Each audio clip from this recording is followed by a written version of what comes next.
Hello, hello. Um, so, yeah, stream almost didn't happen today, and for once, it wasn't even my fault.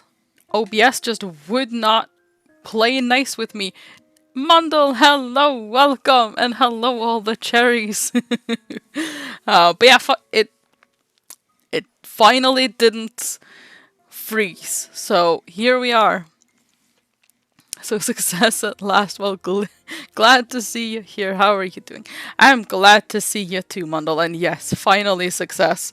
Um, so yeah, I'm okay. How are you doing? How are you today? Welcome, welcome. Let's see if we can continue here. Let me show you the game, even though it's just a black screen at the moment. It's something. Right, so who were we? Oh, we're Marianne at the moment. Okay. So Rebecca is next, and then Ashton and Luke. Okay. Right. Riding to the Armengard mansion in their rice is an awkward affair. Right, she's going with the... Yeah, I remember. Yep. I remember.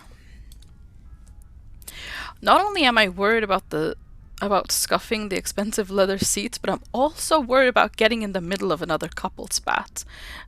Yeah, that's a fair assessment. A bit darker blue today, yes. I don't have that many different lipsticks or lip glosses, so I've actually worn this before. It's kind of cool. I don't know if it shows up on stream, but like this is called Oil Spill, this lip gloss, and it kind of like it does look like oil, kind of. It's like a really dark blue, but it kind of shimmers, and I mean it's almost black. It's actually pretty cool. But yeah, I don't know how well that shows off on stream. It'll get darker until those lips are the blackest thing in the universe. Ah, yes. Do I have any that's completely black, I wonder? No, I don't actually think so. Oh, I don't know. We'll see. If I do have a completely black, then we'll get there at some point. The shimmer does show a tad. Oh, good. That is good. Um, but yeah, Marianne has reason to worry about that. With the tension thick in the air, I can feel them staring at each other. I can feel them starting at each other anytime. Oh, I get it. Okay. I read that really weirdly, I think, at first.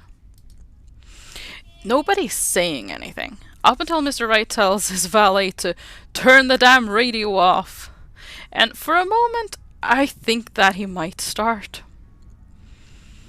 It's easier to see the closest you are, so better just swallow the camel. Yeah, let me just get right up here. That's actually the closest I can lean, because it's slightly away from me, but yeah, no. Yeah. Oh, gosh. But instead, he just stays quiet, and so do the rest of us. In the end, the sufferable silence stays. Too tiny to get to the camera. Look here! That's not what this is! Oh, it's really warm in here today, which is interesting. Although it has been really sunny, and the sun kind of just... It's right on my windows, it kind of bakes the room, which is awful. But anyways. I've never been so glad to see a house. Oh, I wouldn't be glad to see this house if I were you, but sure. Whatever floats their boat, right? Apparently they really like haunted places and curses and stuff. Yeah. Stepping out of the car and up to the mansion meant the end of an uncomfortable ride, and I can finally take a deep breath of fresh air. The beauty of the place never fails to make me gaze and wonder every time I see it as well. One day there will be an IRL meeting, and because none of you know how I look, nobody will see it coming, and you'll fly, I tell ya. Well, that's terrifying, but yeah, no one would see it coming. Oh, note to self: never ever go to. Was did I hear a quack? No, I heard a honk. I'm sorry, but that was just very good timing and kind of poor timing, I guess, because I was talking. I didn't really. But thank you for the bits. Hello, Wipeout. Welcome.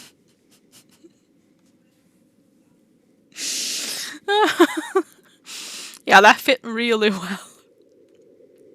I'll fly like a goose. Honk, honk. Oh no. Whenever I see honk honk, like clown honk honk, that's what I hear every single time. Yes, that's a good quote. And no one that's not here right now will ever know if we're talking about, you know, sound effects or plowing. Because it could be both. Oh. Mrs. Wright moves towards the front door, keys in hand, and I can already hear Mr. Wright plodding. Oh, of course. Plowing is from Hong Kong. Huh? Oh, because Hong Kong? Is that Hong Kong? Oh no. Dim some Plown's kneecaps. You really want Plown's kneecaps? It's probably, well, Plown is the one who should be worried about that, I suppose. I don't know if you can see that, but it's so warm in here. My glasses are literally fogging up. Why? It's not that warm outside. It shouldn't be that warm here. But fine. Alright, Johans, we're going to go in, but I want you to look around the place. Familiarize yourself with it.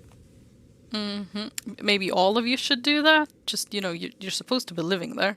Know every nook and cranny, every inch of the lot. Go and see where we can put that vineyard and the other things we talked about. We'll want to know where to station security as well, so go around the perimeter and figure it out. Scouts a property and circles a perimeter on foot. Yes, exactly, Johans. I mean, let's face it, he's gonna die at some point and the spoils will have to be split. Well, I mean, that's one way to put it, yes. You do know this is 46 acres of land, sir. Oh, gosh.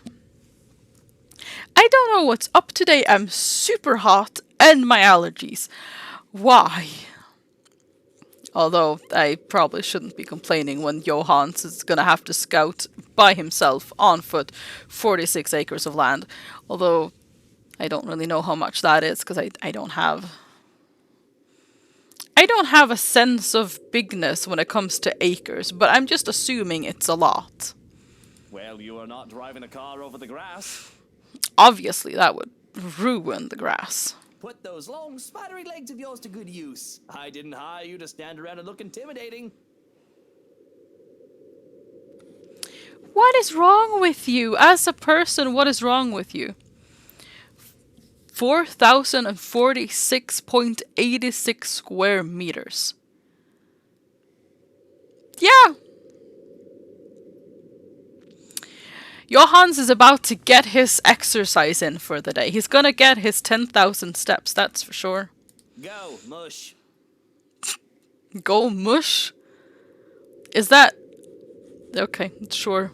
Time to get out the horse. I mean, a horse would actually be very useful in this situation, yeah? It really would. Someday I'd like to ask how Johans can even stand and tolerate the man. I kinda wanna ask as well. He is the horse. Oh no. Why doesn't he just quit? Certainly the pay can't be that good. Also, as someone who grew up on a 50-acre farm, you can't walk that in a day. I mean, no, I wouldn't think so either. 4,046.86 square meters is a lot. Oh boy. Even I'm a bit put off by our mutual employer, and the only thing that keeps me from bailing is the fact that we've already signed a contract. Maybe not walk, but run. Okay, set off sprinting. At least I'll only be working with them during the duration of this project. He works with them every day. Oh, I could not stand working for this man. Sometimes I think you hired me to make me suffer for your amusement. He probably did, Johans. And is there anything that can make this worth it? Someday I'd ask. I feel a bit bad for him. If it's any consolation, he'll be away from Mr. Right, if only for a little while. I mean, that's something at least, yeah. We're able to enter the mansion after a bit of standing out there in the sun. This wretched, strange sunlight that is far too alien and rare. There had been a bit of a problem with the missus not knowing which key was which. The first item on the agenda would be the grand staircase. It seemed sturdy during the open house, but a closer inspection might say otherwise. There are no obvious marks of damage nor wear and tear, probably retreaded during renovations. Peeking under the grand carpet, the wood is properly installed with the bark placed down to prevent cupping. The carpet itself could use a vacuum, though. Structural conditions, from what I can see without actually dismantling the thing, look to be in good shape, and the handrails and support posts are firm. That sounds good. The work on it should be commended. I can't look much more into the rest of the foyer, however, because Mr. Wright starts to hurry us into checking the dining hall. So, what do you think? Certainly we can't turn this area into a garage. No. It's Jacobean architecture. I'd say these would be pilasters and not buttresses, but you never really know. Ah, of course, they're pilasters and not buttresses. They really Obviously. liked mixing up these elements. You could say it was pretty avant-garde at the time. We might hit a support beam if we're not careful. And Yes. in layman's terms? From what I see here, we could risk great damage to the house if we try to turn the dining hall into a garage. Okie doke. The man didn't look too pleased at this. Is there anything that ever makes him look pleased? I mean, honestly. Does he ever sound or look pleased? Ever? In the time we've known him. There's a look of disappointment before he sighs and looks around the place with an air of defeat. When he moves to speak, I dread another unreasonable demand. Again. This will stay a dining hall then. Right now he looks very pleased. I mean, he doesn't actually look as, annoyed by this fact as Marianne seems to think he looks, to be honest. But if I may have another request instead, Ah, yes. Come with your request. What do you want? at least spruce the place up with some flowers, some plants or something. It feels so old and dead in here. I mean, it is old and dead. There are haunted things here. That's hardly unreasonable. Daffodils are a must, I presume. I mean, flowers are fine, though, so yeah, sure. I preach it again and again. Just shoot the bugger. Job done and problem gone. Well, I mean, I don't think anyone has a gun. I haven't had the opportunity. Undead, perhaps. Yeah, definitely. Definitely that. Sacrifice his eyes. See, his eyes would be a much better sacrifice than poor Zack. Oh. The look that passes between the two of them, there is a genuine look of fondness there. This is the first time I've seen such an exchange between the two of them. Well, I mean, most of the relationships does seem to have turned very sour. But I guess there's still a spark there. And his kneecaps. Oh, you want his kneecaps as well. Interesting. I think Mundell just wants a kneecap collection. Anyways, we're moving on. If anyone are to see them like this, there is little doubt that they loved each other. Of course. And I want a garden full of them. Well, isn't that Now, nice? if you excuse me, I'd like to look at the rest of the house. Oh, Just scamper be around off. here downstairs if anybody needs me. I won't need you. Go on. That leaves Mrs. Wright and I. He's quite fond of them, you know. Oh, is I he? can imagine. He looked terribly upset when we told him he can't have his garage. I meant the daffodils. We always have a vase full of them in every house we own. Somewhere. No, I don't want them. I just want to see them removed from him. Oh, I see. Okay. I mean, that makes it a lot better, yeah. I'd like to think. They may be about his mother. He never talks about her.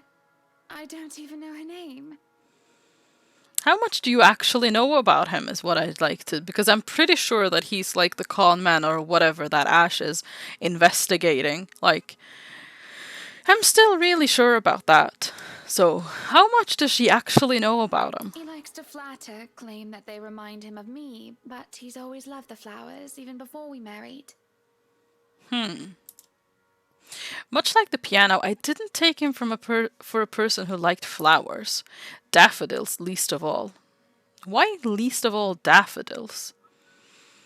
Also, I would not keep a kneecap collection as I'd make bone dice out of them.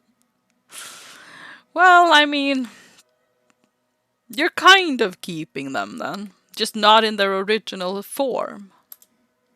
What's next? Am I going to find out that Mr. Wright saves kittens from burning buildings?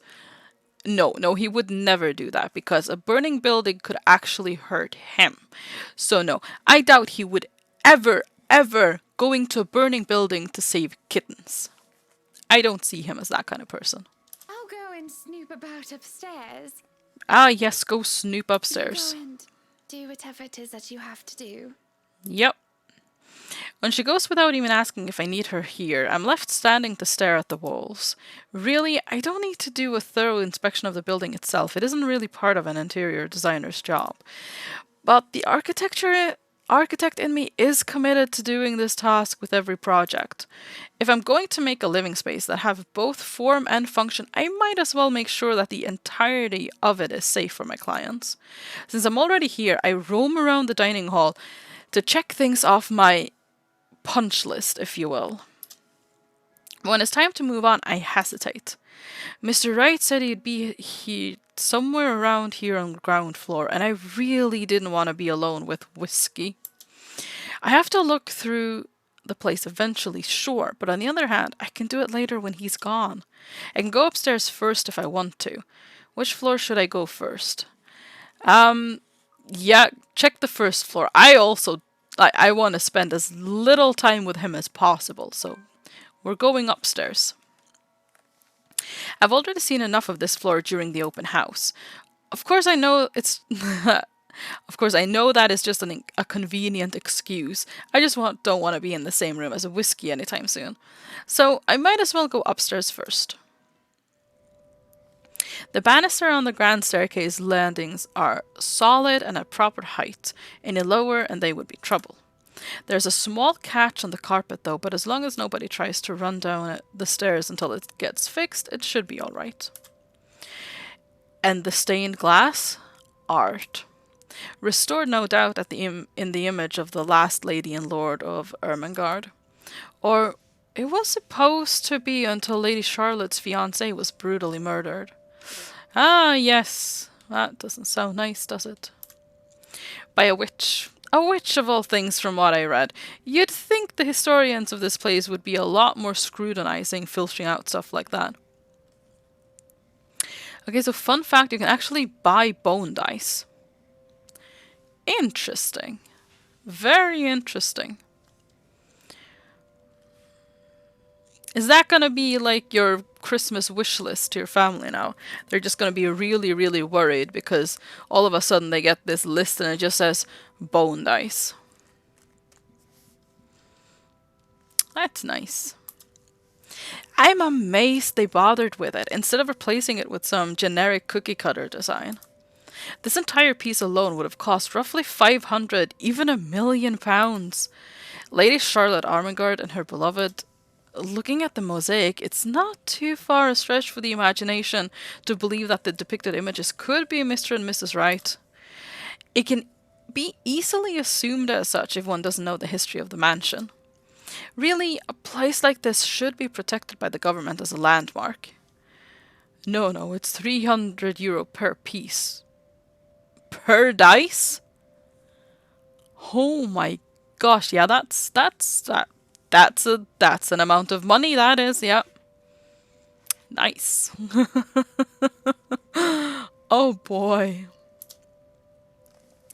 But what can I do about it? Walking into the east wing, I try to get in the theater, but is met with an obstacle. The obstacle that is locked doors. 2 doors, 2, and both of them are locked. I'd be frustrated, would be, if I already hadn't snuck off while the Wrights were having their little business meeting with Miss Cooper before to take a peek. Dice, they're all made of human bones after all. I mean, fair enough, yeah. Still, that is pricey. I could buy so much stuff with the amount of money. But anyways. With what Mr. Wright wanted, would have to install a powerful projector, the type they use in cinemas, and a projection screen. The seats would have to be reupholstered if they're to be any comfortable, and the walls will have to be covered in a dark material, paint, wallpaper, or insta wall-to-wall carpeting. Ooh, not carpeting, no. Really, of all the rooms I could be jealous of, it's this one. I could just picture myself in there watching old kung fu flicks on a weekday. Weekend-long marathon. Yes, carpet. No. Removable carpet. Yes. Carpet fixed to floor or fixed to wall. No. Think of, like, if you spill anything, it's just gonna be soggy forever. Especially, like, carpeted bathroom. Imagine that for a moment.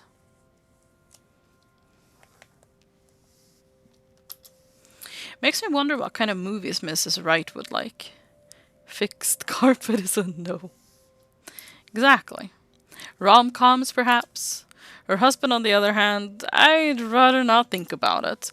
In the middle of my notation and planning, I didn't even realize I'm not alone until I'm caught standing in front of a locked door like a fool. Were you meaning to go in there? I'm afraid we won't be able to open it up today. Ah, yes, unfortunately. Oh well, I wanted to, but it's fine. I can still survey the rest of the place. Yep, the rest of the place it is. Apologies, but the key was missing when they were handed over.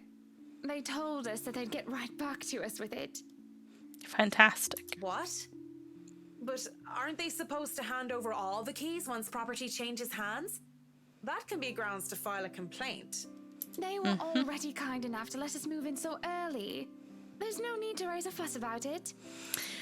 I mean, also, why would they lock the door in the first place? Worst comes to worst, we can call for a locksmith. Yep, sure, do that. The air is heavy and somber when she grows quiet and glances out the window, out toward the vast expanse that surrounds what would be their house. Time to make a fuss about it. Yeah, let's go, let's make a problem. Like, we just want to complain about this. They didn't give us all the keys. Let's complain. Oh. What did I do? Did I just skip something by accident?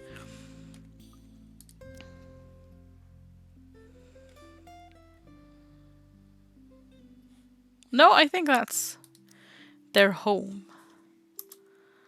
Then she looks back at me with a sigh and a bitter smile. Flowers, yellow flowers, daffodils, dandelions, and sunflowers in the sort all up front.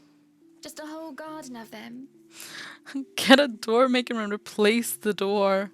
I mean, that seems reasonable enough. They'll make the house look lovely, won't they? They will indeed. Of course. A garden is a wonderful addition to any home. But the garden is not inside. As I say this, her eyes roam over me, scrutinizing and thoughtful. I have to hold back the shiver that threatens to run down my spine at being inspected so closely. It must be nice. Will that be a carpenter or just the IKEA? I mean, these people would probably hire a carpenter, wouldn't they? I don't see Mrs. and Mrs. Wright going to IKEA for anything. Like, they need, I think, from what seems to be the case, they need the most expensive things of all the things. So, I don't think they'd run to IKEA, I'm gonna be honest. We're still talking about the gardens, yes? Should be. I mean, not having to worry about what another person thinks of you. What's that supposed to mean? I mean, I think in a relationship or not, people tend to worry about what other people think of them, regardless. But okay, sure. What do you mean by that? She lifts her hand and points it to her wedding ring before it falls listlessly to her side. Sometimes I wonder what would have happened if I didn't marry Luke. You'd probably be better off, I'm gonna be honest. There'll be no fights about walk-in closets or silly helipads. I could do with this place as my heart desires until there's nothing but content. Then Yeah. again, I wouldn't have bought this place if it wasn't a gift for him. I probably wouldn't even be in Luxborn if it wasn't for him. I still say you'd be better off, but hey, what do I know? Maybe I would have moved to London, Manchester, or Birmingham. I might have even left the country altogether. Perhaps. And hire a carpenter to go to IKEA. Premium IKEA. Oh, yes, premium IKEA. France, Germany, Spain, Canada, Sweden, even America. The possibilities would have been endless. Yep, every country in the world. I don't know what to say to that. What is there to say? I'm sorry, I must sound so petty and ungrateful. I mean, not really, but it doesn't exactly sound like you've got a happy marriage when you put it that way. And from everything else we know already as well, it doesn't really sound like you've got a happy marriage. I do love him. So very much, even if he can be a bit difficult at times. Yes, a bit difficult at times. Oh no, not at all. I'm just confused why you're telling me this, of all people. Just a whim, I think. Just flights of fancy, that's all. Yep, flights of Don't fancy. you ever think about one decision you've made in your life and wonder how much would change if you chose to do things differently? Well, we know that. We know the answer to that one, and it's yes. I try not to dwell on the past, ma'am. Yep, exactly. The key word is try, of course. Thinking of the past brings up too many ghosts. Memories of her. And I do wonder what would change if I just said yes when she asked for me. Maybe she'd still be with me. I return to the present just like I said. I try not to dwell on the past. Why don't you decide on your own? Her worry seems simple enough. Oh, she didn't like that. Oops. I mean, it doesn't have to be as difficult as she makes it out to be, right? Why don't you decide on your own? I meant nothing against Mr. Wright, of course, though whiskey buggered me to no end. By law, she would be the owner of the house. Well, unless they signed a joint property ownership anyway, which is a rare thing as far as I know, especially amongst these highbrow types. Sure, they could actually love their spouse. I don't doubt the possibility. But money is money and it makes people do the most horrible things sometimes.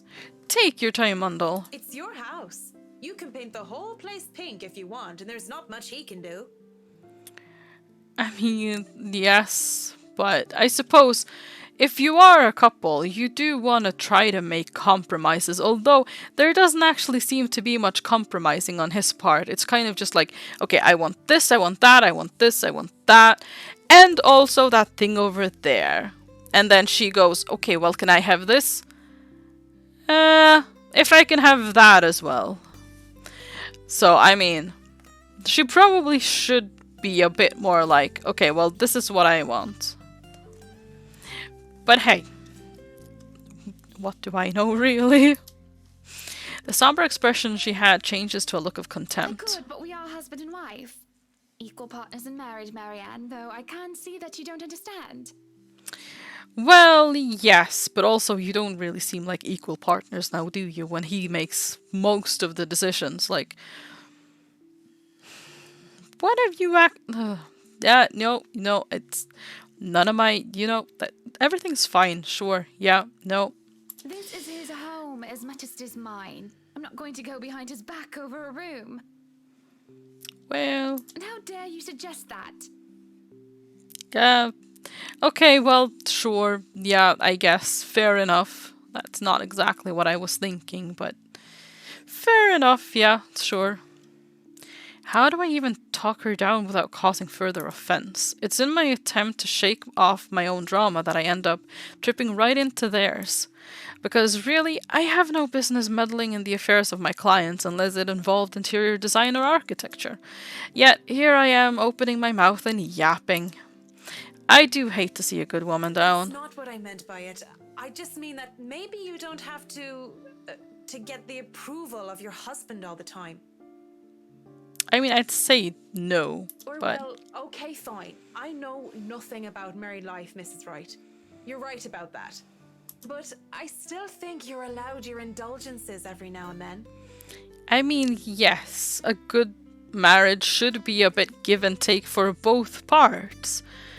That's what would make it good, which you guys obviously don't have because it's all give on your end and all take on his, and well, that just doesn't really end up good, does it? Like that?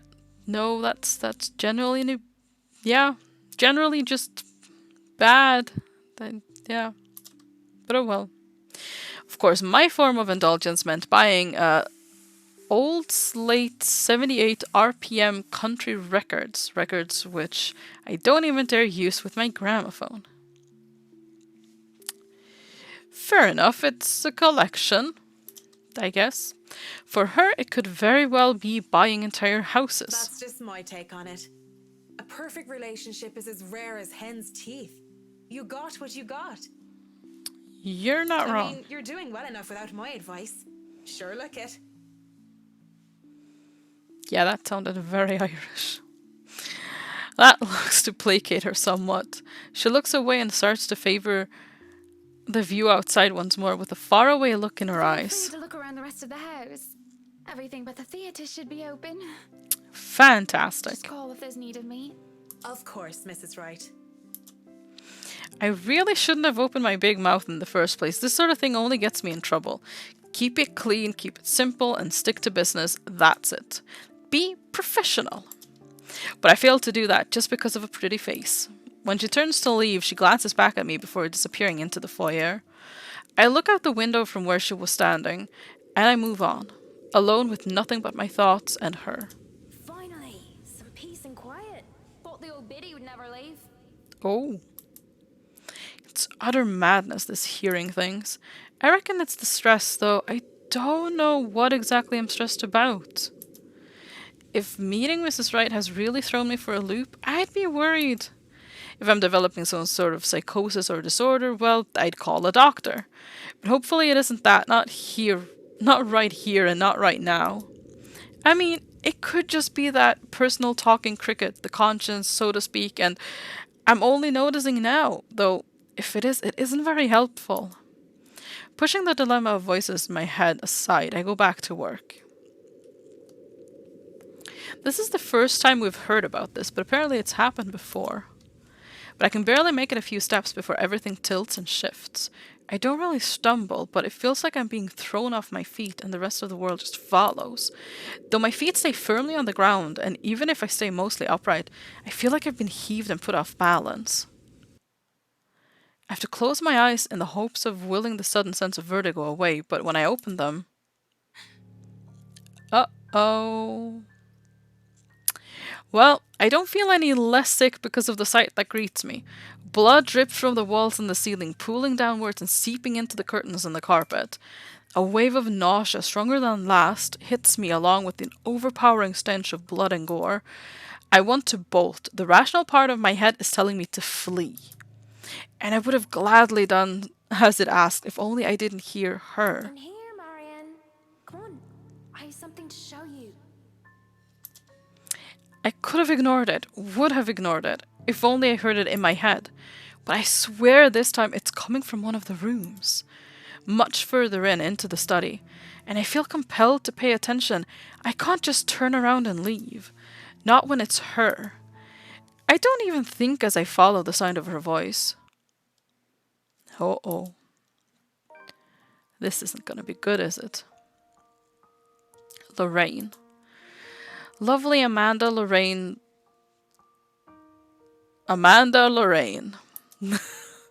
She was my friend, the only one I had at St. Samthon's.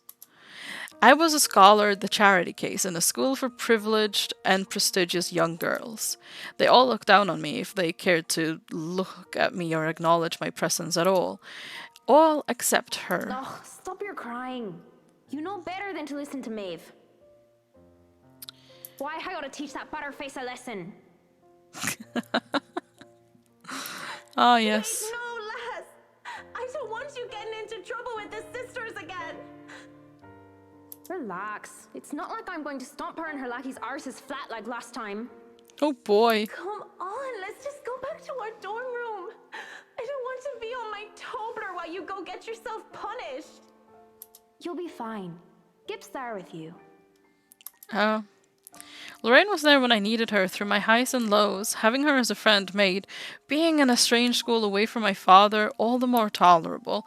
She saw this poor, helpless girl who was kept down and shunned by everyone else, and being the kind soul that she was, she rescued me. So brave, so beautiful. She was something else. I'll eat all the chocolates stashed away in your closet if you go. Actually, that sounds nice. You should do that anyways. I can get more. Just don't go complaining to me if you get a tummy ache because of that. Oh yeah, okay, so that threat didn't work at all. Well, go have chocolates then. Well, you don't want to get detention on a weekend, do you? Would it matter much? I mean, it just means you have to stay inside, right? But if you're living at the school anyways, can you go a lot of places? Would it matter? It's a Friday. We can go to town and Ah, have okay. some karaoke. You can do that. We can have a go at druids and demons again. You're not going to miss that just because of Maeve, are you? I mean, it kind of looks like she'd like to. Sometimes I question what I did to deserve a friend like her. Something feels off with... I don't know. It's probably just me. In the darkest corners of my mind where traitorous thoughts lurked, I thought she only felt sorry for me. Maybe she was just being a good Samaritan offering a helping hand. And perhaps I had been too selfish to return the favor. You have a point. I'll just kick her arse on Monday then. That's not what I mean. I know what you mean, Em. Wait, where are you going? You just told me you wouldn't cause trouble. I still have something to do. Don't worry, it's not like I'm going to burn down her dorm room or something criminal like that. I'm just going to talk to her. Maybe I'll make it so that her room smells like a dog's air biscuit. That'll make it an excellent weekend. Huh? I'll see What you does in a that bit, even Marion. mean? Lots of tumblers. Also, what does that mean? Because when she told me that she loved me, I couldn't admit that I felt the same way. Not to her, and not even to myself. I was wrong. I was taught that way. Husband and wife, one man and woman. Unclean, impure. I prayed for her and I for her sins and for salvation. I wanted to apologize for disregarding her feelings so callously. It must have been like a slap to the face for her. But life had gotten in the way. Exams, which were trivial in hindsight now, took top priority. I had to keep my grades up to keep my scholarship. For my father. I told myself I would apologize to her when those were over, that I needed to focus first and not let anything distract me. It had been easy when she avoided me like the plague. She was upset, I get that. I thought I had time to make things right, but... At 7 in the morning, students found a 5th year dead. Oh, uh-oh. Assumed to have fallen from her dormitory window. They told us that it was an accident, that was the official statement, but I knew better. She was dead because of me. Maeve had a hook and I kicked the bucket, didn't she? Uh-oh. Ding dong, the witch is dead. She had, though she didn't say which Lorraine. Well, at least Maeve had the courage to admit how she felt about me. I don't even know how long I've been stuck here in a trance. In the mirror, Lorraine smiles at me. She's as beautiful as I remember her, but then... Oh, I feel bile rise up in my throat as her clean image warps into how she looked when they had found her dead lying on the cold hard ground. Uh-oh. Good great wonder worker in every affliction of mind and body, help me. I'm seeing things, hearing things. Am I going completely insane? Probably yes. Looking everywhere but at her, I hope and pray that it's enough to will whatever this is to go away. It doesn't even immediately register in my head that I can just leave. You, on the other hand, can't even look me in the eye. I mean, the way you're looking right now, it's... There's probably a reason for that. This isn't real. You're not. You're dead. Well... I'm dead. Because of you. And you won't even look at me. Look at me. Uh-oh. My breathing quickens. I can feel my heart being torn apart by her I'm words. so sorry, Lorraine. Look at me. Oh no. I can't take it because she's right. It was my fault. The least I can do is look at what I've done. Lorraine, broken and bleeding, looks at me with such hate-filled eyes. An unnatural smile stretches across her face and I can only see malice in it. Then she lunges as the mirror ripples around her form, the glass parting like the water surface for her. She grips my shoulders and I can feel her nails dig deep, sharp, even through the fabric of my clothes. Uh-oh. There you are. Yeah, hello. Oh, uh-oh, I don't think I'm gonna win this one. Uh-oh. Uh-oh. Well, I realized very slowly what I was supposed to do there. Weird kink. Yeah, you don't say. Okay, I can do this better this time. Why won't you love me? Well, that was creepy. Apologies spilled through my lips and tears cloud my vision, but I won't give in to this madness. With every bit of strength I have left, I struggle to get away from her. Fear grips and threatens to choke me. This is not your time. Apparently not. I endure, I escape, and without turning back, I stumble back out. In my panic, I don't even care to look where I'm going. With one hand on the wall to steady me, I just hobble as fast as I can away from the study, away from that mirror. Freedom is bittersweet. I'm free from the madness, it seems, as running out in the hallway reveals it to be in pristine condition. But it means that I've turned my back on Lorraine. Again.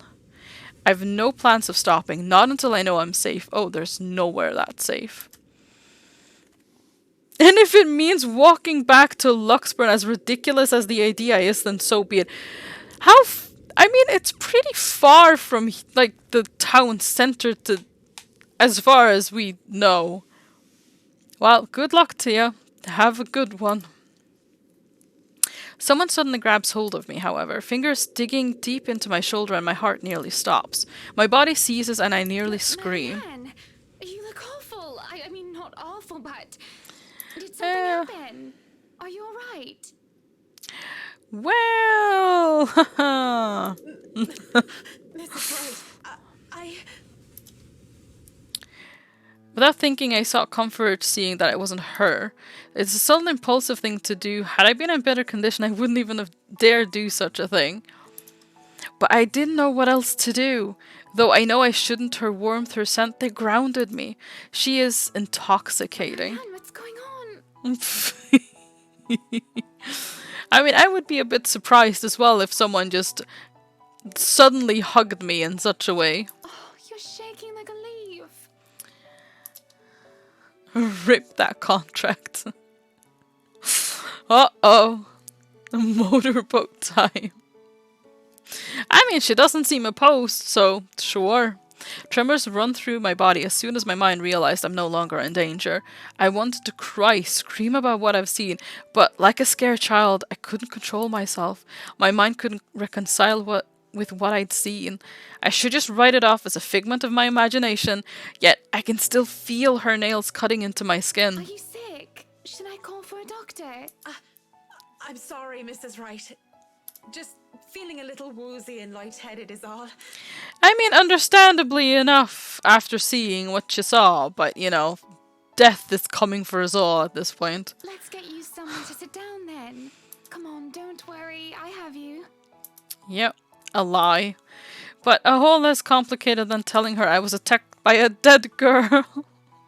Yeah, you don't say. I mean, how would that conversation go? Oh, when the feeling of fear eases off, I feel nothing but shame for my actions. I quickly back away as I clear my throat and nod my I think I've thanks. had enough looking around. Yeah. Oh, new relationship as well. I don't see anything new. Interesting. I wonder what that means when it says there's something new, but nothing new is actually. If it's all right with you and Mr. Wright, I'll meet you outside. If you're sure, I'll have the car started. She had a look around everywhere. Yep, she did indeed. Do you need assistance heading downstairs? Probably I'll be All fine. right, ma'am. Just go on ahead and I'll be right there. It seems to placate her worries, though only for a brief second. Before she heads down, I don't miss the concerned glance she shoots my way, hidden quickly under another smile. I won't begrudge her for it, that worry. The look on my face must have been strange enough a sight on its own. Even I am still reeling from whatever that was. Her voice still whispers in my ears. After all these years, she's still... No, Marianne. Shaking my head of the thoughts, I drag in a deep breath, then follow shortly after Mrs. Wright. Whatever has happened in the past, it's long gone. Only memories now. And those things I can no longer bring back. It's already dark as we make our way out of the mansion. With no lights, we are only illuminated by the headlamps of the Wright's car and the stars above us. The sight of them helps me compose myself much more than several minutes of being alone did. The car's engine is still running, yet the two... No, the car's engine is running, yet the two still stand out on the lawn. Mrs. Wright is busy, eyes up to the stars, and Mr. Wright, arms crossed, has his eyes down on the ground. It's the crunch of the grass under my heels that brings their attention to me. About time. What took you so long? I had to walk around the perimeter of the, to check all the acres. You know? A minute longer and I'd think the house swallowed you all up. I mean, it kind of did, in a way. In a different timeline, it did. Yeah. Dead interior designer discovered in rich couple's haunted mansion. Anyways. Oh, hush, dear. I'm sure she has her reasons. Marianne doesn't seem the sort to idle. Nope, definitely not idling. Sorry, I was just checking on something important. See, business is business and they take time, love. You should know that better than anyone. So, Marianne, what do you think? Are you the woman for the job? I know we already signed papers hiring you, but I want to be 100% sure that you are committed. I mean, you probably should have made 100% sure of that before you signed the contract. But sure. I glanced back towards the mansion, knowing what I had seen there, or rather, who I thought I saw there, because there's just no way. Not to mention how I acted towards Mrs. Wright, for goodness sake. I should feel the slightest bit hesitant. I was lucky. I've seen enough films to know what happens when a promiscuous woman enters a haunted house. This is my chance to turn it down, make excuses, say that I'm not up to the task, that I need to take care of my old sick father. Just pay the fine, which is probably outrageous for a contract like this, and let it go. I should turn it down. But for some obstinate reason, I can't. In the same manner, I haven't let go of her, of the regret that has shadowed me since that day. Much as I hate to admit it, even to myself, seeing her again, the mischievous glint in her eyes, the loose tendrils of her hair curled around her forehead, it's something I've terribly missed, and now that it's here almost within arm's reach, my father would tell me, sometimes you just simply have to go through with it, consequences be damned. How would any of what happened in that room make her think, oh, I need more of this action? How? Okay, fine. And well, I really don't have any logical reason to say no. How about you were almost murdered by your dead childhood friend coming from the mirror. I need more Miss Right. I mean, there's that. I'm guessing that's probably what she's mostly concerned of, I suppose.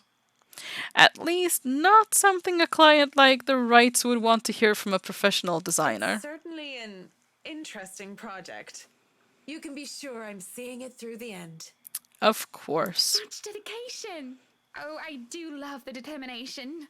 Yep. You were always determined like that, weren't you? Uh-oh.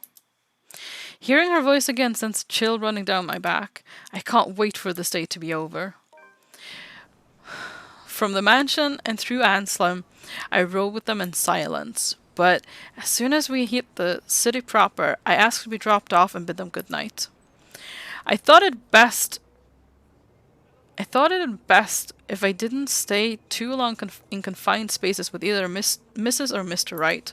Both seemed to cause me serious trouble, and if the project had been any less interesting or grand, I would have dropped it without a second thought. Would have, should have, won't. No, would have, shouldn't have, won't. Huh? Okay. I assure them that my place isn't that far off, and I have to fight off the urge to roll my eyes and groan when Whiskey throws me a little smirk. Yeah, he knows where she lives, that's true. I forgot about that for a moment. But even in my own home, peace is elusive as is sleep.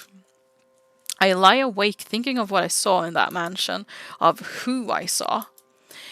If I so much as hear a single whisper from her, if so much as see a wisp of her hair, I'm afraid I'll go mad. But none of that happens, and it makes me feel hollow.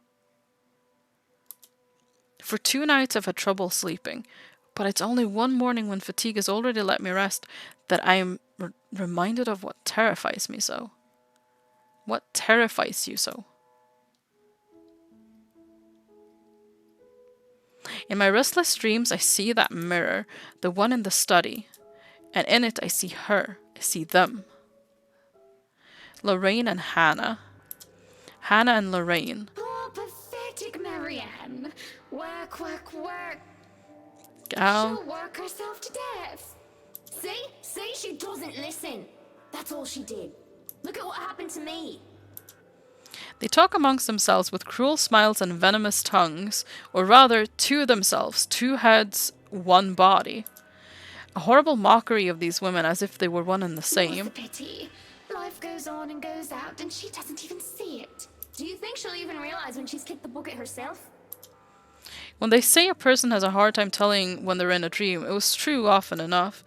Even with this bizarre sight, even with the obvious implication that this isn't real, I can't help but feel distress. Is that any way to live at all? She might as well be dead. We'll Uh-oh. fake that she's alive and I'm... well...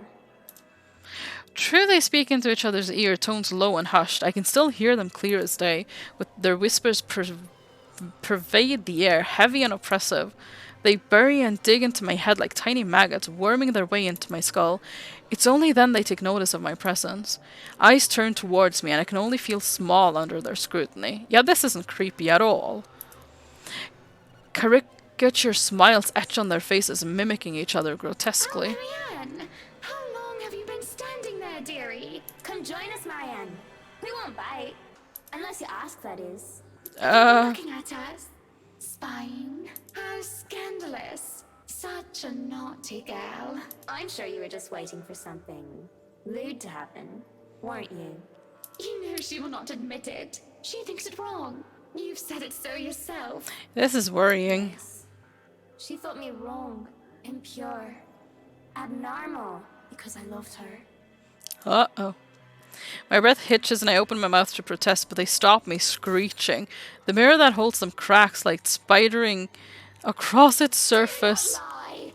We know that blood Hello there, yeah. Oh boy. desires you bury beneath that sickening guilt. You act the martyr when you turn the bed you lie in into your own hedonistic hell. You are nothing but a tainted soul with filth-stained flesh held together by falsehood and pride. They look livid. Yeah, you don't say. They sounded as well. And when it looks like they would lunge. I wake, feeling like the wind has been knocked out of me. With a groan, I squint and find a certain fluff ball sitting on my chest looking pleased as punch. She is Overlady of Cats, Queen of Despair and Destruction of Nice Furniture. Though I can't stay mad at Her Majesty because it feels like she did something good this time. I was having a nightmare, but I can't even remember what it was about. Trying to recall leaves a terrible pit in my stomach. Maybe it's probably better that I don't remember. Good morning, Beruthiel. Who's the good kitty? Are you hungry? Is that why you woke me up? Probably. A content purr comes from my sweet dear before she jumps off the bed and trots toward the kitchen. On the other hand, it takes me a bit more before I roll out of bed and start my day. Mornings before work is always a quiet affair. Shower first, then a mug of coffee and a bowl of oats. Sometimes I do stretch, and I always check my email. The Wrights will be moving into the mansion today. I don't think the paperwork is officially done yet, but it isn't too far-fetched to think they were allowed to start their move despite that. Rich people like them will always find ways to get what they want after all. I'll be leaving you again today, Beth. So you behave and make sure not to shred up my new covers, okay? Nope, no promises. And don't worry, I didn't forget tomorrow is Black Cat Day, so I'll throw you a party. Oh, is that a thing? I didn't know. But only if you behave like a proper lady. Hang on, today is 26th, was it? There aren't any new stuff there, so it's difficult to tell. I think it said 26th. So, okay, there's the... Okay. The interview is taking place today. Gotcha.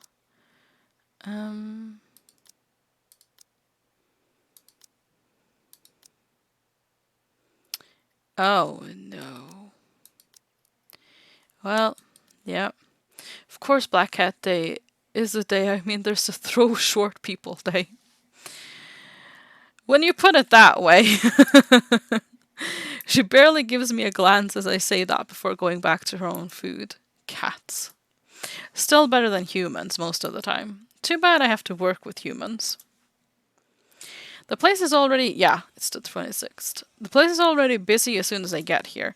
The foreman, one that I've recommended to the Wrights for his work ethic, is as early as usual already. He is instructing the men here and there with the bigger loads. Amen to that. Yep, absolutely. I have no chance to talk to him as Mrs. Wright appears and greets me with a smile. Wright, I hope everything has been to your liking thus far. Good morning, Marianne. It has been delightful, and these men have been very helpful. Ah, that's good. You're about to go nuts. Look at all this. It's so busy here. I'm getting tired just looking at them go. No complications so far with the movers or the previous owners of the mansion, I hope? Doesn't seem like it. If anything, the only one being problematic is Luke, if I'm to be honest. No surprises there. He can be such a diva, but I do like that about him.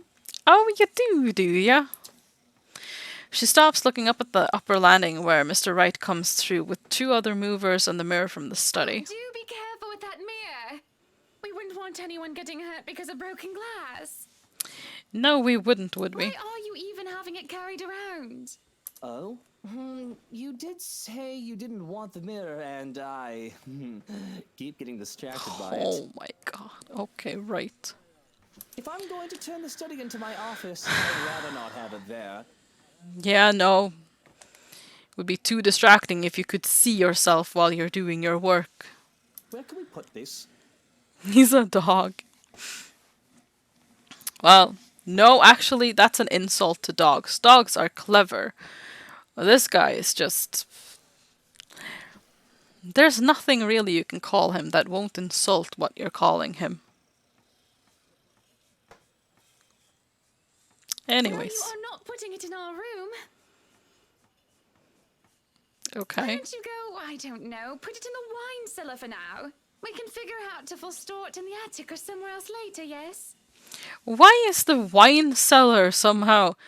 There's a ladder down. How are they supposed to go get it downstairs in the first place? There's literally a hatch in the floor and a ladder down. Wasn't there? Or is it a hatch in the floor and stairs down? Either way, how will the mirror fit down the hatch? If two people are needed to carry it, how are they supposed to... You know, you do heard your the thing. boys. To the cellar it goes. Mush. Mush! Mirrors bring down the mirror one step at a time, no matter how much the man tells them to hurry. An unsettling feeling grows in my stomach as I see our reflection in the bloody thing. And I look away, not wishing to risk anything. If I see Lorraine's image in the mirror now, I wouldn't know what to do. I don't have the luxury of privacy right now. I am not going to break down in front of all of these people. As soon as they go into the kitchen, I realize I'm holding my breath. I let out a sigh of relief when I think nobody is looking, and I go back to the task at hand. It'll be a terribly busy day, and there's no need for me to even think of anything else. I talk with the foreman, fill him in which room is which. It seems I'm doomed to not get any significant work done without being interrupted when it comes to these particular clients, however. Marianne, dear, have you had breakfast yet?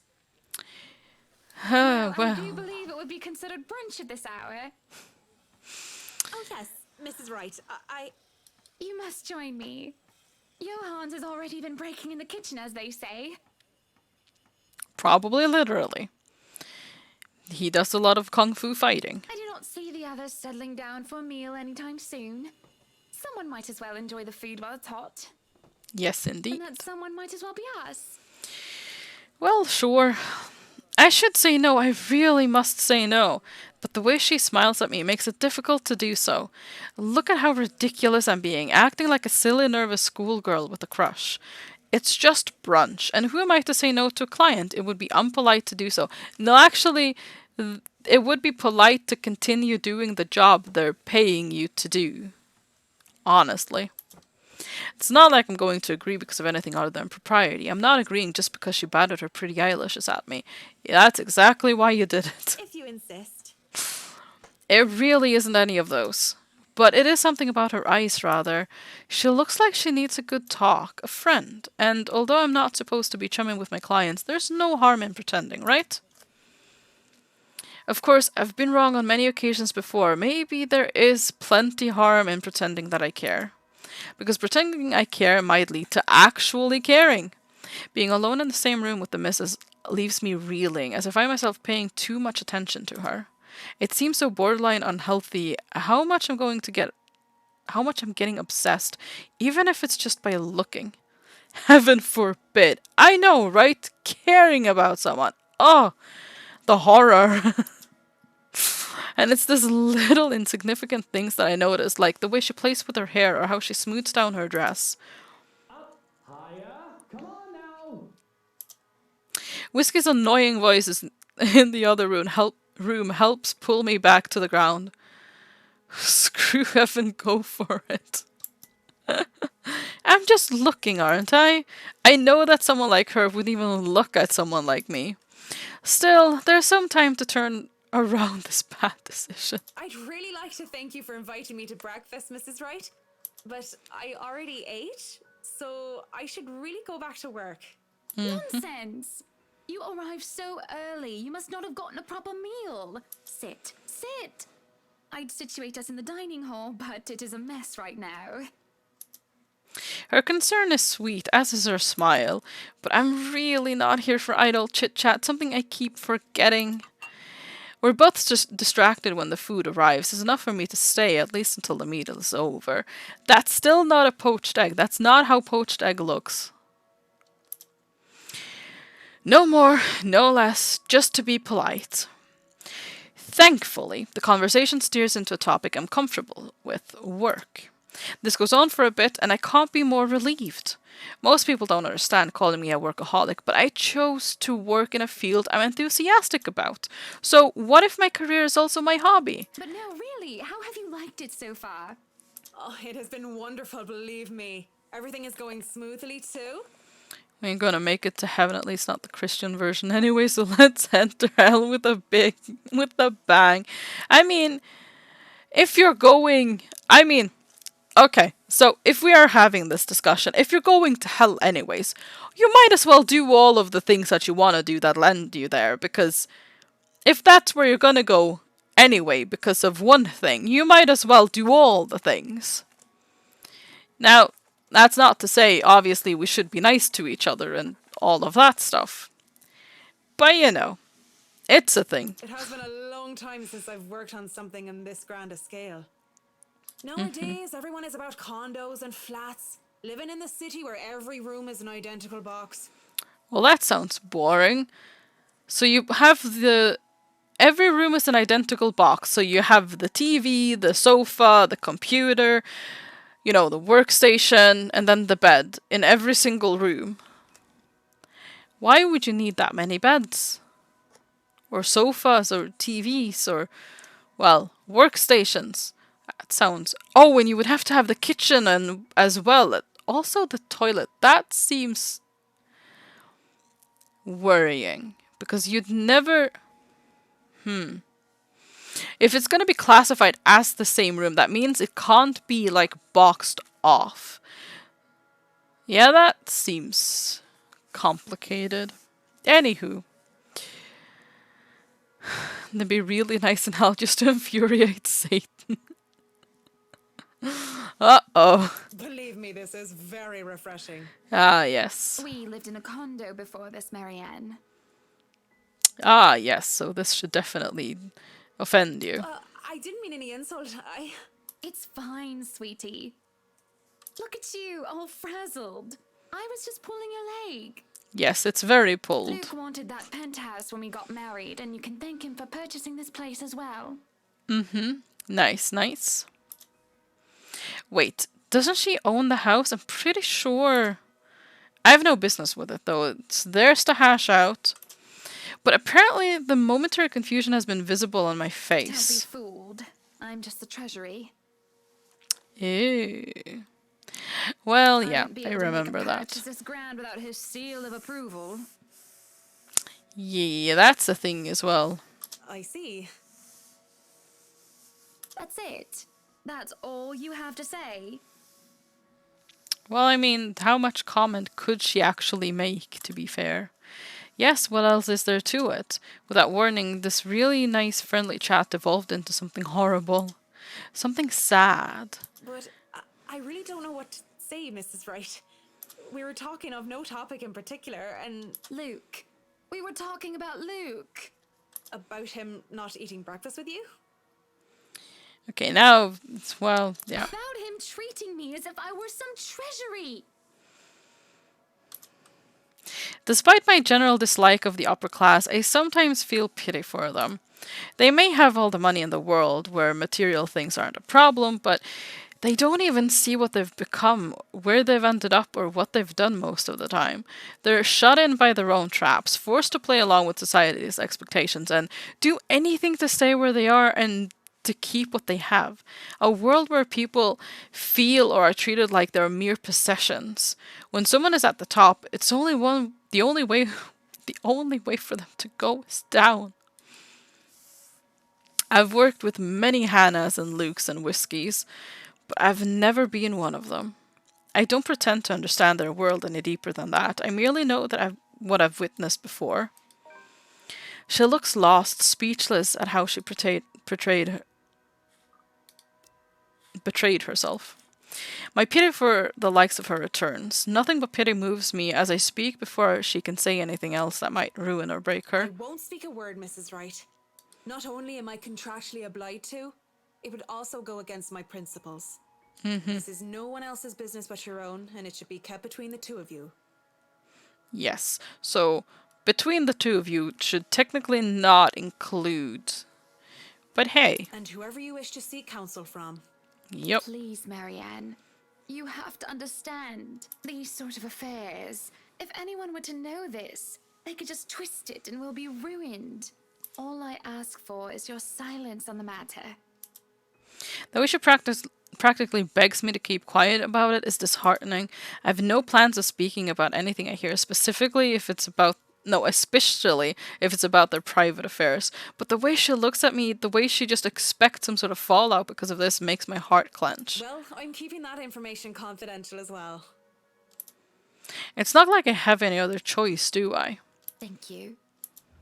When the last of the food and drink is gone, the door opens as if on cue. Madam, the photographer from Luxury Living is here. This was a wonderful meal, Marianne. You're free to return to your duties. I must excuse myself. It was my pleasure. And thank you for the food as well. She stands up to leave, and all I want to do is reassure her again to prove that I'm someone she can trust, so when she looks back my way, I didn't fight the smile that found its way on my face. I feel giddy, but the feeling dies down afterwards as I sober up. Oh well, back to work. Soon enough, I find myself drawn to the kitchen, where the right butler has returned to. He's already claimed the space and telling movers to back off, and no one dares question his proclamation either. My kitchen. No kinder allowed. Little men running around with knives especially. Mondel, why are you running around the kitchen with knives? We do not want any accidents to happen now, do we? Good? Good. I mean, it is a knife-wielding German standing there. I don't think anyone would be insane enough to refuse his I request. hope I meet the age restriction, or at least the height restriction, because I'm asking to be let in here. He calls you a child. Well, or you. You are allowed inside, McCulloch, but not the little ones. What little ones? A shake of my head and roll of my eyes is all I give him. Did you just call me a German? No, he is German. I called you a knife-wielding child. It's not like I'm going to be in trouble to him. I just need to look around, get my bearings. The breakfast had been a distraction enough. I don't even want to think about what we just talked about. I just need to get my head straight and get back to work.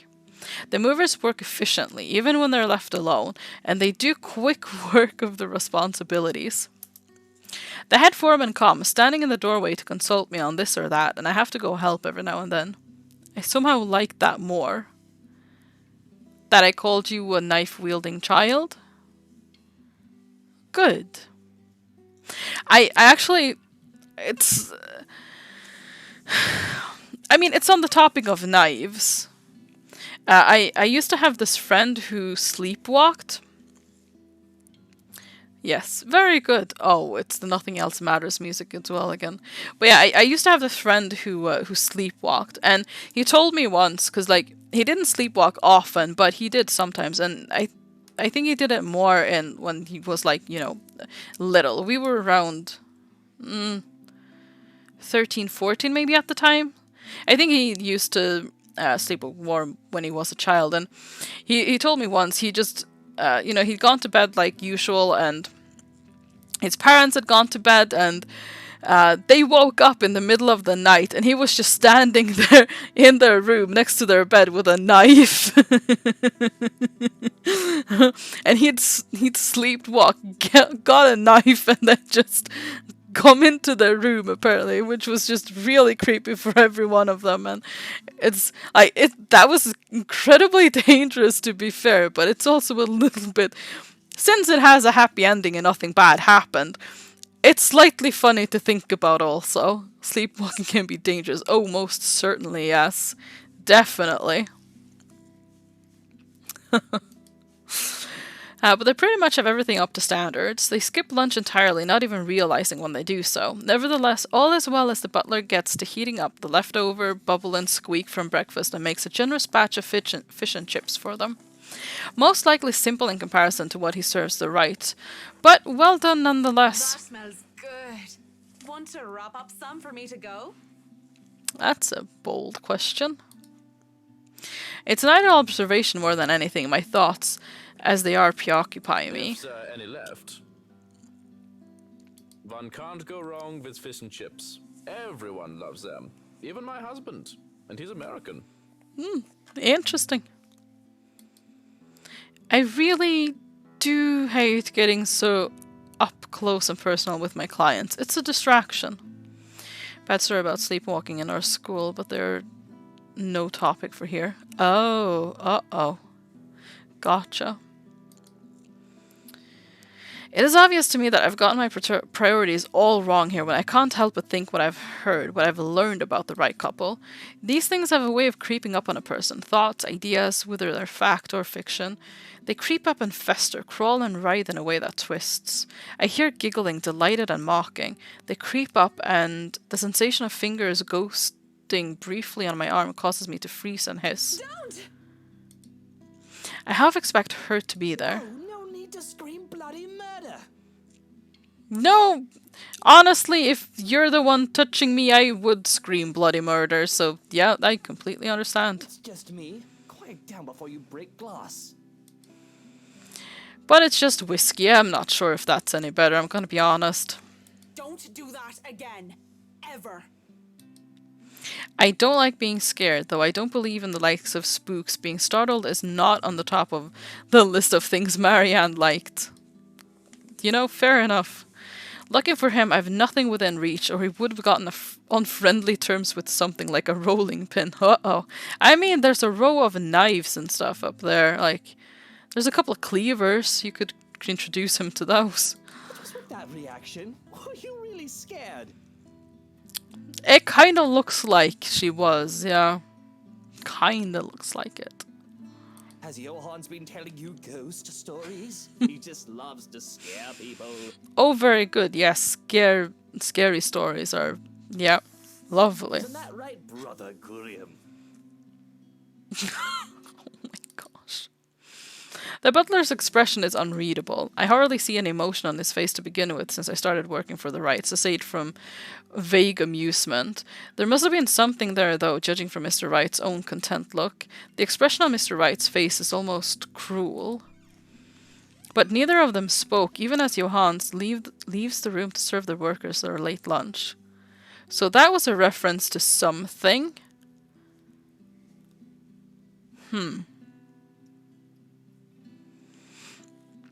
I'm guessing we might get an explanation of that in Luke's story. Has Johannes already seen something and told Luke about it, and Luke didn't believe him, so he just, oh, Brothers Grimm, yay. So, now that we're alone, Marianne, what are you so jumpy for? I was just thinking about all the urban legends the movers have been telling me about this place. Yeah, that's exactly Tell me it. you believe in that tosh. They're nothing but tales made up to scare children. Oh, most definitely not. We've seen nothing to otherwise convince us that it might be something legit. No, no, no. Timmy, Billy, don't you dare go up to that big mansion and get in trouble there. The ghosts are going to get you. You're so creepy, dude. What is wrong with you? That's a boring way to look at it, but that's usually what it is anyway, no? Like I said, I was just thinking. Yeah, thinking is scary as well. It would be a relief, actually, if those rumors of this place being haunted is true. That just means I'm not going bonkers. Hearing, let alone seeing, a dead person isn't exactly the symptoms of a healthy mind. Sure, it means there would be such things as ghouls and goblins, but at least I'd be sane. On the other hand, there would actually be a dead girl walking around. You could excuse the inane question, Mr. Wright. You haven't noticed anything weird here? A simple enough question on the surface, yet I notice the man stiffen as the question leaves my house. Oh, he has seen something then. Oh.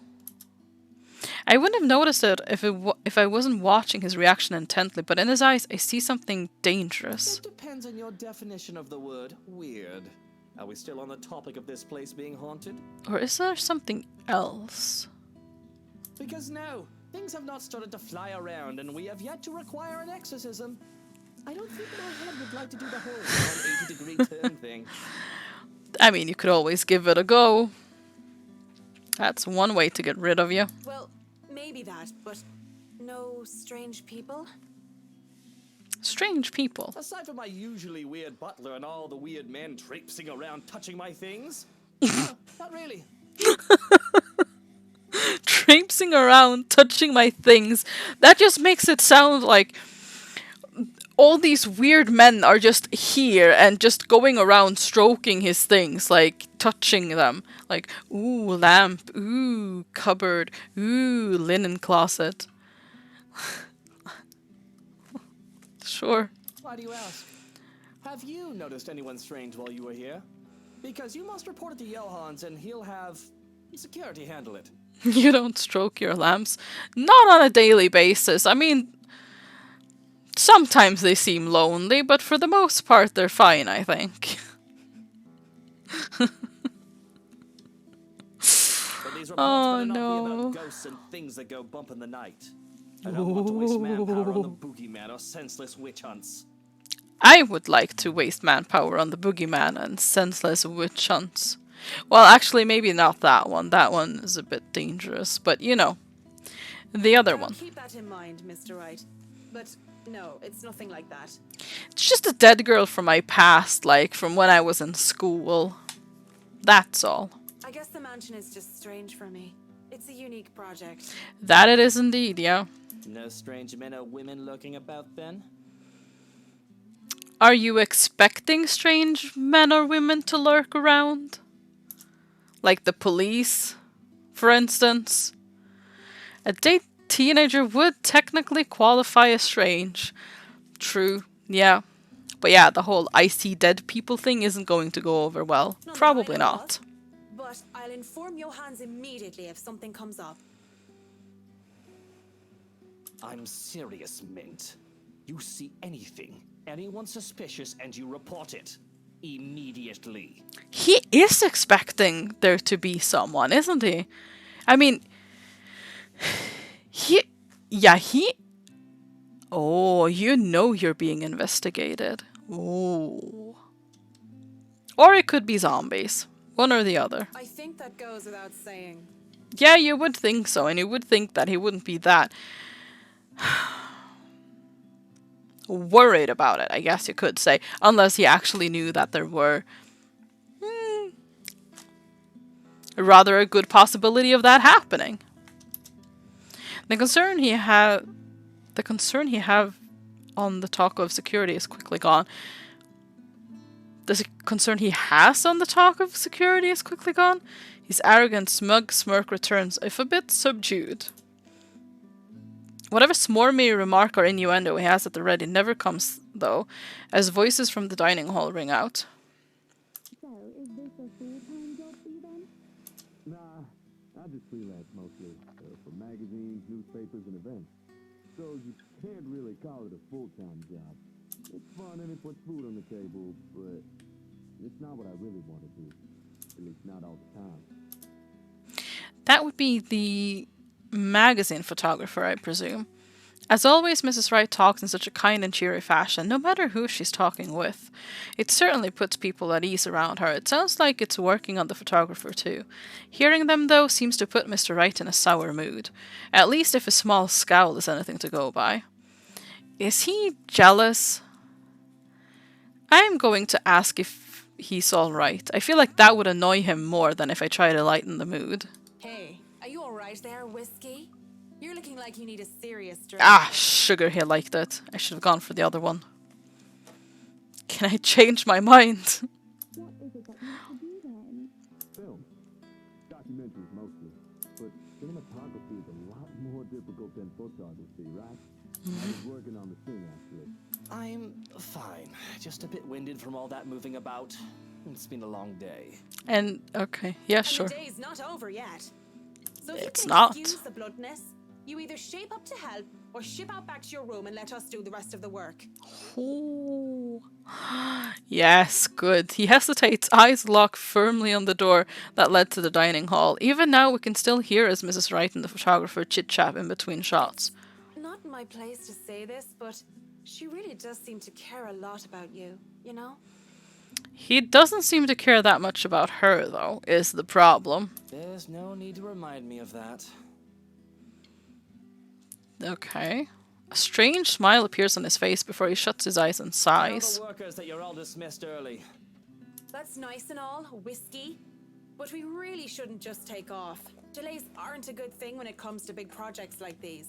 The sooner we tackle certain issues, the better. And I trust you can take care of these issues another day. Don't make me Okay. ask again, Mint. Just tell the others they can go home early. And to not worry, they'll still get paid the remaining hours. I don't know what prompted this. With the air he's putting on, though, I know better than to meddle and prod further. Besides, Fine. You're the boss.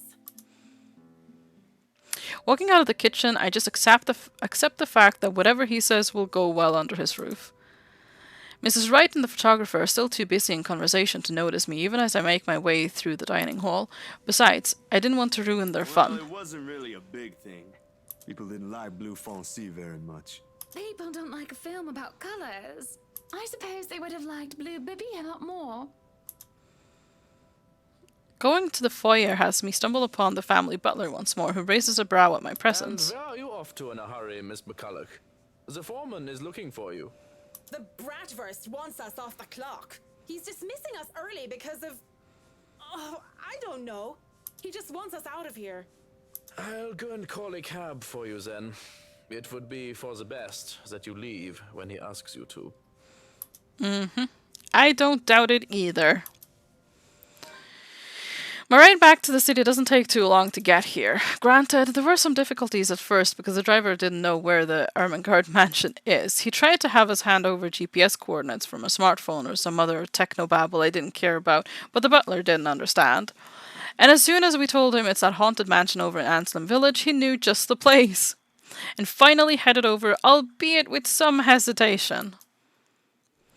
All the way back to the city, the driver keeps complaining about that place giving him the willies. It gives me the willies too. I would have loved to snap at him. But as soon as the thought occurs to me, another blossoms in the forefront of my mind.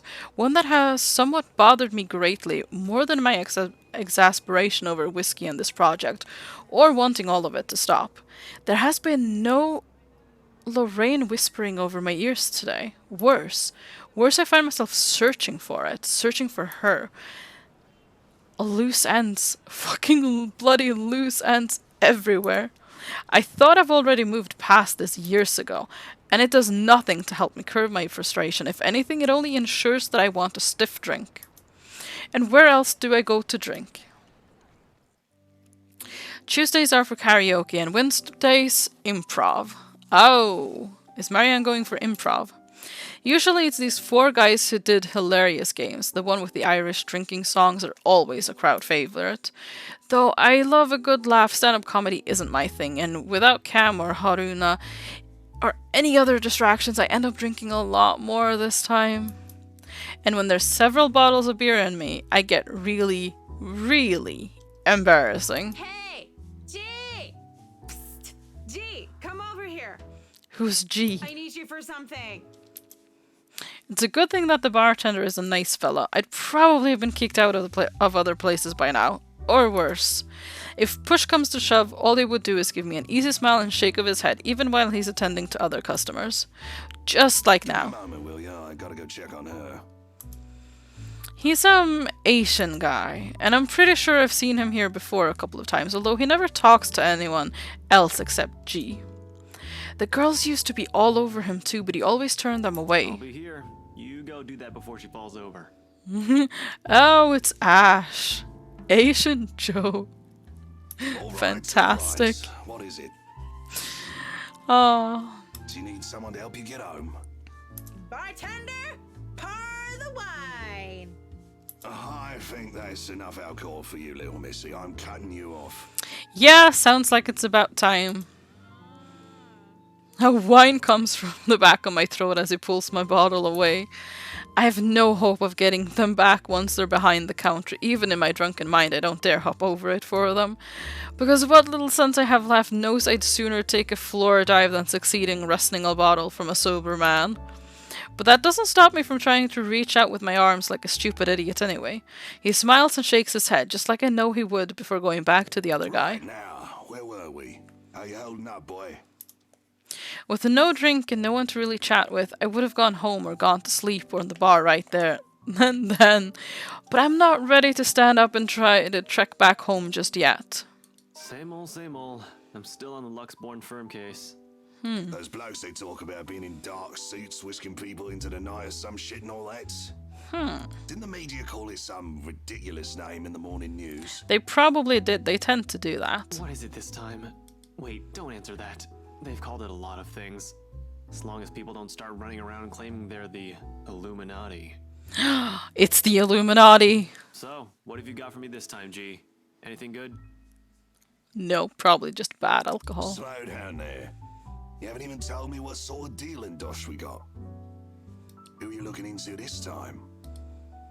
Their talk would have interested me, would have kept my attention if I gave a damn, but in my current state, I can barely give 2 fucks about things going on around me. All these words are just buzzing, barely surfacing from the sea of sounds that is the pub. And it would have stayed that way, perhaps even drowned, if I didn't hear his name. Luke Wright. You know the guy. I knew it. And don't pretend like you don't, G. It takes a special kind of ignorant not to know who he is. That smug blonde who likes throwing around his money. He was just here a few days ago, as a matter of fact. Great tipper, if you think him just dumping a wad of cash on the counter after having too much whiskey counts as tipping. Why are you asking? He dirty? You have no idea, G. He's probably the worst sort you can imagine. I believe ya. Yeah. Luke fucking Wright. Fucking whiskey. Even without him around, I'm still hearing about the guy. What the absolute fuck? Despite this, I find myself getting up and sauntering over to join them before I pipe up. Smack talk about Luke fucking Wright, I'm hearing, eh? Private conversation here, lady. Yeah, no, not anymore. And also, you're in a public place, so I don't know how private you think this is going to be. It's a pub. There's only amusement on G's face. The Asian guy, he starts to look ticked off as hell. Don't worry, Holmes, she's clean. And she might be able to help you with your, predicament. Of course. A drunk's just stumbled through here with what I need. Get real, G. No offense, lady, but you're smashed. I know, right? Nothing beats being drunk after a hard day's work. Yep. Especially when you're working for Mr. Luke Wright. So, she works for the guy? Doesn't that make her, I don't know, suspect? See, have a little faith in me, why don't ya? I don't have much, and you might as well have something to go off. You're the one who was so desperate to come running to me for business. So what exactly? Still right here, fellas. 5'11", can't miss me. Unlike Shorty over here.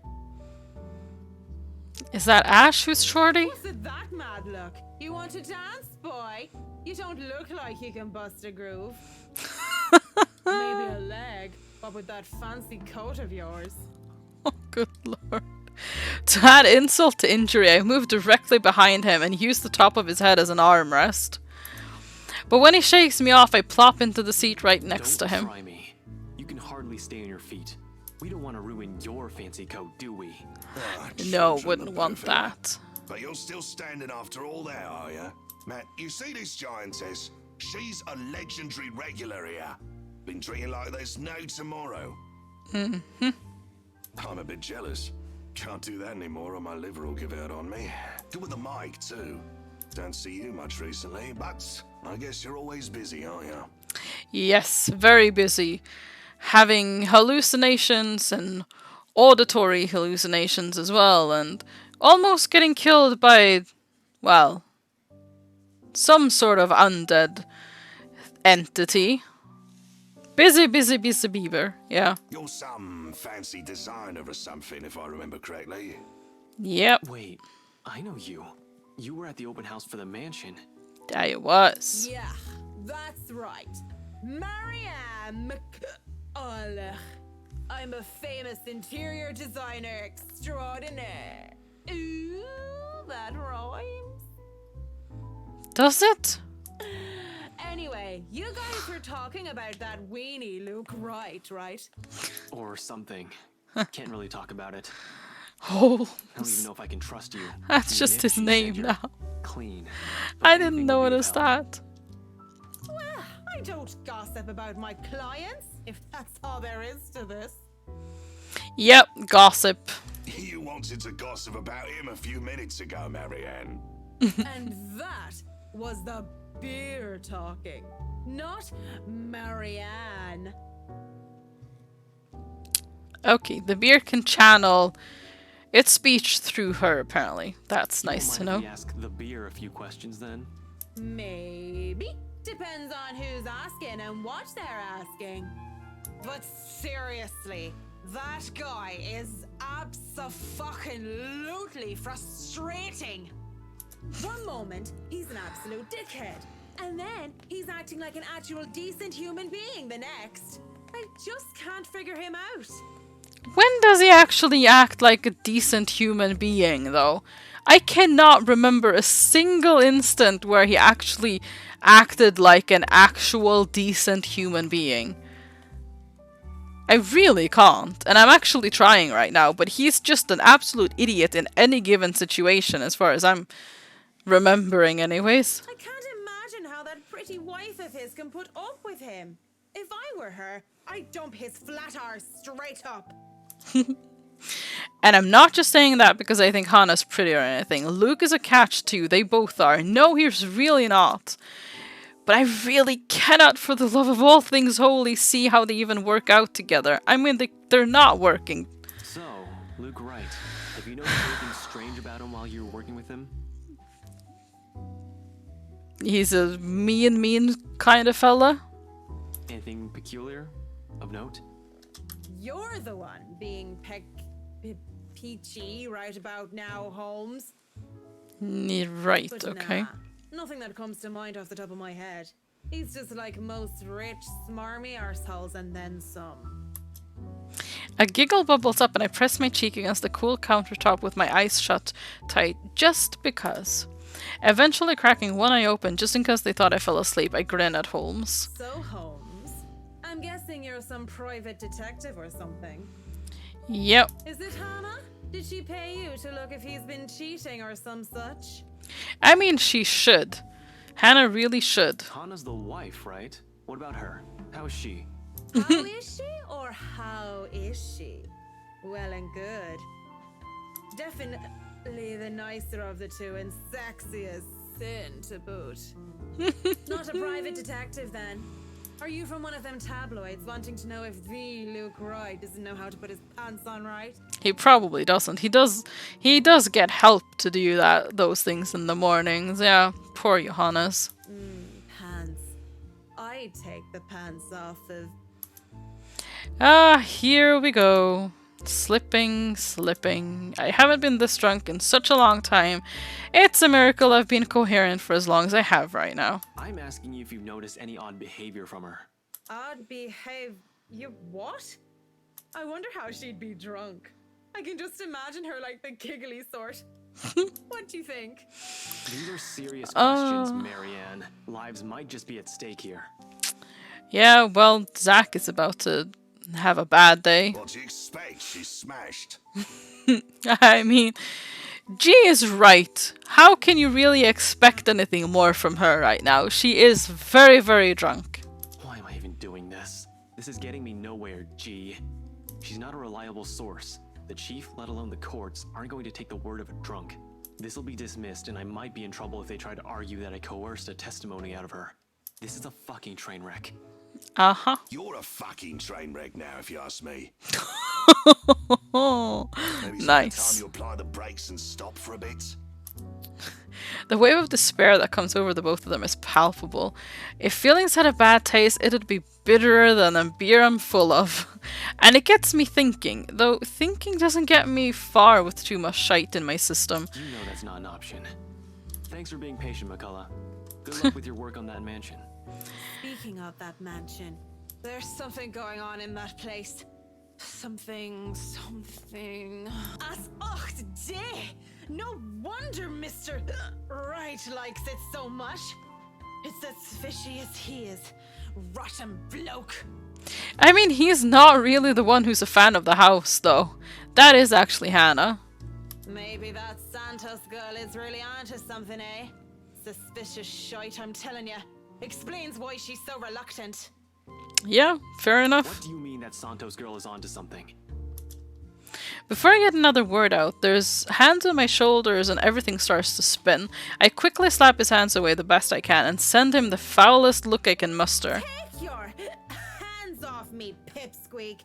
I'm I'm not a lady who's shaken or stirred unless you want me up chucking on your pretty hair. Oh, But no. it's just like I said. Are you sure you aren't brain damaged or deaf? Well, no, that's a bit harsh. Santos girl from BRC showed us this creepy letter. You know, just like those spam stuff you get in your emails. And we thought it was some joke or that the girl was just a bit too green to handle a big sale like that. Yeah. You should have seen the look on their faces when they saw it. Whiskey, that's Luke fucking right, you get me. And the missus didn't look too happy either. I should have taken a picture and posted it everywhere. Oh my god. Marianne is a little bit of an odd one when she's drunk, hey? When rich snobs give you that face, no wonder the Santos girl went all mental on us. Working with them does that, you know? I think I'm about to. Yeah, probably. I'm not mental yet, am I? Anyway, just like I said, in that man... Hey, you okay? Holmes? You're looking a bit shaky yourself there. And he really is pale. Paler than before, at least. I can see the gears turning in his head on overtime. Suddenly he shoves a card in my face. Well, what do you know? Oh no, in my hand. On it, his name, Ashton Frey, and his number. But he has second thoughts as he grabs it from me and slips it into my pocket. You're cute, pretty boy. But I prefer blondies. Well, you're not exactly my type either, lady. But listen to me. If something comes up, don't do anything rash. I'm gonna do something If rash. you think you're in danger or if you see anything suspicious, call me and the authorities as soon as possible. Ah, You yes. Understand me? That's 99. I know what the damn emergency number is. Right, 999. Good. He told her just in case she was wrong. Anyway, I have to run. See you, G.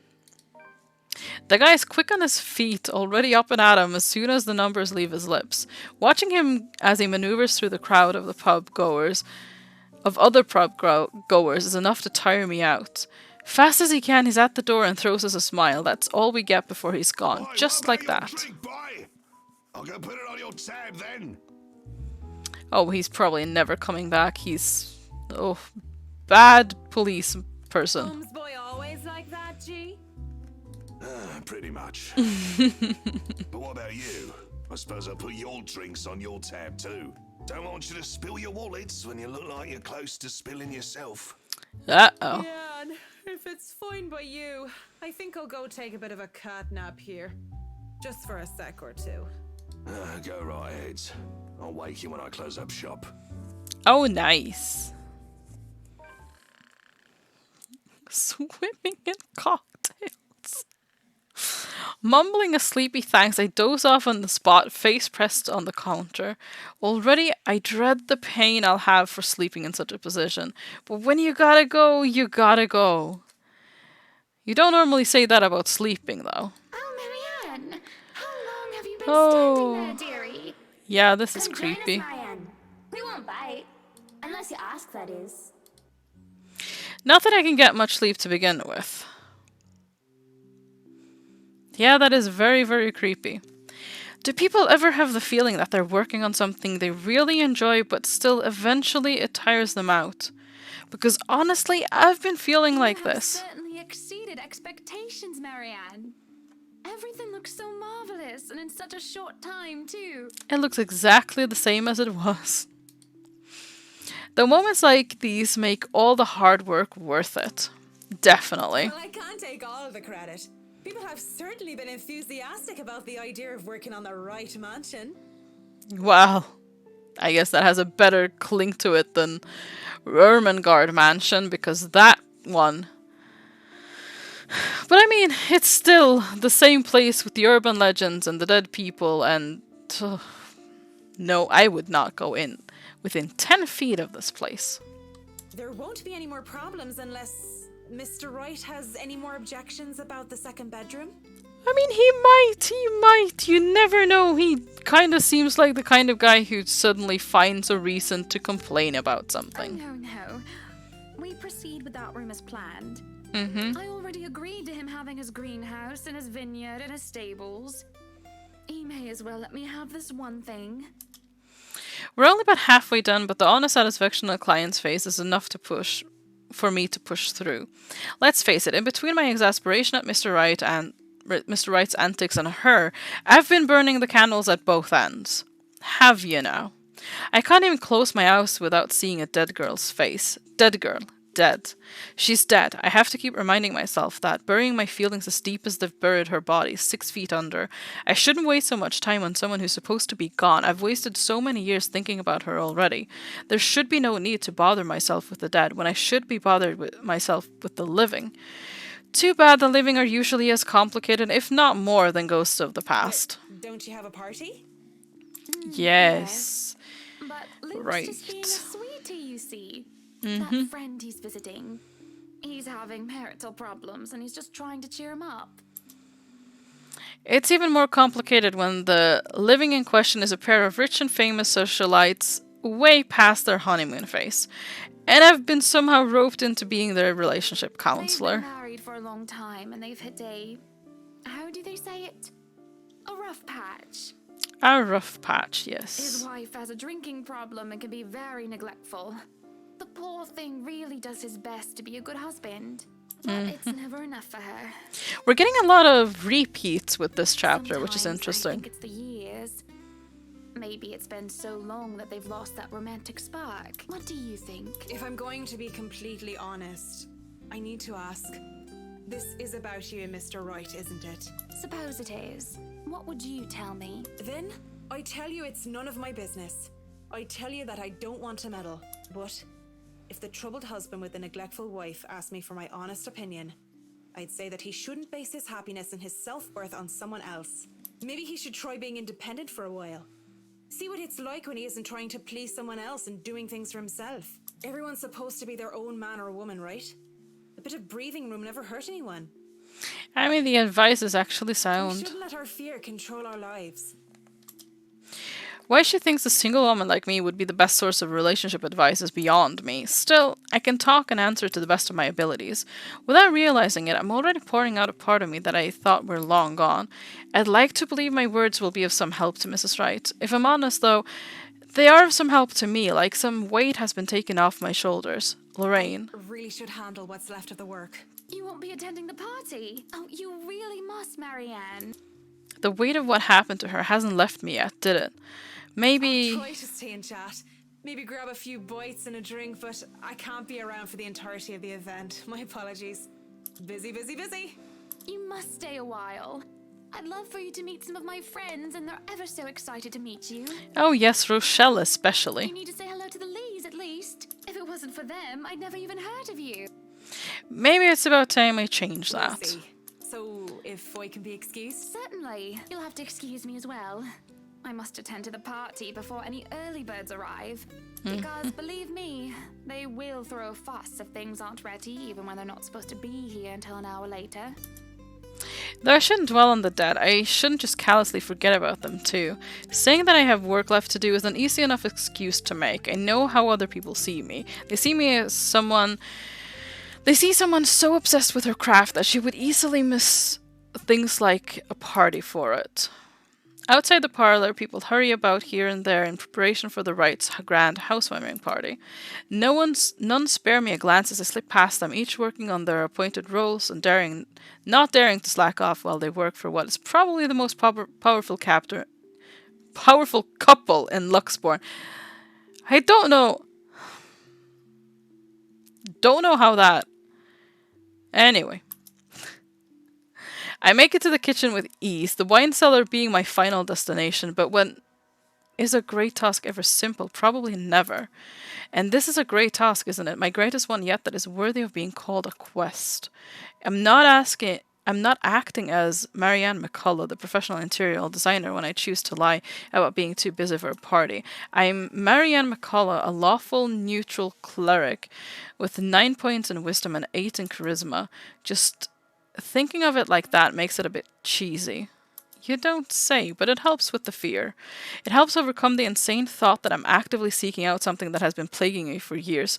So she's just going there to have a look at the mirror? I might face my worst nightmare, or I might see nothing and find my self-imagined grand quest fall flat. And who would have thought that the gatekeeper to my final quest would be someone I thought would be a valuable ally? Snell, hurry up, you snails.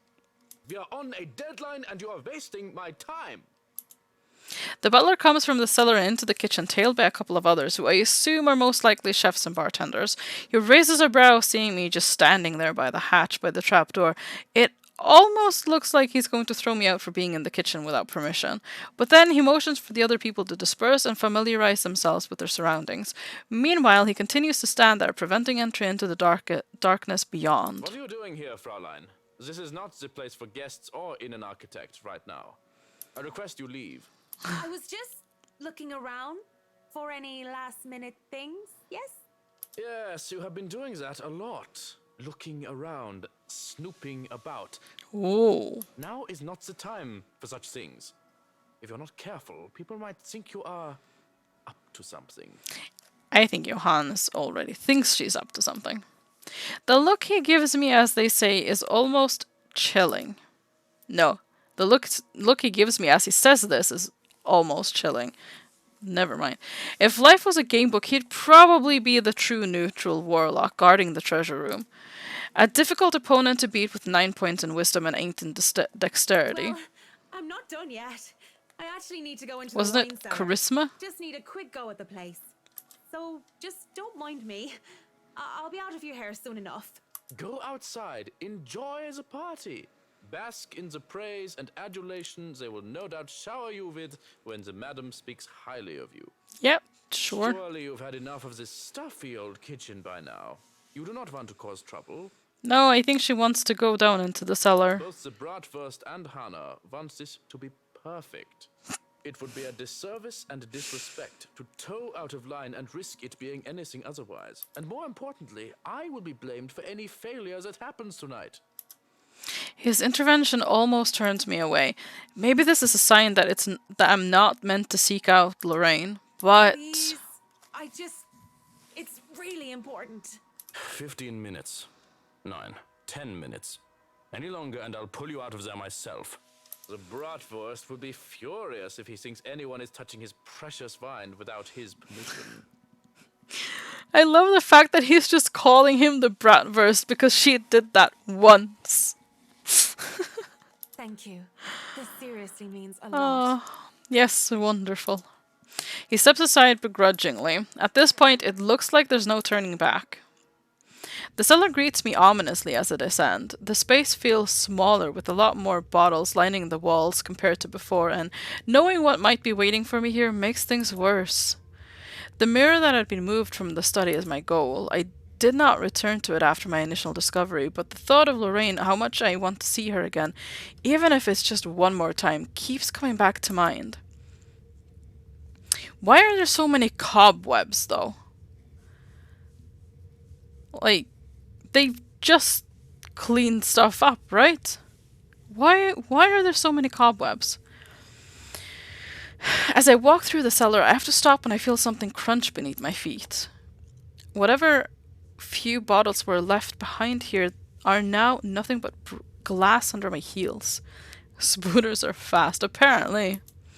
Perhaps dropped by one of the many chefs and bartenders the butler had escorted through here before, and it made a downright mess with red slick pooling from the remnants of a good drink. With how dark this place is, a person with dark enough imagination can easily mistake it for blood. I can't help but think it is, despite the easy logical explanation that had come to my mind only because of what I'm about to do. Uh-oh. Oh no. What did I do?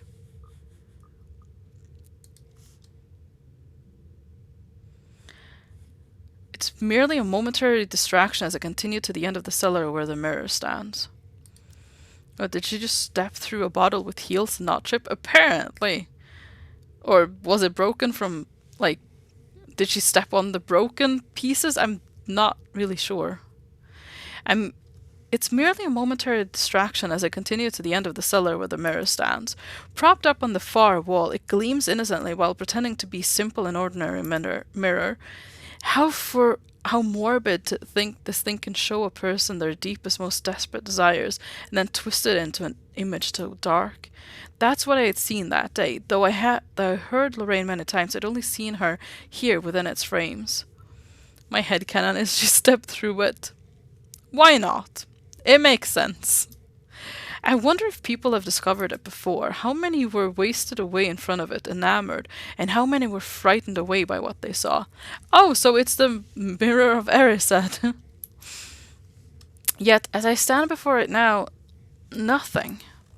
I can barely see my own reflection in this darkness. How does this even work? Mirror, mirror on the wall? I mean, it's not doing it for you. It's a person. Well, no. Well, yes, it's an undead person torturing you, kind of. Like, they're getting inside your head. It's probably not done when you wish for it, because it's not a wish fulfillment thing. It's a mirror from Harry Potter or the one in the Never-Ending Story. Yeah, I was thinking of Erised, but... Oh, right. It's been a while since I saw Never-Ending Story. I don't actually remember the mirror in that one. It's interesting either way. Nothing. Touching its surface doesn't make it magically activate or anything like that. There's no sudden surge of power, and I'm not suddenly granted sight. It stays what it is, mirror. Was Lorraine's appearance in the mirror also sort of fever dream? Am I really that burdened with guilt and despair that my mind would eat itself in my stress and have me hallucinate such things? I mean, in the book, can't remember if they had it in either of the movies. Is that a book? I didn't know that. Ooh. I need to see if I can get that. Either way, just going here on some crazy obsession for a girl long gone must warrant me a trip to a doctor. Already I feel ill. After a few more minutes, in the hopes that something would change, I turn around to leave. I can just go back upstairs like nothing ever happened, perhaps drop by the party for some hors d'oeuvres, then go home and collect myself. Besides, Mrs. Wright is expecting me, and I'm... Me again then, are you? Whoa. The book the kid reads in the movie is the IRL book that inspired the movie. Someone... Oh, right, someone is reading a book in that movie, aren't they? Oh, it's been a really long time since I saw it. I don't really remember much of it at all. But yeah, that's right. I think I remember that. Like, I feel like I have some kind of a, you know... That's literally the movie. A kid reading a book. I mean, I know, but... Well, I think I remember anyways. Creating the book in the process. Oh, right. Yeah, that's true. I had actually forgotten, yeah. I stop in my tracks, but I don't turn back. As much as it pains me, I don't look back. If I'm just hearing her again, desperately delusional, and I look back to see nothing, I don't want to give myself false hope. But when I feel fingers around my wrist pull at me, I look back in shock. Pod! Hello, welcome. How are you doing? The book and how it works is the main point of the movie and book. Look, it's been a really long time. I don't really remember it. I remember very little of it. Like, actually nothing. It's been a really long time since I saw it. My first thought is, how in God's name is this possible? And the second is, Lorraine. Her hands are cold. Mad at me that you're just going to ignore me, Marianne? Uh-oh. I don't know what to say, and I can only stare at her in wonder. She stands there in the mirror with only her arm extended outwards for my sake. I'm doing pretty good. Today was the final day before the term break, as the college is closed tomorrow, so now I have a week and 1 day off. How are you? That sounds great. I hope you enjoy your work. Well, your week off. I can't speak. That sounds awesome. I'm doing okay. I read that book, I think, 10 years ago or something. Oh. Very good. I want to try and get that book, because that seems... I think I would really like that.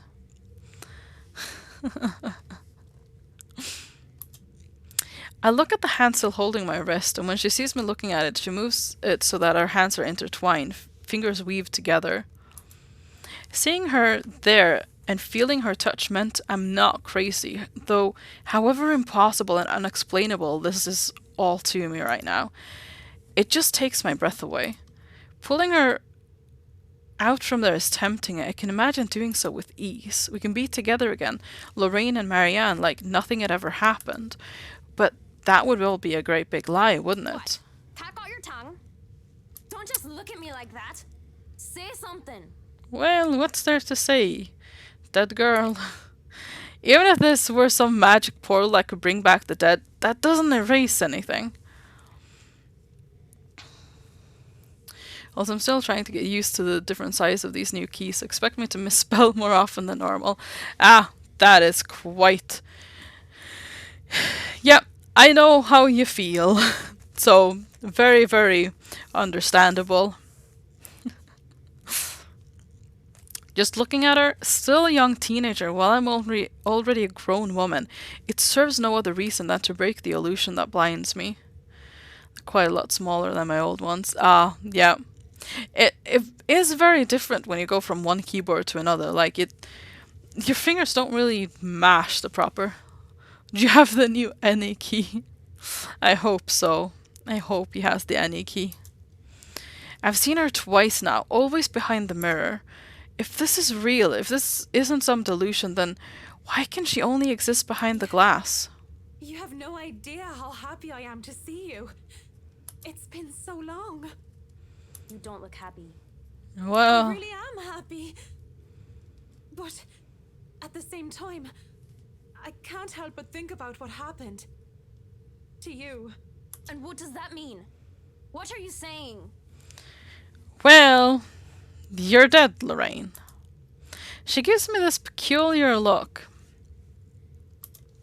And before my eyes, she moves to step out of the mirror. Uh-oh. I'm afraid I don't. I do have a bunch of keys dedicated for macros. I can probably assign one of them to that job of any key. I mean, as long as you can get it somehow, you know, that's fine. So you've got what you need. Very good. I turn, I wrench my hand from her and take a step back, almost as if I'm afraid. I don't know how this is possible. But whatever this is, it isn't real. Best do that. So many games and other things ask for an any key these days. It's true. And, like, the any key, like, you just see press any key so often, and it's like, I don't have the any key. How do I do this? It's a problem. Oh, even click my house keys at this point, but they don't work either. It's just very problematic. You can't be real. I'm right here, aren't I? What other proof do you need? No. I see you. I hear you. I feel you. But you are dead. But even with all that, you can't be real. You just can't. I saw your body. I helped bury you. Yeah, that's a bit of an... Yeah, that really does worry you, doesn't it? Yeah, they really are getting more and more demanding. My computer can barely run most games as is, and now I need to buy a new keyboard to play these games. Exactly. Like, it's getting ridiculous. Oh, any key. You're dead. Why not just use the proper keys that are on the keyboard to begin with? It's also complicated for absolutely no reason at all. A deep hurt crosses her face, and it just breaks my heart in two, seeing her wear that expression. Burying me wasn't the only thing you did. Don't you dare lie. But I'm going to be the bigger woman, aren't I? Let bygones be bygones. I'll forgive you, as long as you stay with me, Marianne. Uh-oh. That's why you came down here, right? To find me? I mean, you're not wrong, although I don't know why she would. That was the plan. I came down here looking for her for closure, but this isn't just closure, this is something else entirely. I didn't think I would be forced to make such a choice. Do I leave or do I stay? Ooh, I'm kind of tempted to see what I want to stay does, but I mean, we need to move on. If no other reason than the fact, that she's dead and everything. She's now a teenager. Marianne is a grown woman. It's kind of creepy. Leave her, Johnny, leave her. Yeah, we're moving on. Closure. That's all I came here for. Whatever this is, it might as well just be a devil's trick. Actually stay. No, we're leaving. And I might as well make some use of it, right? I say nothing at first for fear of angering whatever phantom this is. That was a bit too late, Mondo. It was a bit too late, but I had made up my mind. Yeah. Because, it's not gonna be a good thing to stay here. That's definitely rip. I take Lorraine's hand and bring it up to my lips, pressing a kiss to her knuckles.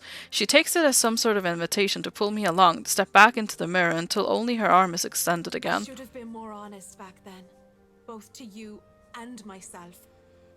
I know it's too late. I'm sorry. But the thought of being with the dead did not agree with me, not one bit. I can't stay with you. Aw, that's a bit sad. Like the achievement, goodbye my first love. But yes. So what? You're going to leave me for some old trophy wife? Uh-oh. That's it, isn't it? You're going to leave poor Amy Lorraine and go after the next rich, pretty blonde that you see. Uh-oh. This is a mistake. All these years, guilt has been my driving force. I felt so guilty for what I did, what I didn't do. She thinks she can guilt me into being complacent, but she realizes otherwise as I pull my hand from her. Yes, we're leaving you for some old trophy wife, exactly. Yeah, that's exactly it. And going by the look of anger on her face, an anger that runs cold, she did not like the fact that I'm not some puppet on a string. Had she chosen her words carefully, I would have accepted whatever punishment Lorraine chooses to give me. Guilt had ran my life, and it might have very well ended it, because I deserved it. What I did to me. The blood in my hands is mine, not yours. Whoever or whatever this shadow is, my gut tells me she's not Lorraine. Give Maleficent our red cards, breaks mirror.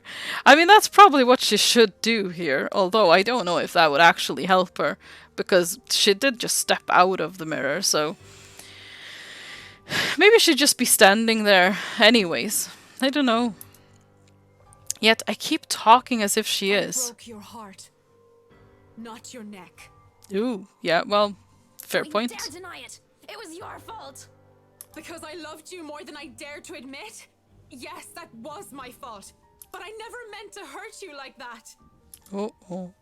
Despite my words, no matter how sincere they are, she appears angry. Enraged, in fact.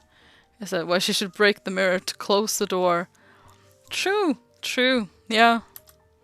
It's been a year since I last saw that face, and even now, the memory of it is still etched deeply in my mind. The hurt, the tears, and the hate spilling from her eyes that day, the moment I rejected her. It's interesting though, because all of the other, like Isabella, Zach, and Hannah, they've all seen the same woman, but Marianne is actually seeing this person from her past instead, which is interesting. Rejected myself for who I am, and she definitely will hate what I'm about to do next. To my left, a wine rack, and from there I take a bottle and pray to the saints I can remember, for all my sins, and for every hurtful words I've uttered, for what I've driven her to do that day, for what I forced her into. Oh, she is actually going to break the mirror. I do it without thinking twice. Quickly, before I can hesitate, I grab a bottle and send it straight towards the mirror. Shards of the bottle and the mirror are sent flying everywhere as Lorraine's screams echo in the cellar, bitter, searing, like every wounding accusation she hurled at me. They've never left me. I doubt they ever will. But with this, I can move away from them, from her, live my life as I should, free from the burden, her burden. Because the Lorraine I know, the real one, the person I loved, will never want me carrying this to my death. As the screaming dies down, I can't help but mutter weakly. It's done. It's done. Mirror, mirror on the wall. Yes, give her the wine. Imagine her hand just falling off as it was still outside the mirror. That would be creepy, yeah. Oh, Lorraine. That would be incredibly creepy. I take some time to compose myself, breathing in and out, stamping down on the tremor still racking my hands, straightening out my jacket and fixing my hair. After a weak attempt at returning myself to someone resembling my normal self, this would probably be easier to do with a mirror, but I likely won't be able to stand looking at one for a long time. I should probably go back up there. Party to attend, rich socialites to do business with, and food to eat. Mrs. Wright will be happy if I make some time for it anyway. Yeah, and maybe you'll make it in time for the scene Rochelle is about to throw, so, you know. Yay, good times. Yet, one last time to the shattered glass beneath my feet. Sorry, Lorraine. May you see God's light on the path. Turning around to leave, and for good this time, the uneasy smile on my face falls as I see Lorraine whole and well. Well, there you go. Well, we lost Tall Boy, but at least we saved Tall Girl. Remains to be seen. Welp, yeah. Come on, man. You really didn't think it would be that easy, did you? You get bonus points for trying. Fight time. Uh-oh. But you should know innate charisma is not enough to turn undead. Oh.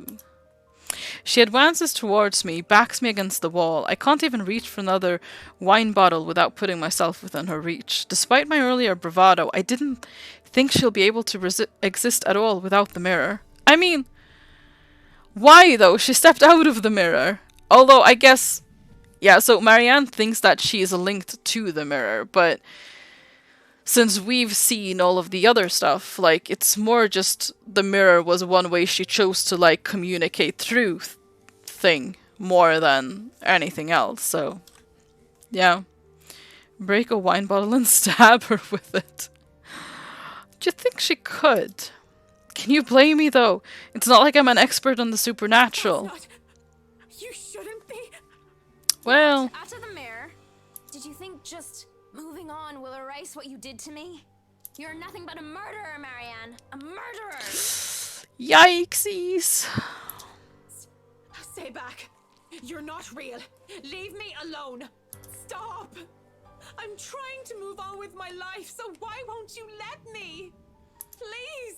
Just get out of my head and leave me be.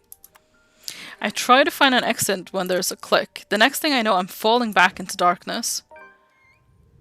I fall on my back and a door slams shut behind me. In a daze, I look around warily and find myself in another room entirely. On the other side of the wall, some sort of secret passage, perhaps an underground tunnel that has me wary and frightened. It also proves that the oddities in the mansion floor plans are a lot more than just a little discrepancies. I expect Lorraine to jump out at me from the darkness at any time. A breeze blowing through the tunnels has me relieved, though, at the idea there is still a way to escape that should happen. That is way better than being trapped underground with God knows what that was.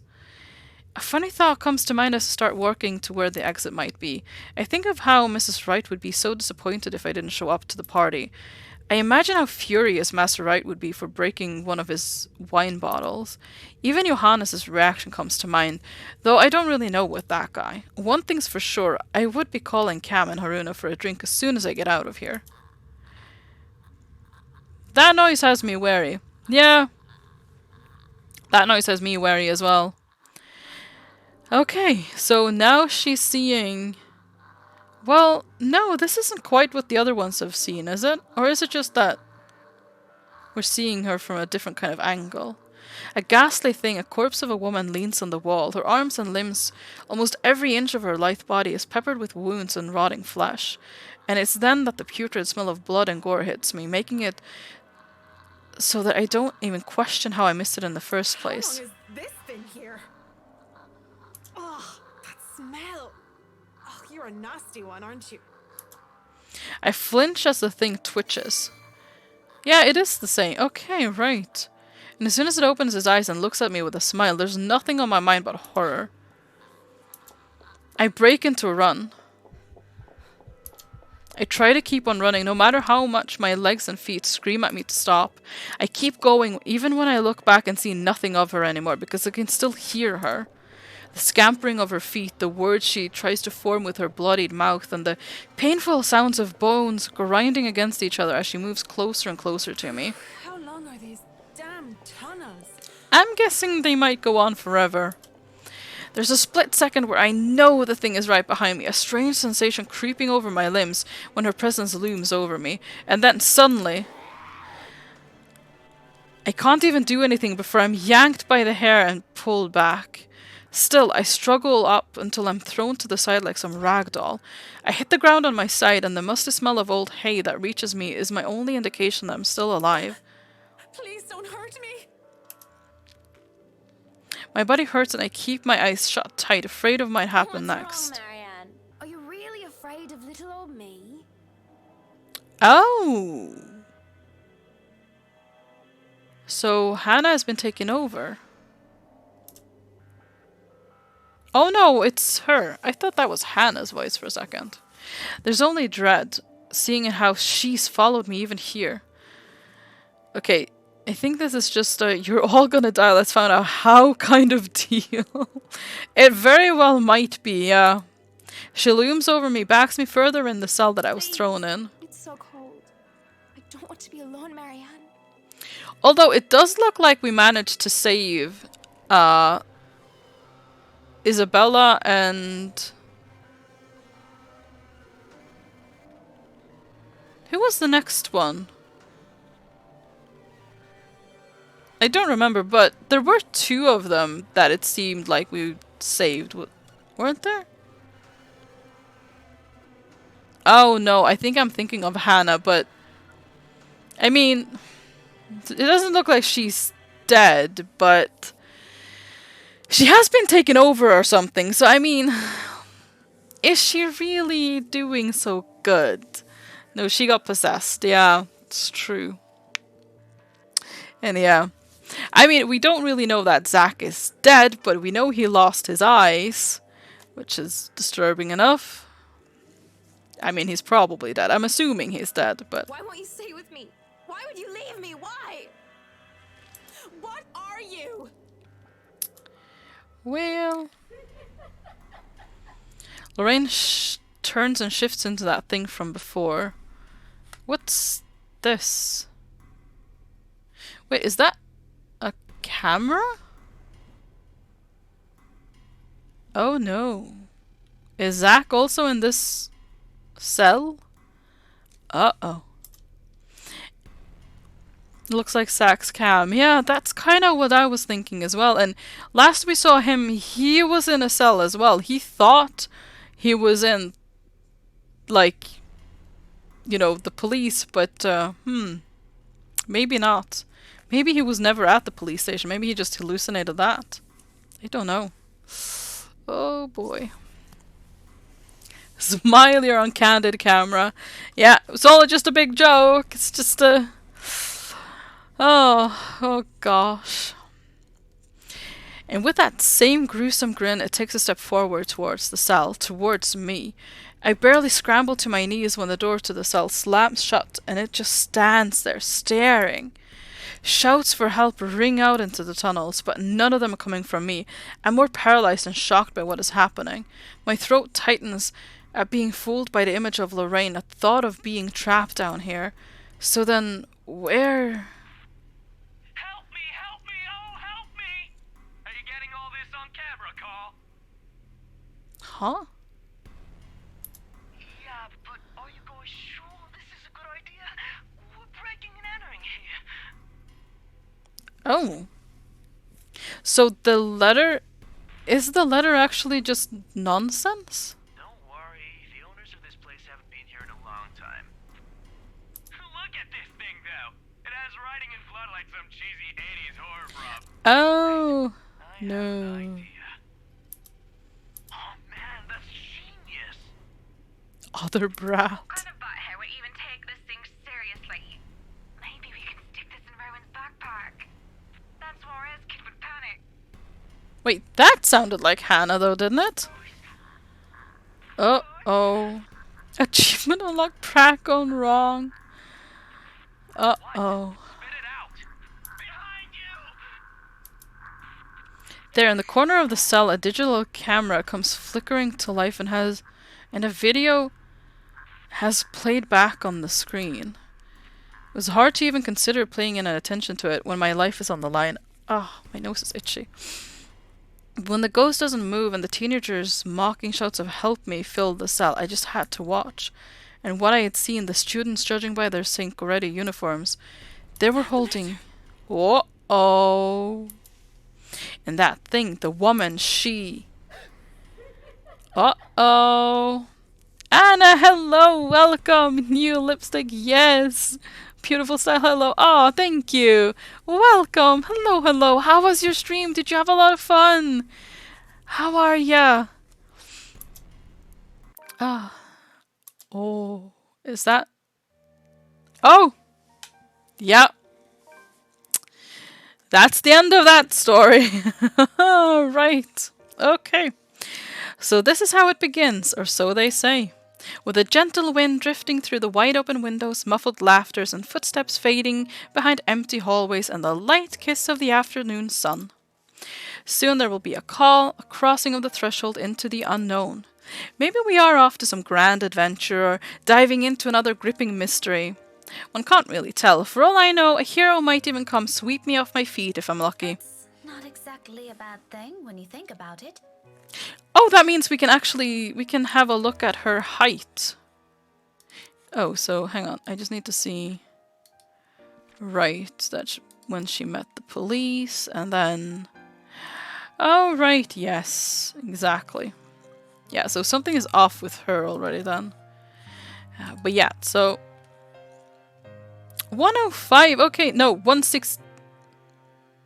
She's exactly my height. Okay, right. Gotcha. It was good we chased some ghosts and I don't think we got any right. Then we wanted to play Gartic Phone, but we only played one round and we didn't have enough people to participate this time. There were a bunch of chatters partly lurking, so we played Bomber Grounds and the quiz. Oh, well that sounds fun still. And now I'm here, I'm a bit tired, we'll grab dinner and maybe watch some Squid Game before going to bed. We'll see. That sounds like a good plan, yes. Dinner is good. Enjoy your food. Well, Nath, you're taller than my ex-wives or their stats. Yeah, I'm apparently not taller than... I mean, I am average height, so it... Two tiny ones. Oh, no. Oh, well. It is what it is. Why were we wondering about her height? Actually, because there was a reason. I remember in the first or something, there was a reason why we wanted to know her height, but I forgot what it was. Or more than the average height. I think for Norway I'm average height, I think. Everyone in chat has a height fetish, apparently. It has become a thing, hasn't it? It's interesting. But this is far from one, isn't it? A riveting tale, that is. The mild breeze, the faint murmurs, the warm rays, painting every nook and cranny a fiery hue, they're all as real as they get. As much as I want to write a little tale out of this, I'm far from someone who can. I don't know, the topic of height comes up surprisingly often. It does, yeah. It really does. Fleeting fancies, that's what these are. Merely passing thoughts to occupy an idle mind while waiting for another busy workday to end. No, I don't care about height, I care about redheads. Why not? Also, I got this Finnish team of blokes following me. But a couple username were sus. I didn't immediately get it because slang, but they didn't cause any noise. They didn't really speak English though, and mostly they just played in a bit of quiz and then stayed silent. Just to be sure, though, I did report some blocks bans because they didn't seem friendly either. Oof. Yeah, that... Probably a good thing to just kind of get rid of them before they cause any trouble then, yeah. Because if they didn't even seem friendly, that's... Probably, you know, better safe than sorry, as they say. So, yeah. Yeah, absolutely. Then again, maybe in another life I am one, who knows? But at present, what I have and what I've chosen to be, well... I won't last years here if I find teaching rowdy adolescents a tedious job, will I? Probably not. Admittedly, the whole affair isn't exactly as grand or exciting as I had imagined as a child. If I weren't so stubborn and too passionate about the whole idea, I probably would have quit a long time ago. But it's always the kids that make it worthwhile, isn't it? As if in agreement, as soon as my pen slides into a neat circle against the papers I'm grading, the final bell rings. Like a dam that is opened, students begin piling out into the hallway soon after. For a short minute, I let the noise fill my ears, let my mind wander to a place far removed from all the hubbub. Solitary moments like these have come few and far between lately. Even my own home hasn't been as quiet as I usually prefer. Though, in hindsight, the entire place hasn't been the same either since Isabella moved in next door. And if her fuzzing over a minor cold last week tells anything, I might as well throw any idea of solitude out of the nearest balcony, so as long as she lives nearby. At the memory, my eyes automatically shift over to the bottle sitting at the edge of my desk. A chuckle escapes from me as I reach for it. A ball of energy and enthusiasm. That big baby. Mother Hen, she calls me, and then says... She then does the same thing right after. It's not that I'm unused to being on the receiving end of other people's worries, or I feel any sort of apprehension over her fretting. If I am to be completely honest, it's actually amusing how someone can be childlike one minute and then act like a responsible adult the next. But there is a dissonance there, both in her actions and words. Although she may not look like it, may not say anything, may not lose her cheer, one way or the other, I know these troubles have weighed down on her lately. Her face says it all, that big numpty. If she thinks I won't notice, she's got another thing coming for her. That's how she has always been. I do understand that part, loud and clear. It's just that I'd really rather not pass another burden on to her. Become one myself. Aren't I supposed to be the one taking care of them? Though I guess that's simply one of the things people eventually grow away from once you've all started leading different lives. Not completely different, I hope. Somehow, that thought makes me feel uneasy. Thankfully, before strangers' ideas can take root in my head, a faint buzzing comes from my bag, cutting through the rest of my thoughts. A small frown forms on my lips when the screen lights up and an unknown number flashes. For a long second, my thumb hovers over the answer button. Even the voice that responds once I do accept the call is wholly unfamiliar. Hello? Oh, goodness. Finally, it connects. Hello? Is this Miss Gales? Rebecca Gales? Yes, Oh, speaking. Who is this? Oh, sorry. Rose Cooper, Briar Realty Corporation. Oh, it's Briar Rose. Realty? My frown deepens as I straighten from my chair. Something in her tone, despite sounding remarkably friendly and light, doesn't sit quite well with me. The rigid pause that follows doesn't help ease the tension that has suddenly descended either. Miss Cooper? Yes. Things are a bit busy on my end. I apologize. I'm not certain if Isabella has mentioned anything before, but we're working together on a property at the moment, and... The Armengard Mansion, yes. She said something about that earlier. Is there a problem? This is about Isabella, actually. She wastes no time relaying everything. The details she provided are admittedly a bit vague, but enough for me to get a gist of what happened. It isn't the bad sort I'm expecting, though still worrying, especially with words panic attack and pale looking a bit sickly woven together with one foreboding sentence. But as quickly as it surfaces, I stomp down the urge to demand answers right there and then. Now isn't the proper time for useless questions. I'll find out soon enough regardless. To Miss Cooper's credit, she neither hesitates nor falters all throughout. There's some sort of comfort in knowing Isabella has someone like her to guide her, though not as much as I would have liked. After all, this is Isabella we're talking about. What are the chances she just said a bunch of excuses so she won't get sent home? High. Very high. Oh, she is so going to hear it this time. Listed as one of her emergency contacts, so I thought it'd be best you know about this. Yes, indeed. How is she? Is she doing okay? I had her take a break for now, but honestly, I'd feel better if someone were to pick her up and take her home for some rest. Anthem's a fair distance from Luxbourne. I really don't want her going off on her own. I do myself, but you know how it is today. Big day. People everywhere until the open house ends. Yeah, it's a bit problematic, isn't it? I'm really sorry to ask this of you, Miss Gales. I know you're busy. Oh, no, it's all good. I was just about to leave from work. Yeah, so perfect timing, really. Let me go from my work to just directly to this mansion and, you know, yep. Wait, how are we hearing this? Mic is turned off? Huh? My mic is turned off? Or how is the other one hearing it? I mean, through the phone.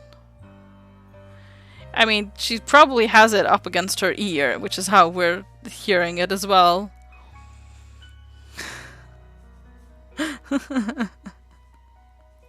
Can you actually mute it? Oh, no. Anyway. Never A mind. few minutes ahead wouldn't hurt. I can be there in a few, 30, 40 minutes tops. Is that Phone all mute right? buttons goes green when it's muted. Oh! Oh! Interesting. Okay, so it's not muted. More than fine, Miss Gales, thank you. Oh, Mundle. We're supposed to be here until... I've only ever had one phone with a touchscreen that doesn't go green. Uh-oh. Oh, excuse me. One moment, please. Oh. I think on mine, it just shows that little line if it's muted and then doesn't have it if it's not muted. Is that how it works? I don't know. Yes, ma'am. The faint hum of conversation echoes from her end. It sounds as though the place is buzzing with more people than you'll expect from a regular open house. I was skeptical at first. The house is old, not to mention its inconvenient location in Luxbourne's outskirts. Who wants to live in a place that's almost an hour's drive away from the comforts of the city? Yeah, like how Nath described it. Yeah, I think that's actually what mine is like as well. Maybe it depends on, like, model and make. But from what little I can hear, it appears Isabella has every right to be optimistic about this sale. If I didn't understand why she was so adamant about refusing my offer to help before, I think I do now. To some degree. We'll be resuming the tour soon. Yes, thank you. Sorry about that. I really need to get this thing going. Lord knows how I'll salvage the situation here. It shouldn't be anything complicated, but still, clients. They can be difficult when they want to be. Oh, you don't say. Anyway, just look for me when you get here, alright? I shouldn't be too hard to miss. No, you're probably the only one with green No hair. problem. Thanks for letting me know about this. Just make sure Isabella stays put, please. Heaven knows how stubborn that girl can be. Believe Yeah. me, I know. Don't worry about it. I'll have a few of our staff keep an eye on her for me until you get here. Yeah, yes. Wonderful. That's all I'm asking. I appreciate it. So is this after Isabella has had her little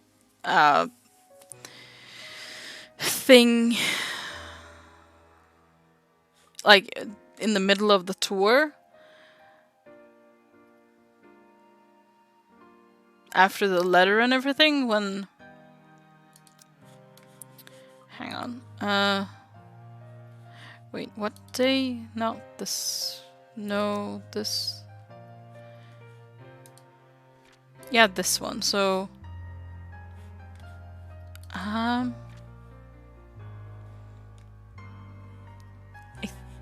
think okay. I don't know. Anyways, If only the same can be said for the news she brought. I allow a brief minute to pass to ease whatever tension has latched itself firmly to my nerves, but no matter how much I wish for it, my mind stubbornly refuses to do so. My hands are unsteady against the papers I pretend to arrange after. Lucid thoughts, every single ounce of it glimmer than the other, grows with each passing second I linger. Something about this whole thing, along with the sudden unease and nagging worry, screams off. Wrong. This isn't the riveting tale I've hoped to step into today. Probably not, no. That's a pose right there. Does she have a tail? Is that just me, or does she have a tail? What else could that be? Even on a rush, getting everything in order before leaving takes nearly a good quarter hour. By the time I make it out of the classroom, the commotion has already died down, dwindling to mere echoes and distant laughters. From the nearby room, melodies from a rehearsing band drifts freely into the air, filling the almost empty hallway with their warm and lively tunes. By the ... I'm assuming Mundell sees it as well. And by the I'm assuming Anna does as well. Exo, what did you do? How did you get a tail into a game? Yeah, it was always him. Any other day, I'll stop, bask in the music, and enjoy what little peace it brings. Not today, however. My steps are brisk, and sure as I march to Edward Hall's exit. Let's go for some tail. Ah, heads or tails. In this game, you'd probably toss an actual head and a tail. The sooner I confirm Isabella's okay, the sooner I can shake off this niggling feeling. For one reason or another, that single call of all possible things has thrown everything off kilter. I'd rather this be over with as quickly as possible. So much that I nearly barrel over a student in my haste. Though perhaps it really is the other way around. Or it's really the other way around. When I look down, a set of eyes, bright and hopeful, stare back at me. That's the girl! I don't remember her name anymore, but that's her. Well, not heads or tail, whatever you pick you get. No thank you. Her arms are wrapped around my waist like a vice, and at my attention a grin... What was her name again? Lucy? No, that's not it. A grin spreads over her face. Hello, Kylie. Kylie, that's it. You know, you aren't supposed to run into people like that. Sorry, Miss Pink.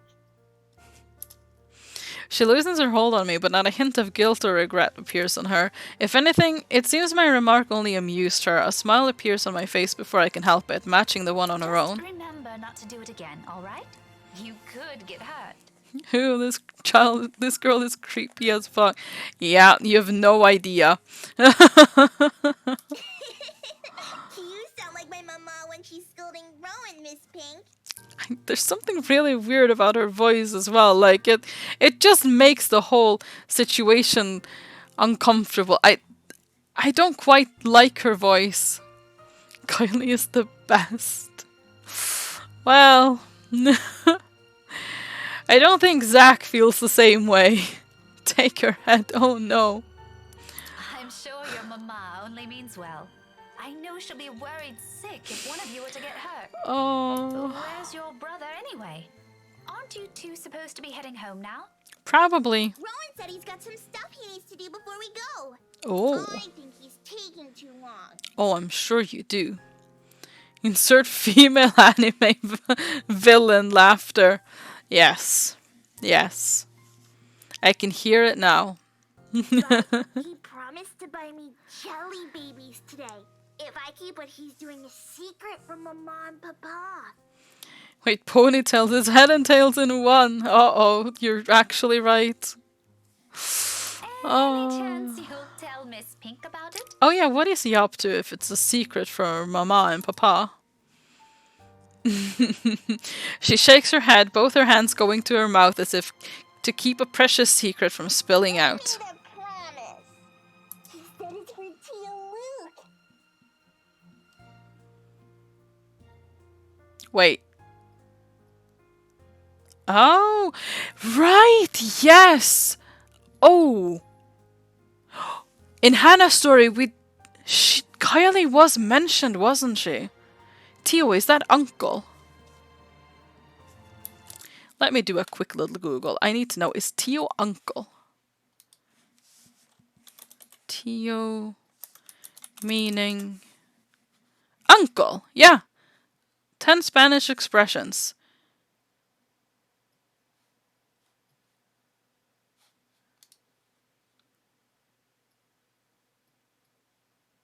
Although it is also Italian. But I don't see... But yeah, so it is uncle. Interesting. Very interesting.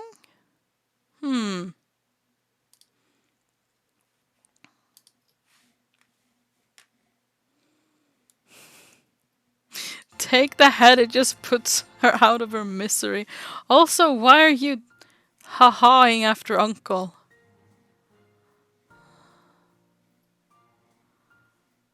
Oh.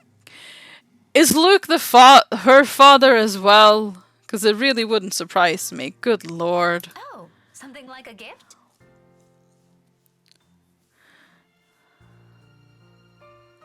Uncle is what moms call baby daddies.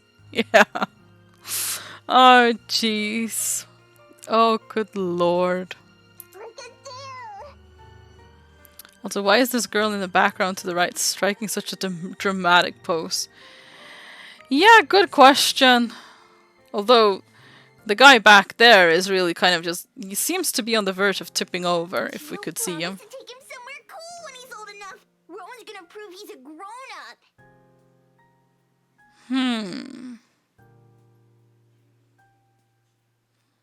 So he's gonna do something criminal.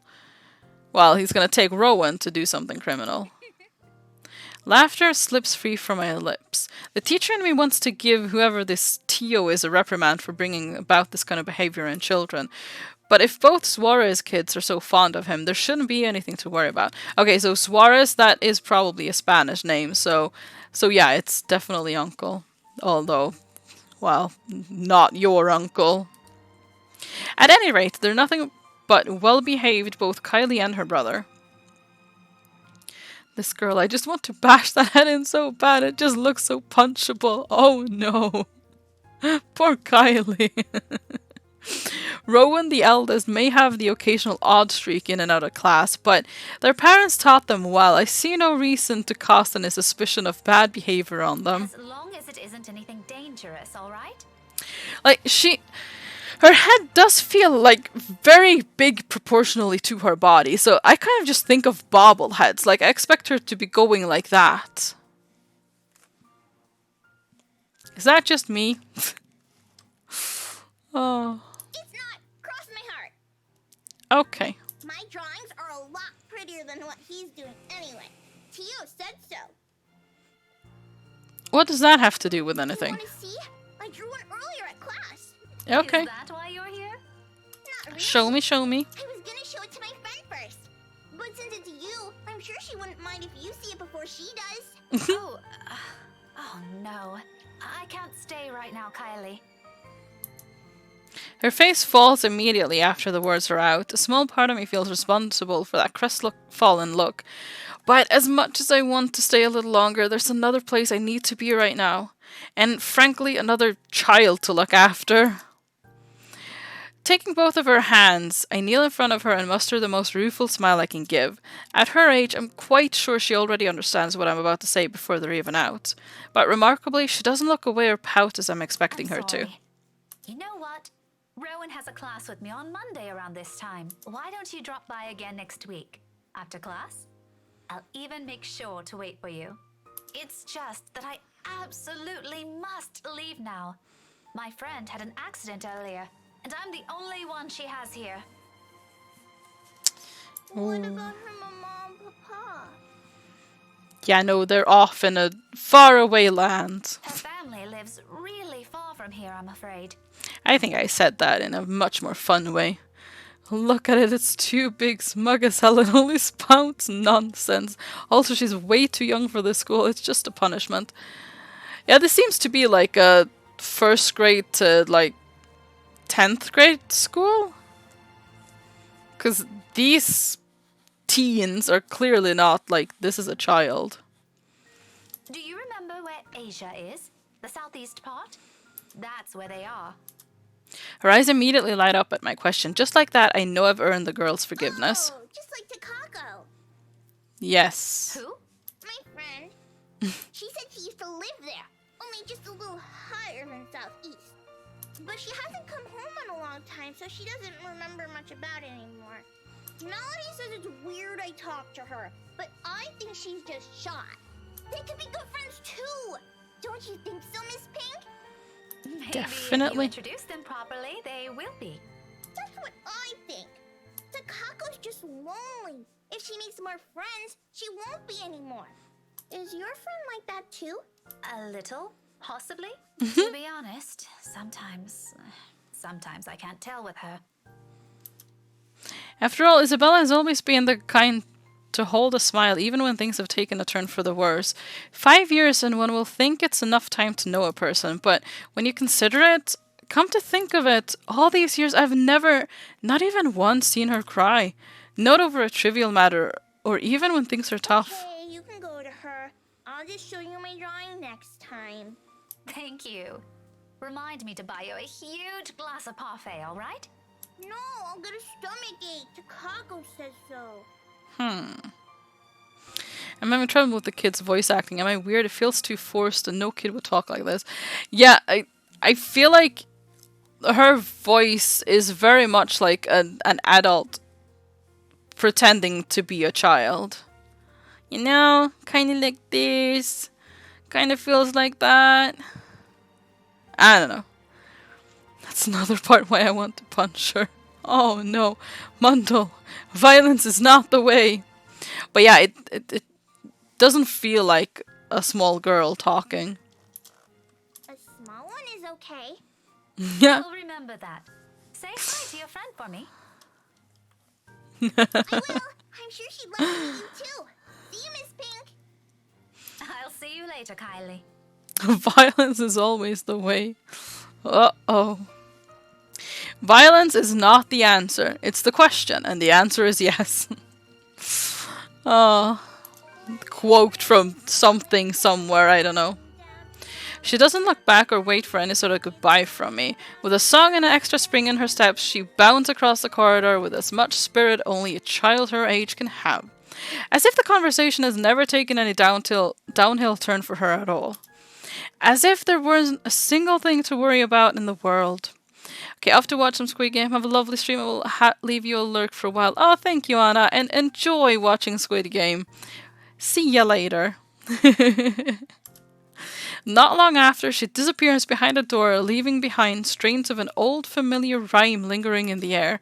Carefree, unbidden, untroubled moments like this, I envy her. And as I resume my hurried pace, a tiny whisper at the back of my mind wishes the same could be said for myself and my own worries. Luxburn may be a small city, but it's no stranger to hellish rush hour traffic. But surprisingly, getting out of the city today proves more of a breeze than a hassle. A relief considering how none of my calls to Isabella have made it through. Either the reception's really bad over there, or she's ignoring them on purpose. Both does nothing to ease the disquiet in me. The rest of my drive passes without much incident. As soon as I'm out on the busy streets, in less than 30 minutes, the mansion looms ahead of me. For all the fuss Isabella made about the house, it remains a thing of beauty. Unlike Luxburn, the estate and the nearby Anselm village stand as its complete opposite, living and breathing the songs of the old, whispering of a once blooming haven lingering in the air. Contemporary conveniences aside, it's a place I'm glad modernization hasn't wholly touched. It's just a shame the locals know more of the silly hearsay than the history itself. Uh-huh. If I could only knock some sense into these people. Well, you're about to have some sense knocked into you, I'm sure. Sadly, complaining is all I can afford to do. As much as I want to give them a piece of my mind, it isn't why I'm here. I don't think these rich types will appreciate getting a lecture from me either. I have as much business with them as they have with me. With a heavy sigh, I give myself one last second to take in the scenery before heading up to the main entrance. Most of the guests are already heading out. Wait though, didn't Isabella get a lift home from Ashton? Huh? I'm so confused, but wasn't that how... Huh. Though some still linger, it's mainly just to take photos of the house's facade or its various rooms. Anna, you're leaving me. Oh no. Oh.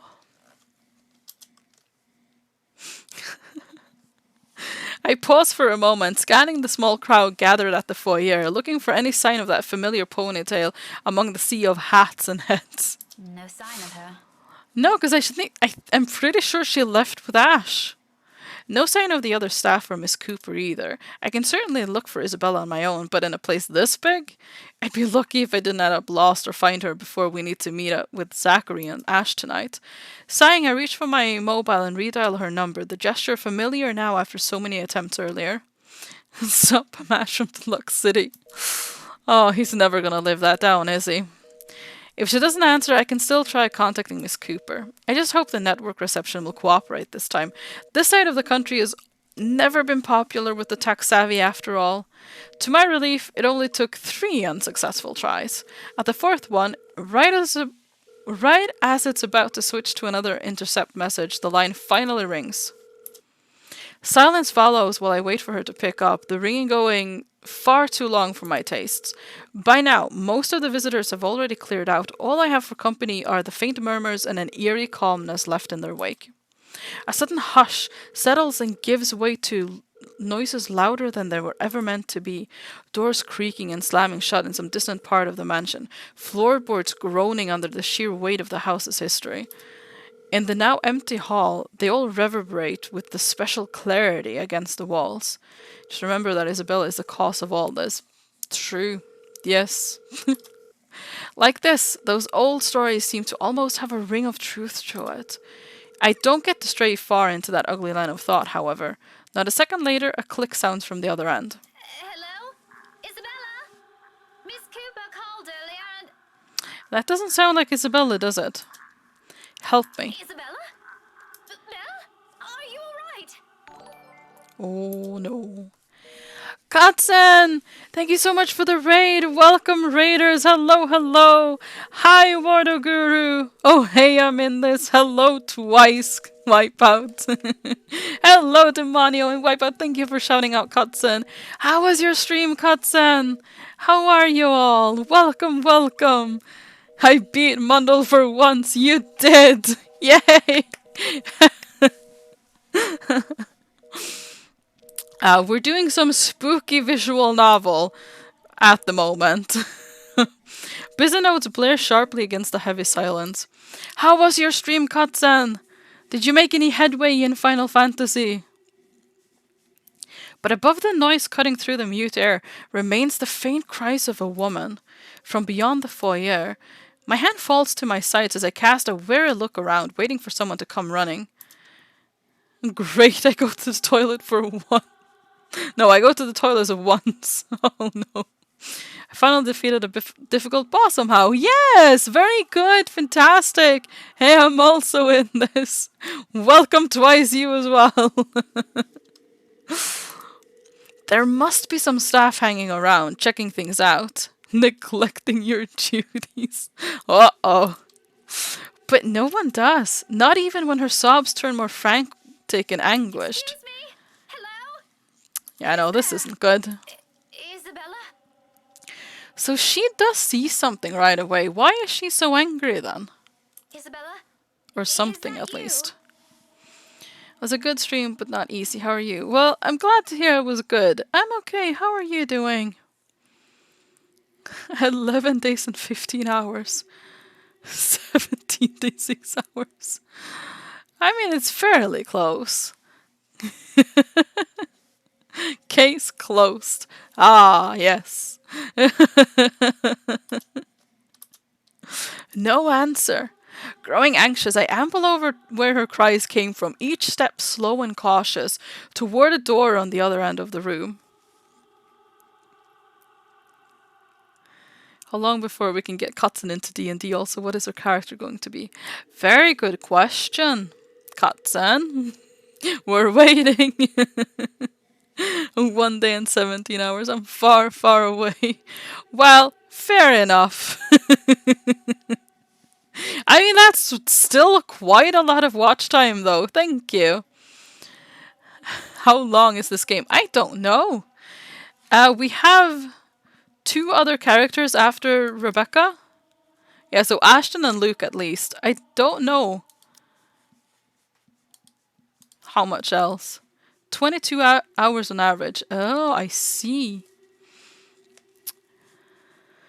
Welcome though, EXO. Hello, hello. How are you doing? Wait, why do I know that? Oh, maybe you looked it up. Maybe we've asked that question before.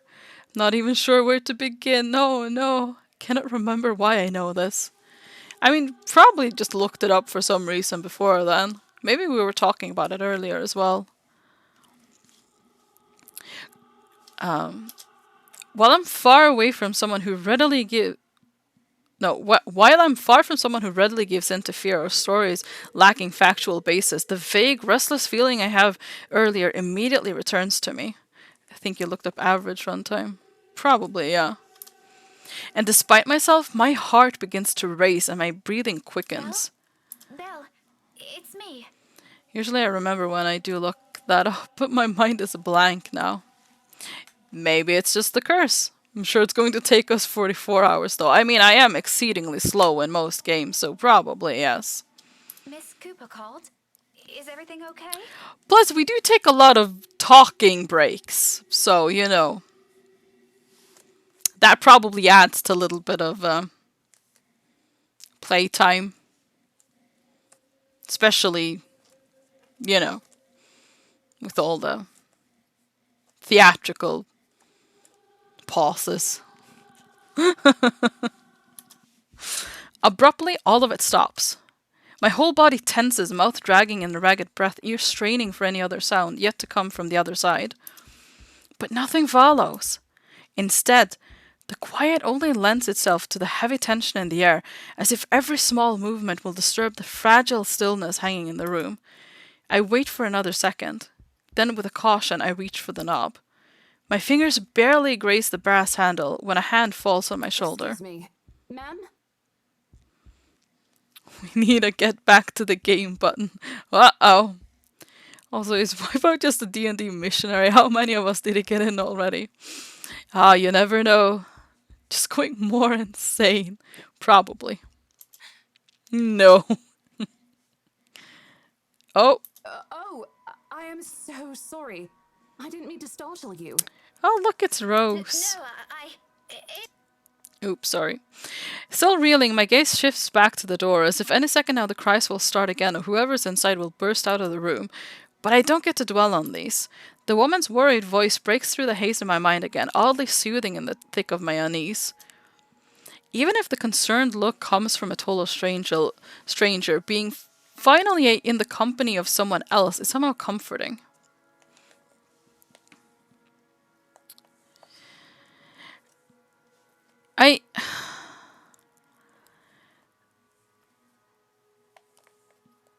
I wonder though, because I am very, very sure that Isabella left with Ashton, so didn't they? They did, didn't they? I don't know, maybe not. Ma'am? Are you okay? Oh, no, I'm fine. This is probably just some cold. Ah, yes, I usually hear anguished crying of other people when I have a cold as well. It's usually what makes it difficult to sleep whenever I've got a cold. Do you need to sit down? Oh need. gosh. No need. Okay. I'm actually looking for a friend. Yes. I waved the mobile in front of her like the gesture alone explains everything. Vaguely, I note my tight grip on it and quickly slip it into my pocket before she notices it. She doesn't need to know that. Well, I'm not really sure if your friend would still be here. Well, you kind of... Should this not be... Like, at any point... At some point around here, shouldn't the penny drop that... Oh, hey, wait! I called someone for someone else. It's a Sweden thing to hear crying as you sleep, right? No, it's just generally a cold thing. If you got a cold, you're gonna hear crying. I mean, it's just how it is. Which they can communicate with animals. That is very cool, yes. And Druid would be a good option there. Wipo's not going to be satisfied till he has a 20-person team that takes an hour just to get through initiative. Yes, good. Then we can really, like, beat down the enemy. Druids can, Rangers can, and Warlocks can. Yes, Warlocks as well would be cool. I'm already thinking if I'd ever make another character for a campaign or something, what would I be then? Because, like, I definitely want to do this more. I'm still not really good at D&D, but it's so much fun. We're actually about to close the open house in a few minutes, ma'am. Well, you know... No worries. She's not a guest here. She works for Briar Realty. Yes. Miss Cooper called me earlier. In fact, I'm also looking for her. Aren't Rangers completely useless? At least that's what that one funny guy on YouTube said. I have absolutely no idea. Recognition flashes in her eyes, and her worried expression dissolves into a smile at once. Oh, there you go. The penny dropped. Very, very late. It's all I need to know that I don't have to look elsewhere or venture deeper into the mansion on my own. In some way, I'm not too keen on the ladder right now. Yeah, I wonder why. Druids commune with nature and transform into animals. Rangers think Orlando Bloom in Lord of the Rings with more magic. Warlocks, well, they have a contract with an eldritch sugar daddy. Ah, yay. Or you can just be a wizard or a sorcerer and use spells for it. I mean, all of those actually sound pretty good. So take your pick. Does an Exo have a mini-nath? Look, he doesn't exist in our campaign yet, and until then he does not have a mini-me. But yeah, what is Exo's character? I don't know. Oh, Miss Rebecca Gales, is it? Yes. Sorry if I'm a bit late. It's not a problem. I was busy with the open house and a few clients anyway. It's actually a good thing you came when you did. I'm still sure that she left with Ashton though, so... Let's see. Isabella should be here somewhere. I told her to stay put earlier. That girl never listened. Rose? Rosie, may I have a minute? There's just this one little thing before we go. Miss Cooper's head immediately snaps up at the voice. In a blink, a different kind of smile appears on her face. A smile still, friendly even, but the kind mainly given for the sake of pleasing other people rather than making friends. Indeed, yes.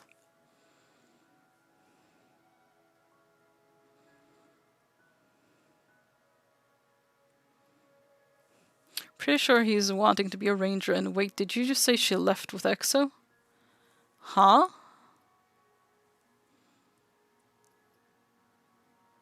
Did I? I meant to say she left with Ash, but I mean, maybe she did. Maybe that. I'm pretty sure you said she left with Exo.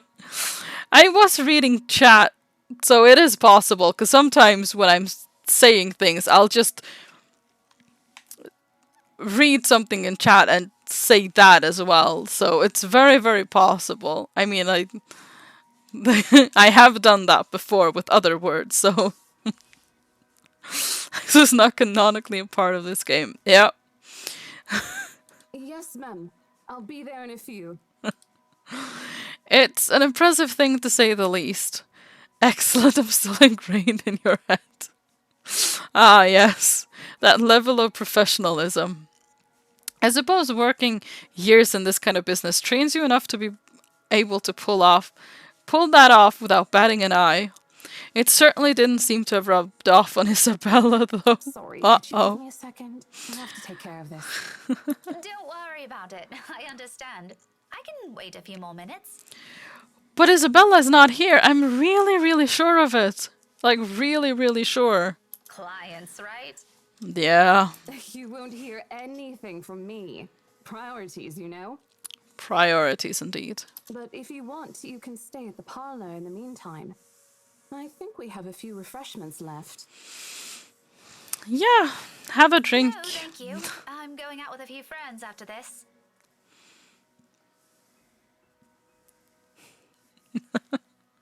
Isabella's supposed to join us too. But that depends on how she's doing, of course. Yes. Oh, this won't be long, I promise. She throws me an apologetic look before sauntering over to a small group gathered at the entrance. A couple or siblings and another woman, probably their secretary. Either way, they look no different from the other guests. All three of them primly dressed, albeit in a manner significantly simpler than the others. No frills, no extravagance of any form. But their gestures and movements alone speak volumes of their ingrained lifestyle. And again with the Nothing Else Matters music. It really bothers me because I don't get that satisfaction of the actual, Nothing Else Matters melody. It really bothers me. I can't explain it properly. It just really, really bothers me. Maybe accepting Mrs. Cooper's offer would have been a much better choice than standing around awkwardly and gaping at them. All while also attempting my best not to listen in on their conversation. Although that one proves more difficult with how enthusiastic the blonde woman is. Her voice easily echoes through the walls with only the 5 of us here. Only character I have right now is a rogue trickster. Oh, I see. Pretty soon, I find myself being drawn into their talk without meaning to. Hello. First thing in the morning. First thing in the morning, ma'am. The mundane talk isn't what catches my attention, however. Well, we'll have our lawyers prepare everything as soon as possible. Let's make this whole thing easier for everyone, shall we? Just let me know if there's anything you need from me. Mm-hmm. You know how to contact me, yes?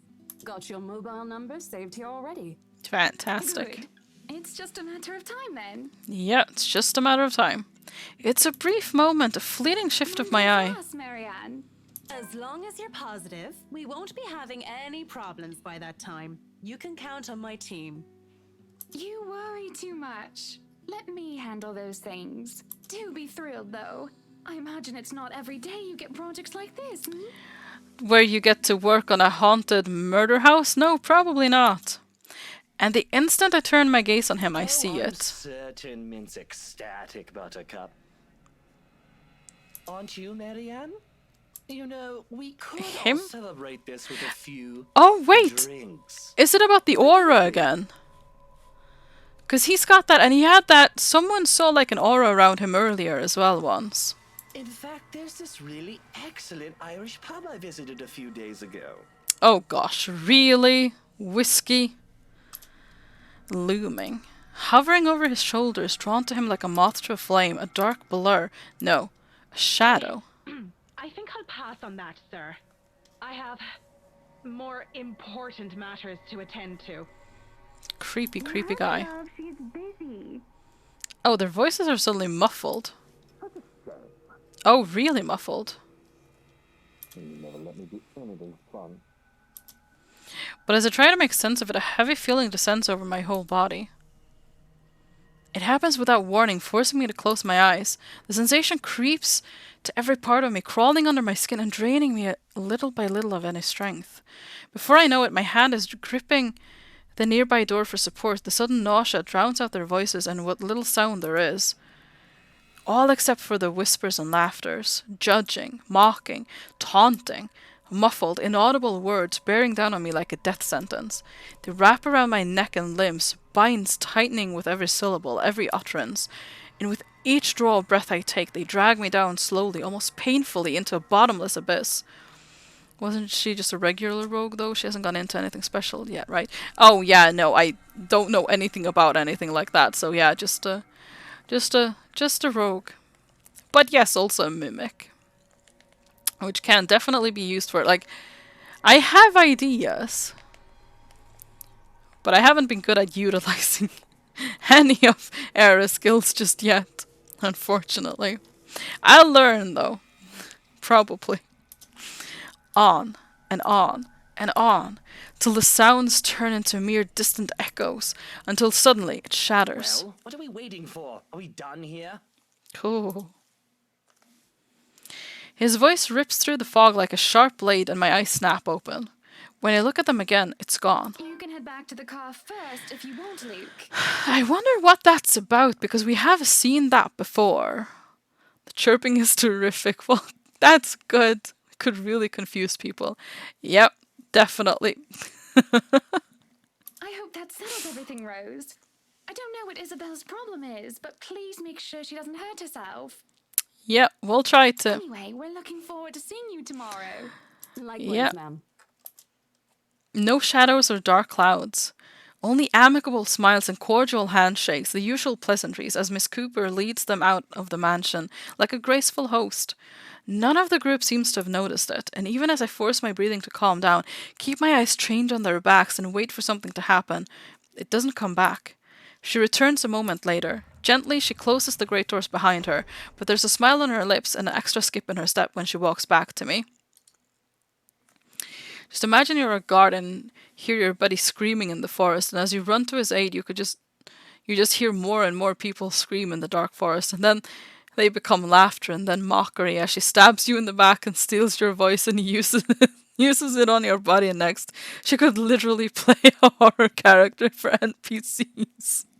Oh my gosh. Well, let's hope if Mundle ever joins the campaign that he's not also a Kenku, because apparently the NPCs will just have a terrible time. Oh, good lord.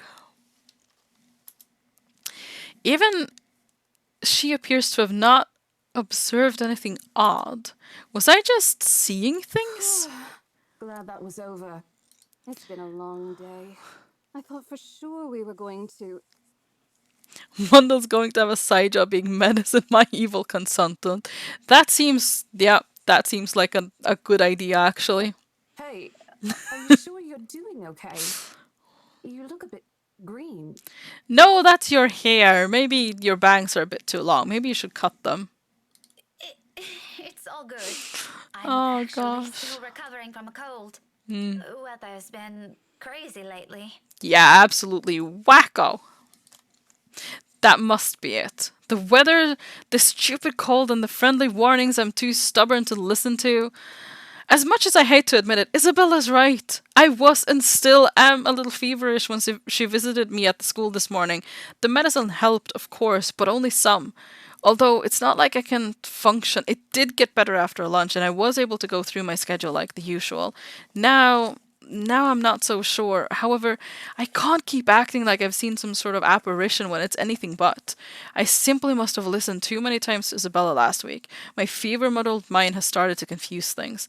If this doesn't let up, I'll just need another visit to my doctor, plain and simple.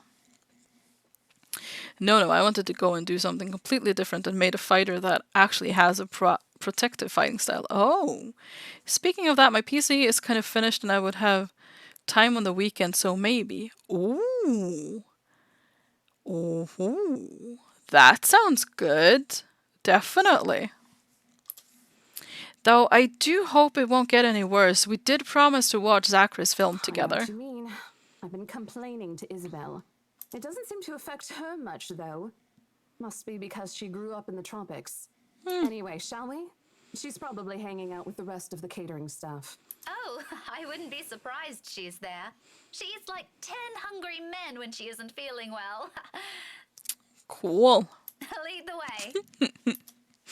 With a small nod, she gestures for me to follow. I do so without much thought, finally putting everything in the back of my mind.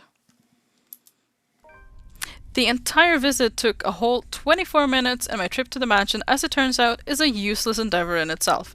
Yeah, so she did.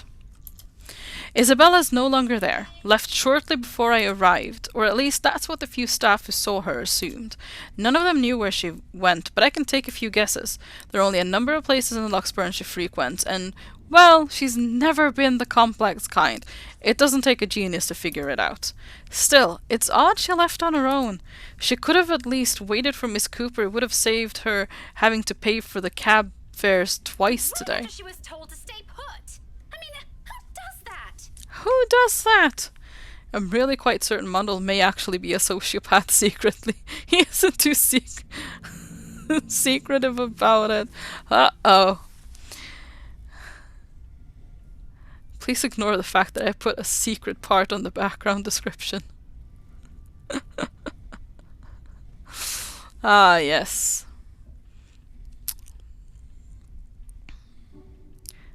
Definitely nothing to worry about. I don't see why there would be anything to worry about. It's all good. Oh, sod off! You don't own the road. Oh my gosh. In the end, all Miss Cooper could give me were a string of apologies for my trouble and a request to let her know when I find Isabella.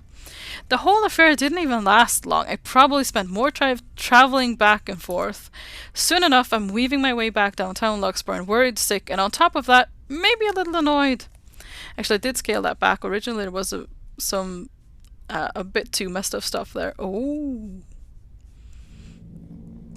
Well, this sounds interesting, I'll be honest. Whether at the unexpected turn of events or at Isabella herself, I'd rather not think about it for now. Not when I'm already running late for Zachary's film. Besides, I'm perfectly sure that's where I'll find her. As one would expect, people are already gathered at the movie house when I get to it. The small avenue where it's located has been closed off early from any passing traffic to make way for the avid moviegoers who are sure to crowd the venue.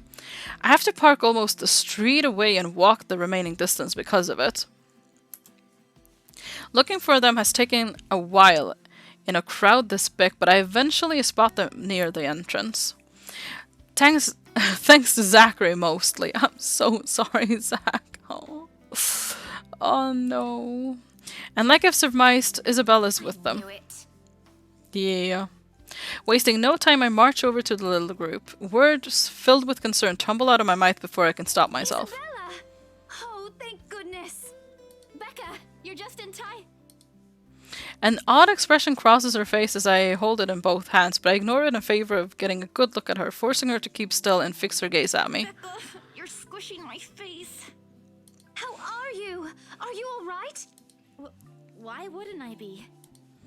There doesn't seem to be any visible injury, nor does she appear to be in pain. Apart from her confused frown at my question, she looks pretty much like how she would any other day. Even so, you can't really tell those things with her at first glance. The last time she got sick, she never bothered to call anyone, even me, who lives right next door.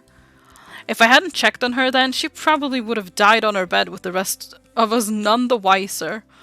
It's one thing we laugh about now, but moments like those also teaches you something about a person. If anything, it has given me more of a reason to constantly worry about her. And the moment a familiar name comes up, I know my concern is right now aren't completely baseless. Rose called me earlier.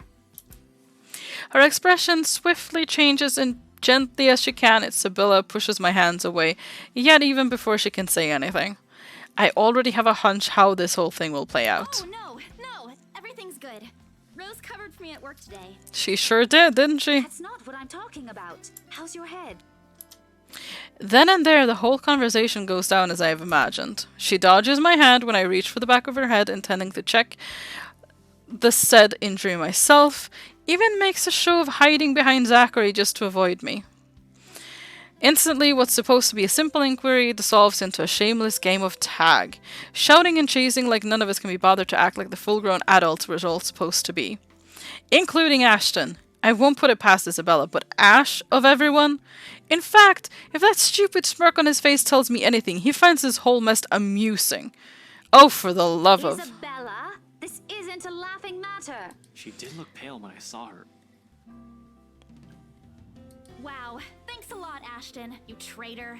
I'll get you back for this. This Just is just wait. me. I didn't actually cut off his voice line there. I think it just cut off on its own because he didn't say earlier, did he? Did I just miss it? What? I'm just saying it as it is. If you mentioned this earlier, we wouldn't be having this conversation right now.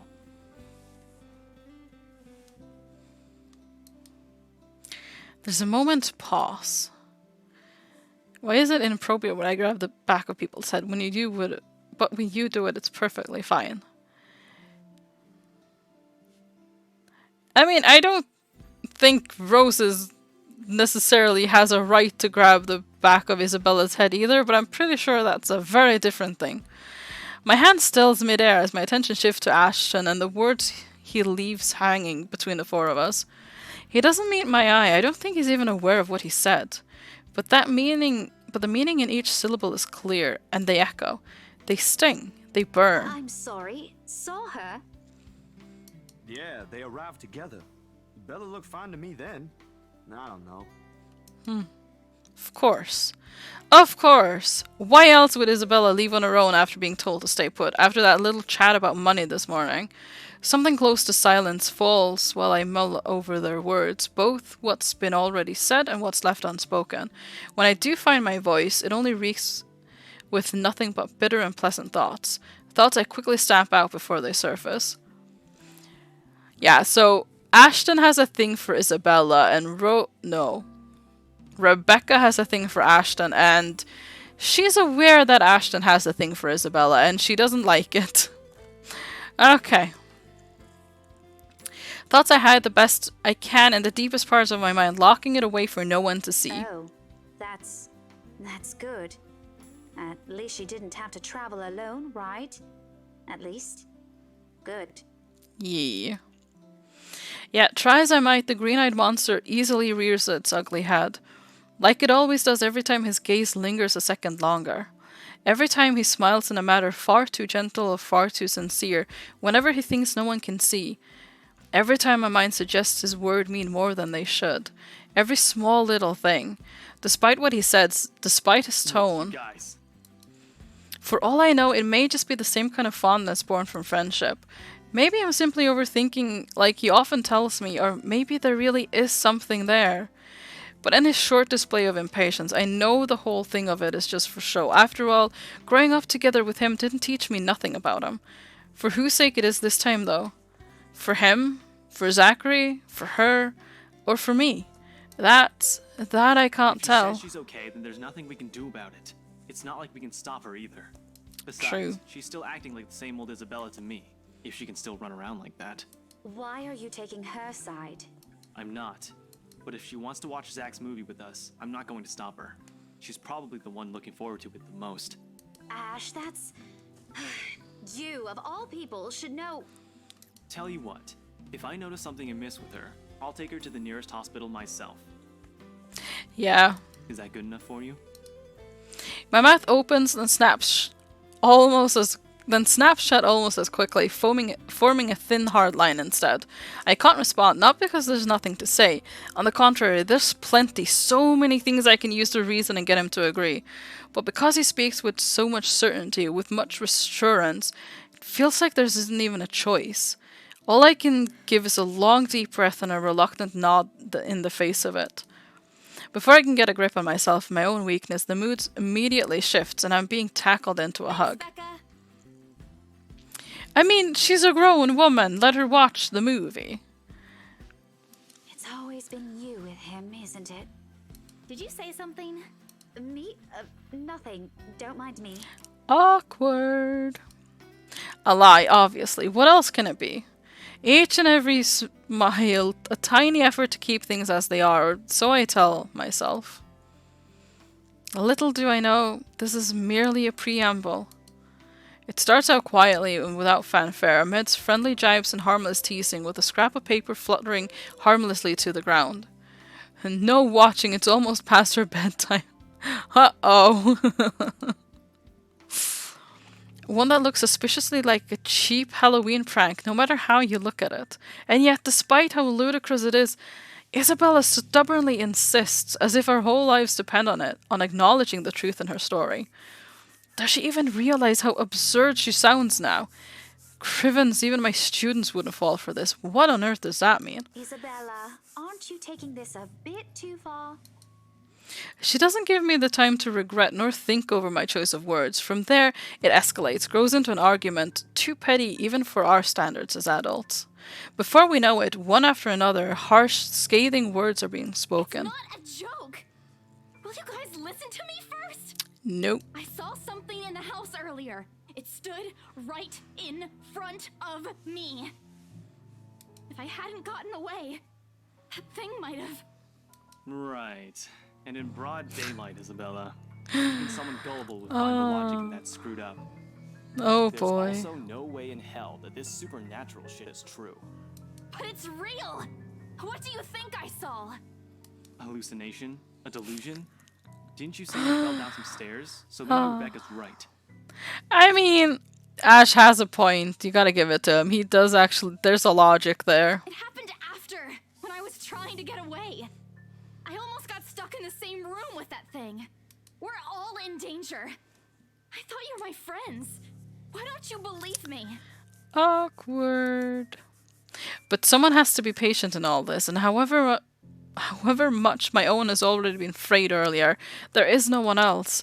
Who else here can deal with someone selfishly acting like a kid? Like every other time, it has to be me. We are, and you know that. Uh-oh. But this thing and that thing has got nothing to do with the other. Well, you When know. Rose called earlier, I thought she's just exaggerating. But based on what I'm seeing right now, maybe it's better if we really postpone this for now. Don't bother. Just like that, she cuts us off. Slams the door right in front of our faces while my own temper flares before I can stop it. Although it falters briefly at the hard expression on her when she snatches the blasted paper from Ashton, I hold on to it. Regardless of how upset she appears, soured expressions and balled fists, throwing a tantrum is simply unacceptable. For a grown woman at that. Words form at the tip of my tongue, ready. But before I can open my mouth and let it all out, her feelings and mistakes be damned, Zachary raises a voice of his own. Guys! A warning, underneath the warm and hopeful beat in his voice. We all stop and look to him, and even my own anger subsides a little at his tone. Why don't we all calm down first? I'm sure Isabella has her reasons too. No need to be hard on her. And hey, ain't this supposed to be a happy get-together? Well, to an outsider, it may sound like a desperate request, but Zachary has always been the one to keep a level head over petty squabbles. This time is no different. He knows what to say, and when he lets it fall, they only ring sharp and We true. haven't seen each other for months. I'd really love to know what y'all have been up to. I only ever get to talk to Bella over chat. Please. And as careful as he is with his own tone, it does make me feel ashamed. We're supposed to be here for him, to give him what little support we can give, yet here he is trying to keep 3 stubborn people from outright hashing it out in public. Later, we can and will talk about it, of course. There's a proper time and place for it, and at the moment, my anger and whatever reprimands it carries no longer matter. Beside me, Ashton appears to have already caught on. The lines of his shoulder ease into something much more relaxed, his expression back to its usual nonchalance.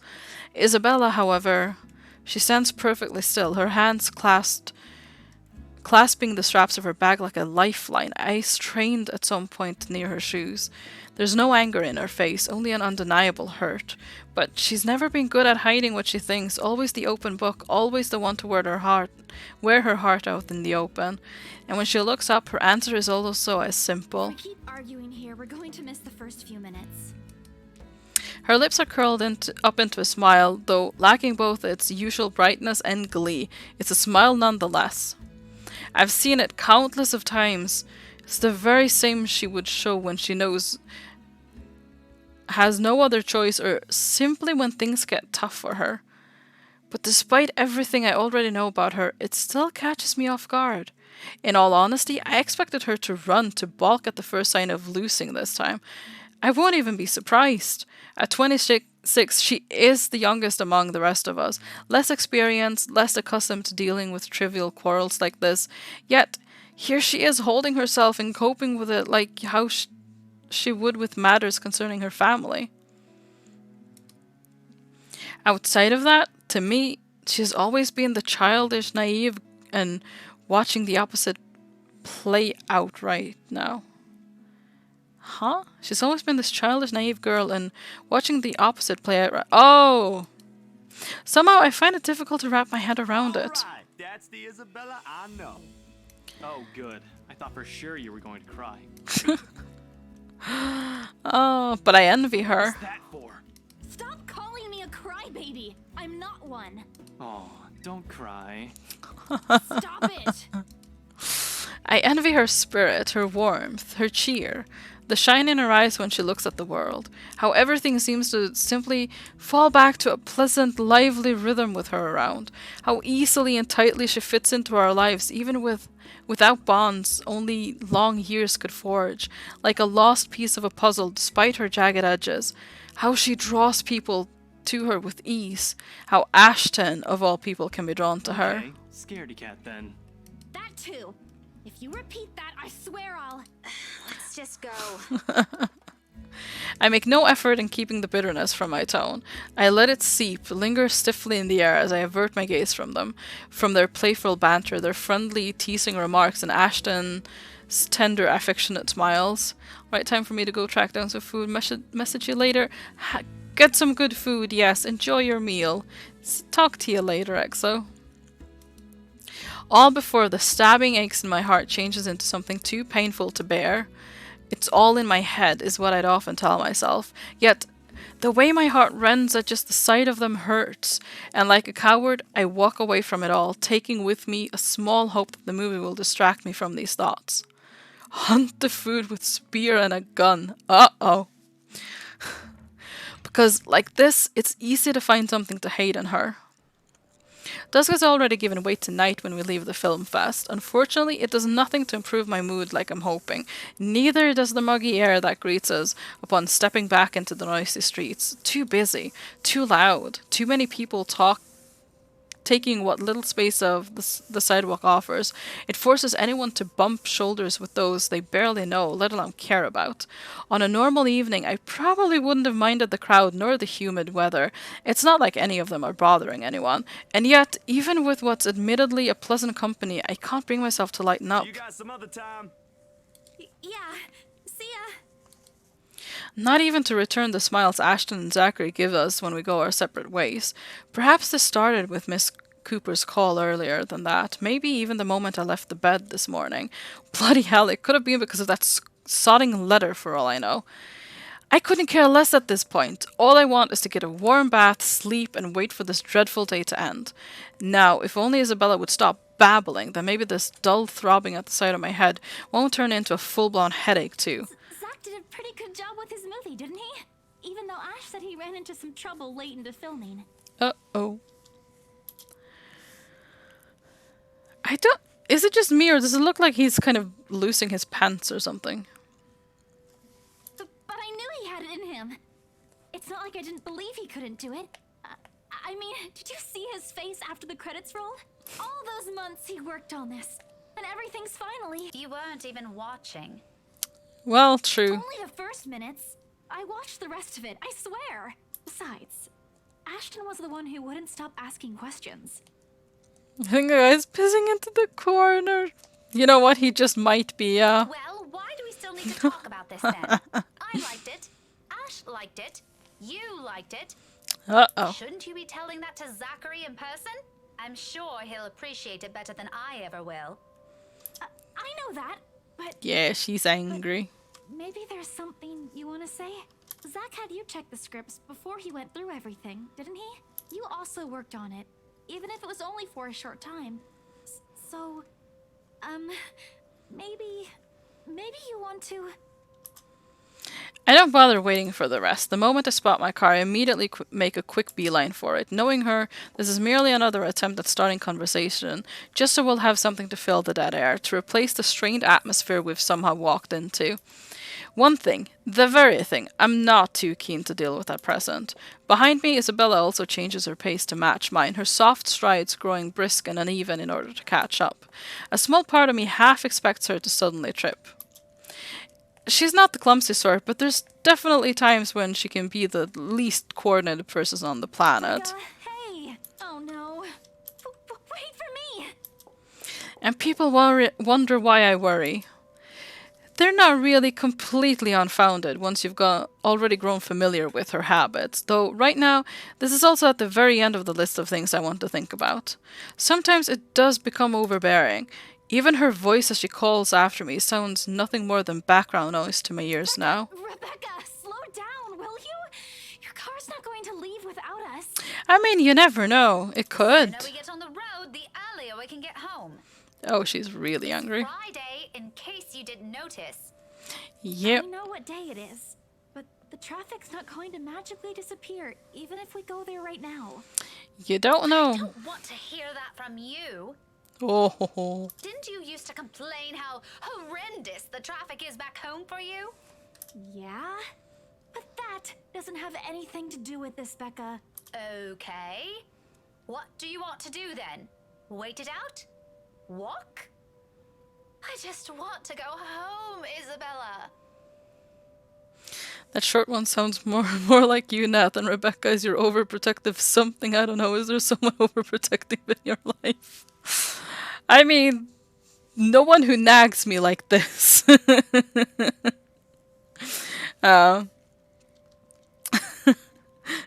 If you want to stay out here longer, I won't stop you. No, not quite, I think. I'm not up for any other foolish excursions tonight.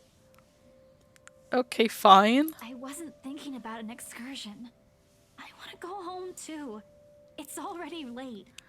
Wait, even Exo isn't this bad? I mean, not really, no. He doesn't tell me, You've been in this what to eat and stuff, which Rebecca does to Isabella, so... Yeah, no, I'd say that's a bit different. Are you really okay? Was it the cold? Or did something happen at school? Well, not quite. A long pause follows, and it holds everything she's been meaning to ask from the very start. I'm in no mood, but all the same, my hand stops short of unlocking my car, and my grip on the handle tightens. He does have the overprotective thing. How so? I can feel her eyes boring on me, waiting, hoping patiently for any answers I'd give. She's the same as Zachary. They're bad liars, but when you talk to people like them, if you're not careful, they often leave you with no choice but to admit the truth, those exact same ones I can't voice. Oh, not, yes. Despite my lack of response, she pushes on, surprisingly. This time her tone is quieter, more tentative than usual. Literally forgot the most important word in that sentence. Happens sometimes. It's just the way it is. Was it because of the letter? It's a well-meaning question, much like the rest of this talk, yet something in how she says it irks me. If it is, I'm really sorry. I didn't mean to cause a scene. I think Rebecca's about to cause a scene in a second here. I did see something in the mansion, though. I wasn't lying about that. Wherever she wants to take this, I no longer want to hear a word of it. Not at this minute. Preferably never. Especially when there are already a million other things buzzing and prodding inside my head.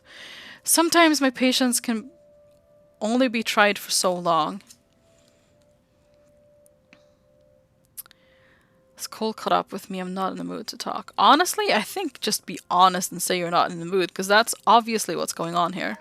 And during the open house, even if there were a lot of people around, there were weird things happening. Oh. Oh! That took her relationship with Ashton down as well. Oh, that's interesting. Okay, I'm guessing this option doesn't exactly do what I envisioned it would. I don't know if there was based on that. Noticed, but I'm sure it wasn't because I fell down the stairs. Even before that, in the attic. Will you give the sorting letter a rest already? Yeah, that's not quite what I was hoping for. I was just thinking of... Well, the way I saw that option was, look, I'm not in a mood to talk right now. Can we do it another time? And that's why. Yep, this is why indeed. Well, the effect is immediate. Abruptly, Isabella clams her mouth shut. Hurt flickers across her face as she looks away, and her shoulders droop, all before the thought of holding back on my tone or how she'll take every word crosses my mind. When the realization does hit after, a twinge of guilt washes over me at once. But with all that's already been said and done, what am I supposed to tell her then? That I'm someone who can be easily unsettled by my own assumptions? That this stupid sulk has been brought upon by some equally stupid jealousy? That the simple glimpse of her and my childhood friend together infuriates a part of me? Or that I wish I've been in her place during those times instead? True or not, I owe her neither of those, and if anything, she's the last person I want to know about it. Look here, I'm not in the mood for this kind of talk tonight. My head is aching and I'm tired. Nath is not tsundere enough to predict what Pinky's gonna say. Well, I mean, I'm apparently just not good at predicting how things are gonna work out at all, because, like, when I envisioned Isabella talking to Marianne about her cat, that didn't go how I planned either, so... Although that one, I feel like there's no way you could have predicted that. I don't want to hear Oh, about the gosh. letter, or the mansion, or whatever it was you saw in the bloody attic. Just get in the car and we're going home. Sorry. I won't mention it again. If you're so worried about it, why don't you just throw the blasted thing away? You make it sound so easy. Because it is.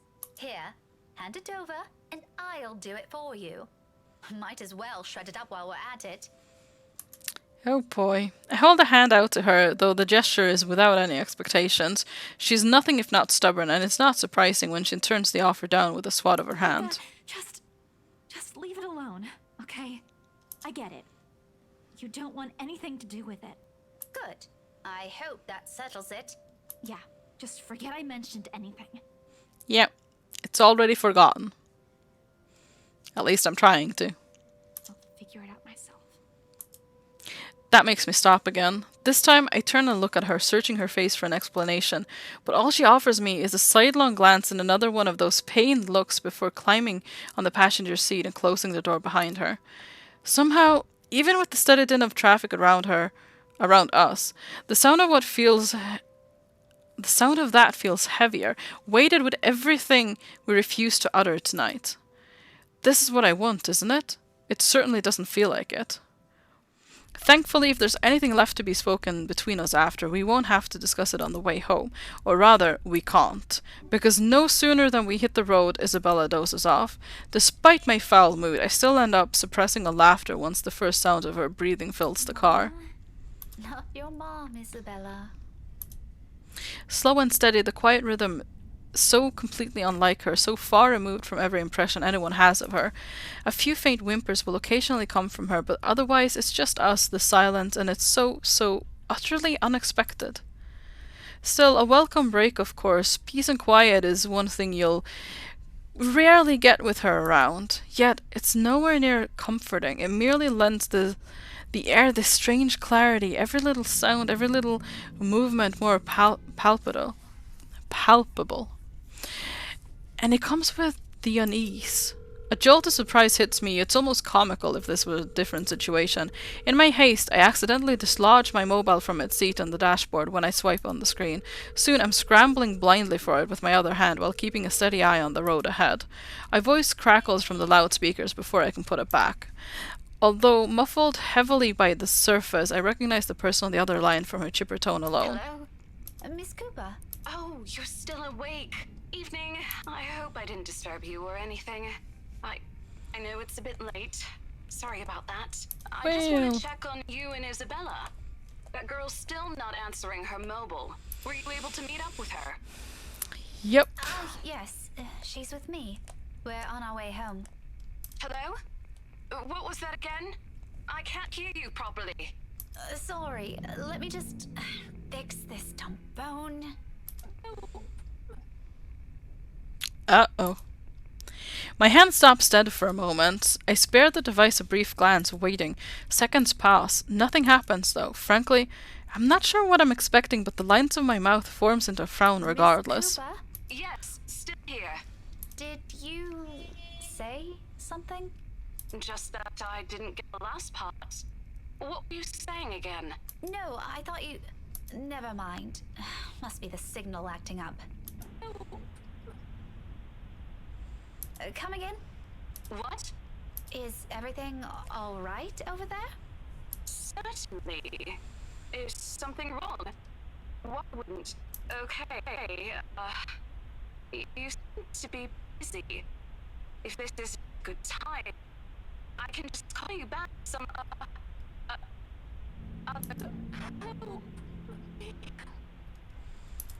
This is so worrying. Yeah.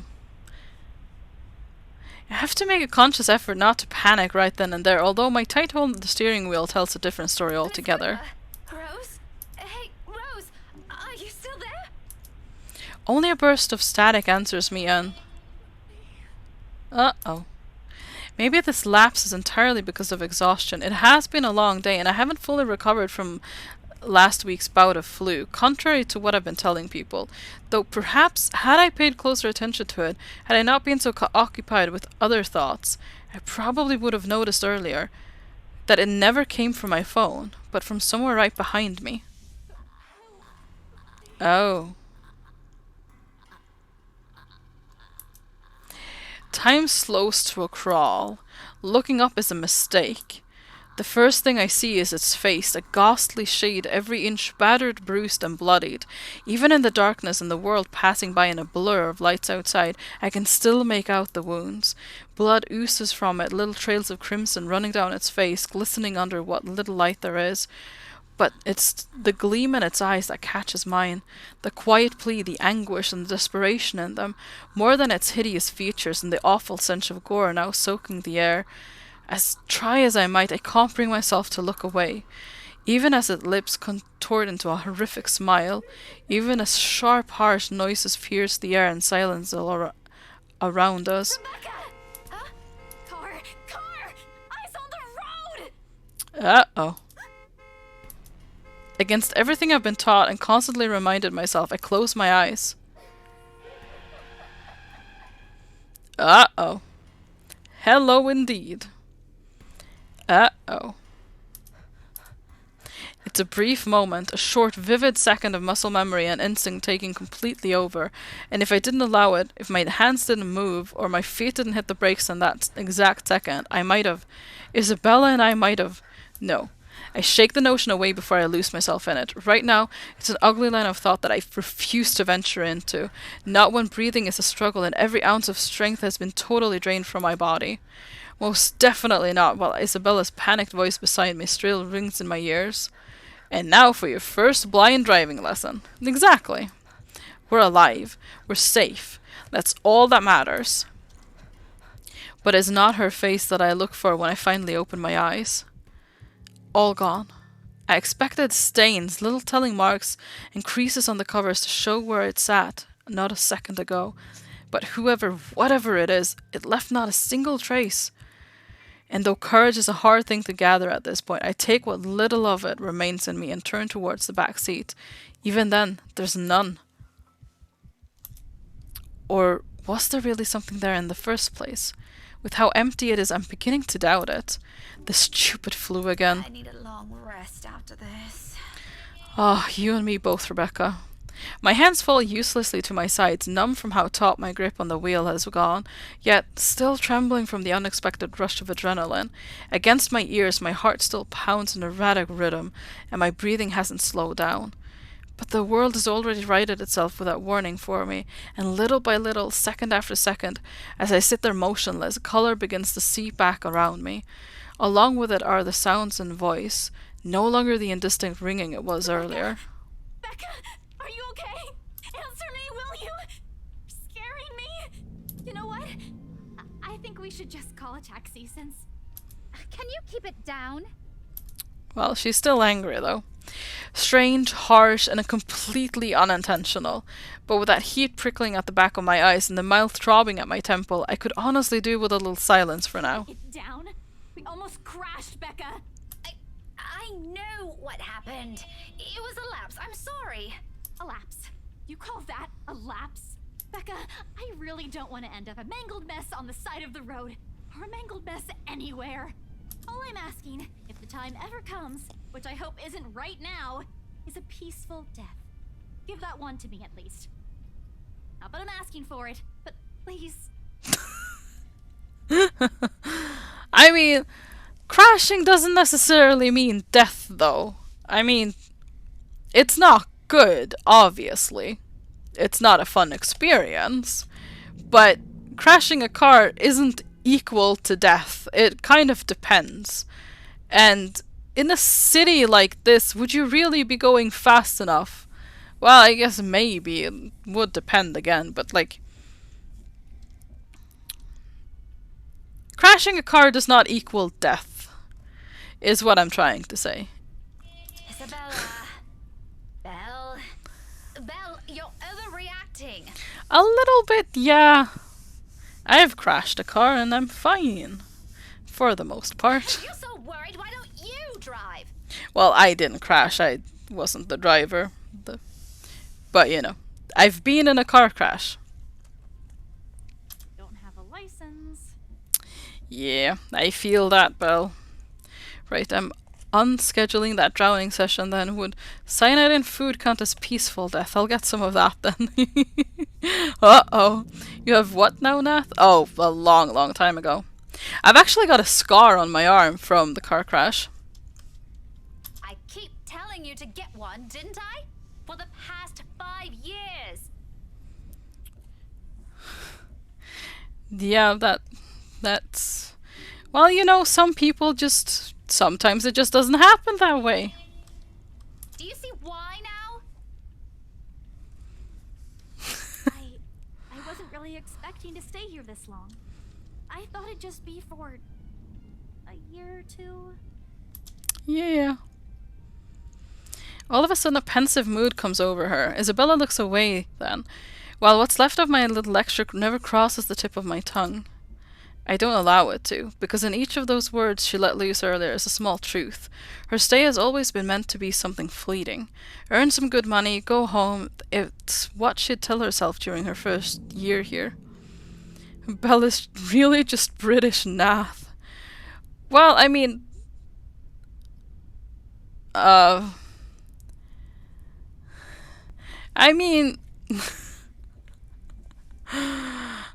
boy.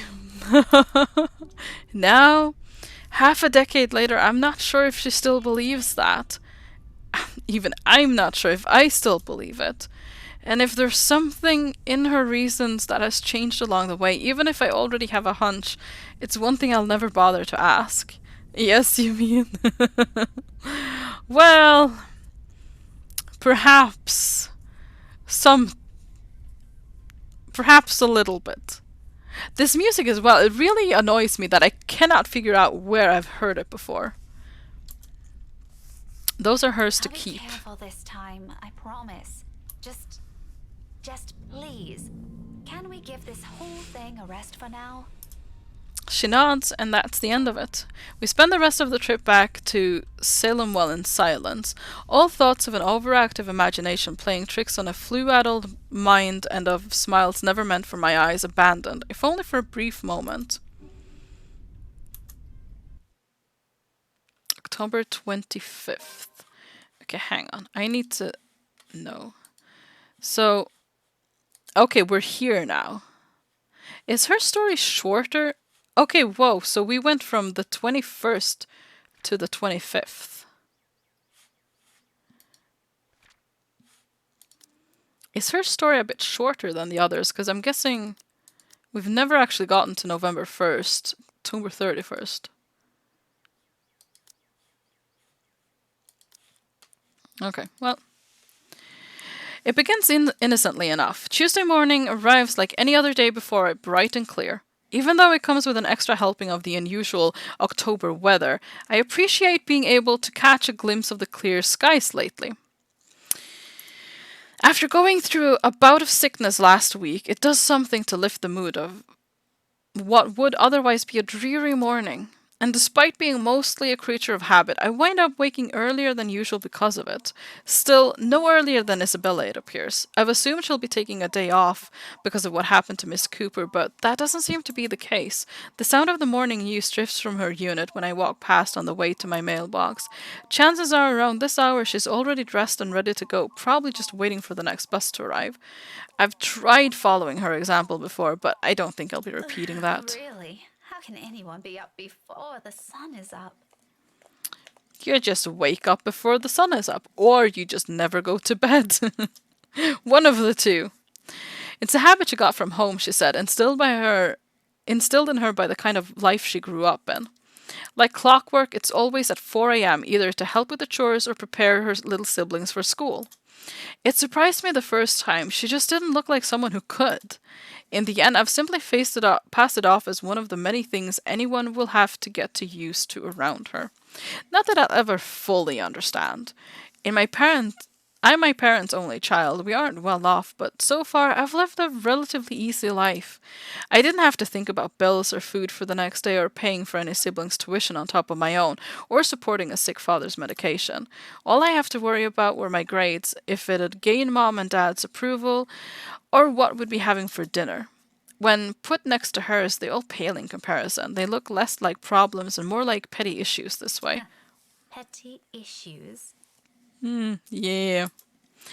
But as unimportant as it all sounds, sometimes its ugly head rears at the most inappropriate times. Well, moments. And sometimes they come through your mailbox in the form of a fancy looking letter, pretty ribbons and all. Whoever sent this has spent silly money on the envelope alone. Virgin on ridiculous, really. I can already imagine Isabella wrinkling her nose when she sees this, then she'll complain about unnecessary expenses and rich people problems. I'm almost afraid to touch it myself, as if simply brushing a hand against this crisp surface will be enough to put a crease on it, and it'll be a terrible sight to the sender. But as extravagant as I find this, it really isn't the first time I've received one. Most of the time, it's not even for me, so who am I to complain? Either way, no look of surprise crosses my face once I flip the envelope over to see my parents' names written in a neat script. New, then. Ah. Their years in the academe naturally brought with it various connections, people from other fields, art, science, business, politics, you name it. This one, though, gives off a much more personal vibe. Letters like this usually come from old students, people who've grown fond of my parents, and they, in turn, treat like children of their own. I've only met a few of them. Most have moved on to become successful in their chosen careers, and little letters like this are their way of expressing gratitude. It's one thing mom and dad are really proud of, rightfully so, and I'm happy for them. But there are times I wish they'll remember they have a daughter here, the real one. Not that it's any of importance now. It's not like they didn't raise me well and provided for me. They did. I wouldn't be where I am now if it weren't for their hard work. And like a dutiful child, I do everything I can to give back, even if it's as small a thing as letting them know they've got another mail waiting for them. The phone rings for a good minute before someone answers. Mom, her voice as warm as I remember. Hi, Mum. How's the conference going? Well enough. Until your dad sprained his ankle. Oh no, is it bad? I'm all right. In case anyone in this family cares to listen, I'm all right. Very much alive, darling. Lovely. And there you have it. He'll be up and walking in a few weeks, don't worry. We're going to have to extend our stay here until it heals, though. Is it just me, or is this fake British accent a lot worse than the rest? Is something the matter? Nothing big. Just that this mail arrived for you this morning. A lie. Thankfully, she doesn't notice. Although, if I'm going to be honest, a small part of me yearns for her to do so and ask me about it. But I put down that idea almost as soon as it surfaces. I shouldn't make them fret. They're busy. What does it say? Raise your glasses. Give cheers to the good times. Blah blah. Becca manners. That isn't how I taught you to read. Sorry. You are cordially. It's an invitation, Mum, for a housewarming party. From, Hannah? Their name rings a bell, though at the moment I can't recall when or where I've heard it recently. It must be nothing too important if I didn't bother if I didn't bother committing it to memory. There are a lot of Hannahs in the world, so who knows? She also wrote you a note, Mum. It says you used to be her private tutor at the Evans mansion, and that she misses you and would love to see you two again. It makes my heart clench to read another openly say those words to them, the same ones I want to tell them. I want to see you too. It's been years since we've been together as a family, and if there's one thing that hasn't changed from childhood, it's that Mom and Dad are still busy with their respective careers. Out of the country, away on some meeting or symposium, sometimes from months on end.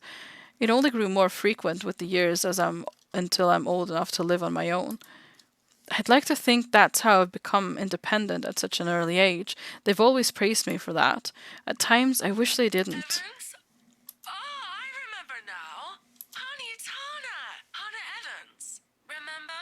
Bright girl, 2 years older than Becca? Does she have another accent, actually? It feels like she has another accent that, like, of an immigrant coming to the UK. Is that just me? Didn't she get married a few years ago? 7 now, I think.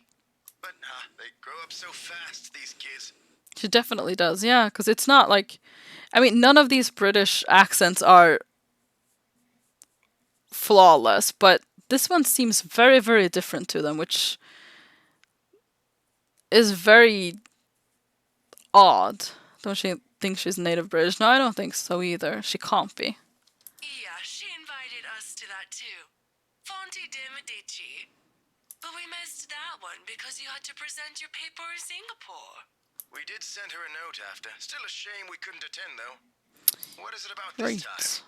She sent another invite for a housewarming party. Becca, when is it?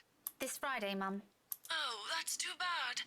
We'd love to be there, but Da's not in a condition to go walking around. I guess we'd have to decline again. I really miss that girl. I could go in your place. I let it slip without thinking. Personally, I've never been fond of gatherings, regardless of how simple people make it seem. But if there's one thing I hate hearing, that disappointed note in Mom's voice always ranks first. Whether it's directed at me or something or some other thing doesn't matter. Don't you have work this Friday? The event will be in the evening, Mum. It shouldn't take anything away from my schedule. It's all right. The invite's for 2 people. I can bring someone with me so things don't get boring. Oh, and that's how Ash ends up there as well, I guess. I see. Maybe you can also invite Ashton? Mum, that's a sure no from him. He hates attending parties. Well... But I'll see what I can do. If not, I can always bring Isabella with me. You know her. She won't say no if there's food involved. Okay, if it's not going to be a big problem for you, I don't see why not. We owe you this one, darling. No problem, Mum. I'll even say hi to Hannah for you. Please do. And let her know we'd love to see her once we're back in the city. Leave her our number or something. I will. But you know, the 2 of you would have become really good friends. Don't you remember? You met with her once. If my memory serves me right, you were 12 then? This too, I can't recall. It's probably one of those meetings where we only talked a little bit before going our ways. If she did leave an impression, I'm pretty sure I would have written about it somewhere, or at least recognized her name. As it is, the only few people I remember clearly from that time in my life is Ashton and Mandy, to some extent. Mum must have sensed my confusion because she laughs. Don't push yourself too hard, darling. Really? It felt like having 2 daughters back then. Sometimes I wish they didn't send her away to boarding school. But, well, you know how often that goes with them. Still, Guess so. try talking to her while you're there. Oh, we'll see. I'll let you know what happens after. I'm looking forward to it, darling. Take care of yourself. Well, Rebecca's gonna have a very interesting scene to report back to Mum about. Will do. You too, Mum. Bye. Tell Dad to be careful next time. She chuckles then, a hearty one, tender and always light on my ears. She may be a stern teacher, but this is the part of her I love the most. The sound of it still echoes even as our call comes to an abrupt end, bringing with it a memory from so many years ago, when life and responsibilities that accompany adulthood are things far from our minds. If given the chance, I'd love to go back to those. I don't dwell on it though, shaking it all away almost as soon as the memory forms a clear picture in my head. I've always wondered how Isabella can easily pretend everything's normal over a phone call, then bounce back to her usual self immediately after. I've seen her do it plenty of times. For me, it just drains whatever energy I have. And with a whole day of teaching still ahead of me, I can't afford to look exhausted in front of my students. Even for a wee bit, and it's never good. It's never a good example to set. So, with another sigh, I put everything at the back of my mind and tread back to my room. The rest of my day waits. 15 minutes later, I'm heading back out, dressed for the day, my car keys in hand. Ordinarily, I don't stop for anything. There's never a need to. That's the beauty of this apartment complex. It's quiet and everyone keeps to themselves. No useless platitudes in the morning, no need to wear a smile on your face lest other people are nosy enough to ask. Today, however, the morning broadcast still plays from Isabella's room. My brisk pace slows to a stop and a frown gradually forms on my face. Of course, this isn't unusual. There are times when I've left earlier than she did, like last Friday before their open house. But those days are few and far between. It only happens in the direst of circumstances, though the last part of that might be a bit of an exaggeration. However, with what's happened in the last few days, maybe today is one. The death of a friend isn't something anyone can brush off, and for someone like Isabella's the kind who gets attached to people easily. With Zachary, Ashton, and I, that has been the case. I can't imagine what she might be going through right now, especially when the woman was someone she owed a lot, despite their training being brief. I've given her space last night and deference, but perhaps today might be the proper time to check on her. Whatever. I've still got time anyway. With light steps, I move closer to her door, hand already poised to knock. Still, I don't do so until I hear her answer me. Belle, are you in there? No answer. After a second, I finally knock, lightly so I don't disturb her, in case she's sleeping and has merely left the telly running last night. Never mind how she never lets that happen. Ever. Waste of electricity and all. I just want to check on you before I leave. Is that okay? Are you going to work today, Belle? Still nothing. I'm about to leave. If you want, I can drop you off. Another round of knocking. Then I'm fishing out a copy of her key from my bag and unlocking the door. She lent it years ago after I complained about the mess and offered my help in cleaning up. I thought the gesture was completely unnecessary back then. After all, I could always knock. But she never did bother taking them from me, always returning it or turning away from the conversation whenever I insist. At one point, I've simply stopped trying to hand it back to her. I'm coming in, all right? Without waiting for her to answer, I push the door open and step inside. Her unit's still a mess. Instant noodle cups on the table, pile of clothes on the side, paper strewn about everywhere, and an unkempt bed amongst other things. This much is a given, will always be a given. I've been here several times already, and I still wonder how she can function like a human being with the place in the state. However, that's neither here nor there. I'm not sure what I'm expecting, but it's certainly not finding an empty flat. Granted, she could have left earlier, far earlier than usual, but she never ever leaves without making sure she's unplugged everything. That's something she doesn't forget to do. It doesn't help that her bathroom appears to be unused this morning. Another habit, and it can only mean she hasn't been here since last night? Perhaps even since the morning after Miss Cooper's death? Either idea doesn't sit well with me, what with the news we've been hearing lately. Still trying to find the cause of death for all the victims. All the The victims. investigation revealed most of them were employed under Briar Realty Corporation at the time of death. Meanwhile, BRC has refused to comment on this. I mean, that must look sketchy for them as a company. Like, I mean, I can we assume that it's because of, you know, the mansion and everything. But, like, take that off the table. It would look as though there's someone inside of Briar Realty Corp that is just killing their colleagues or something, or that the killer is someone who has a grudge against Briar Realty Corporation for one reason or another. Like, that's what it looks like. Gathering my wits, I immediately place a call to her mobile. It rings for a good minute, the sound a comfort in itself, but when another minute rolls by without her answering, well, I'm not a woman prone to attacking. Sudden bouts of temper maybe, but never panic, despite how I may sound when speaking. And when it ultimately goes straight to her voicemail, a sigh is the only thing I let out. The pause doesn't last long, though. In the next moment, my fingers are already moving across the screen in search of the two people who might be able to help. It's Ashton's number I find first and dial.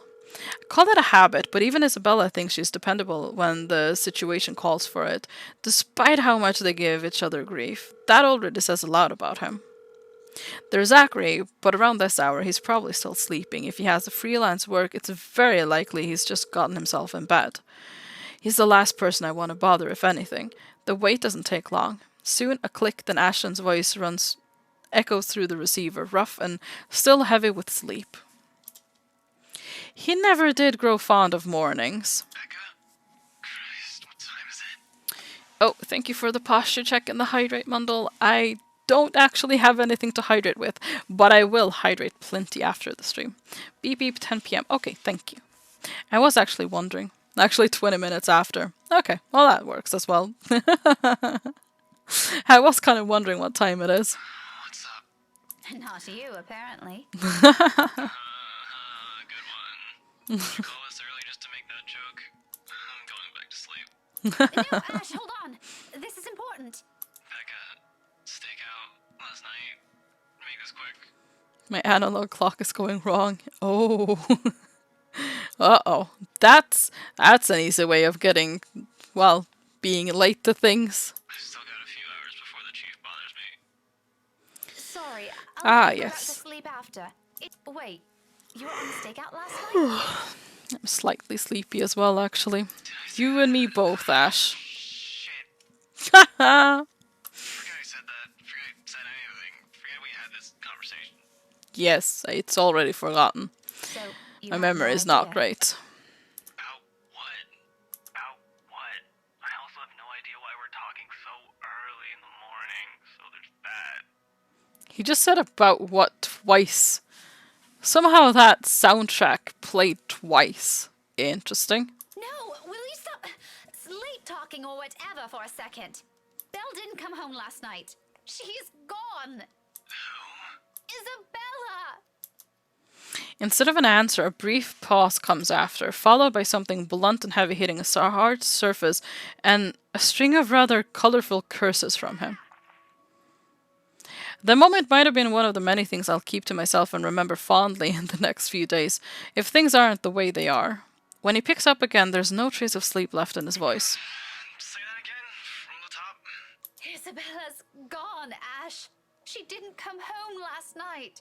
Her flat's empty. She left her telly running. You know she doesn't do that Okay, Becca, stop. Calm down first. You're starting to panic. Panicking is never useful. I'm not! You are. Breathe. One person's not going to simply disappear like that. This is Isabella we're talking about. Did you try calling her? What did you think is the first thing I did? I mean, technically anyone could disappear in the right circumstance. Or, I mean, wrong. Because it probably wouldn't be, you know. Anyway, point is, things happen. That's my point. She's not picking up. It went to her voicemail. How about Zach? Did you check with him? Not yet. I didn't want to bother him. You know he has trouble sleeping and all that. All right, I'll go ask Zach. I'll call you back. No, wait! He ends the call before I can utter a single word of protest. But for the first time since entering this room, the tension is gone from my shoulders and my breathing has eased. The bed creaks as I sink down on it with a sigh. The telly still blares the same uninteresting news, and I'm surrounded by clutter. All the same, it feels strangely calm to be here without worry nagging at me. Anyone can always disappear, which brings me to a weird thought. Oh no, what weird thought. I'll have to apologize to Zachary later for sending Ashton his way this early, but for now, relying on the ladder for this isn't the wrong choice. It never will be. That's something I won't ever doubt in him, much like his promises. And true to his words, he calls back only a few minutes after the last one has ended. Oh, I'm so glad to hear that. She could have at least sent a message last night. Well, she didn't. What are you, her mother? It's one thing to hear that from Isabella, but from Ashton? I don't want to hear anything like that from you. I'm serious. You've got to stop treating her like she's one of your students, Becca. You don't have to keep tabs on her every time. You know, most people here, like on the Discord and such, if, let's say, one get hit by a car and dies, the others would never know. Good grief, I'm getting existential again. Yeah, I've thought of the same thing, like, anything that's online and you don't really have any contact outside of that, like, stuff could happen to people. They just kind of, like, you may think that, oh, maybe they just moved on from the platform or whatever, but you never really know what actually happened to them. I wonder if I disappeared before the Minecraft server would go down. Well, hopefully that won't happen, you know. Just in general, because it's not good when people disappear. It would run forever. Last I checked, she's only 3 years Oh gosh. It's almost a decade gap from those kids you're teaching, you know. True. Yes. Says the person who keeps calling her scaredy cat. And crybaby. That's not related at all. Anyway, I'll go check how she's doing. Don't stress yourself out. You go ahead to work. Wait, you? Don't you have a precinct to be at? Whatever happened to not treating her like one of my students? Because if anyone's going to ask me, I think you're doing the same thing. Zach said it's an emergency. Something happened last night. God, that would make it even worse just not knowing what happened to someone. Yeah. Yeah. Emergency? It's an interesting world we live in, that can actually happen. You know? He didn't put in those exact same words, but it sounded like it. Ash, what really happened? Is Isabella fine? She's alright. She's safe. Zach let her stay the night after she... Look, okay. Z-Man wasn't clear about it, but let me handle this. I'll check on her. I'll bring her home. It sounds like a lie if I've ever heard one. The sort where he omits things so people won't fret. And I'm not sure whether I should be happy he cares that much to do that. There shouldn't be a need for this between us, is there? We grew up together, didn't we? He knows I'm capable of at least hearing out the truth without gnawing at me for the rest of the day. He knows me better than that. I've heard of it before where communities find out someone passed away 3 years prior. Yeah. Because, like, you would have to hear it from someone and or find out somehow, and if you don't, then you'd never know. I know him better than that. Frankly, there's plenty of other things to say about this, but despite and after all the trouble he went through with how things are moving at the moment, only one thought occurs to me. What should I say? I'm just gonna go with sorry for the trouble, because he obviously doesn't want to get into it, so... I recognize his concern for what it is.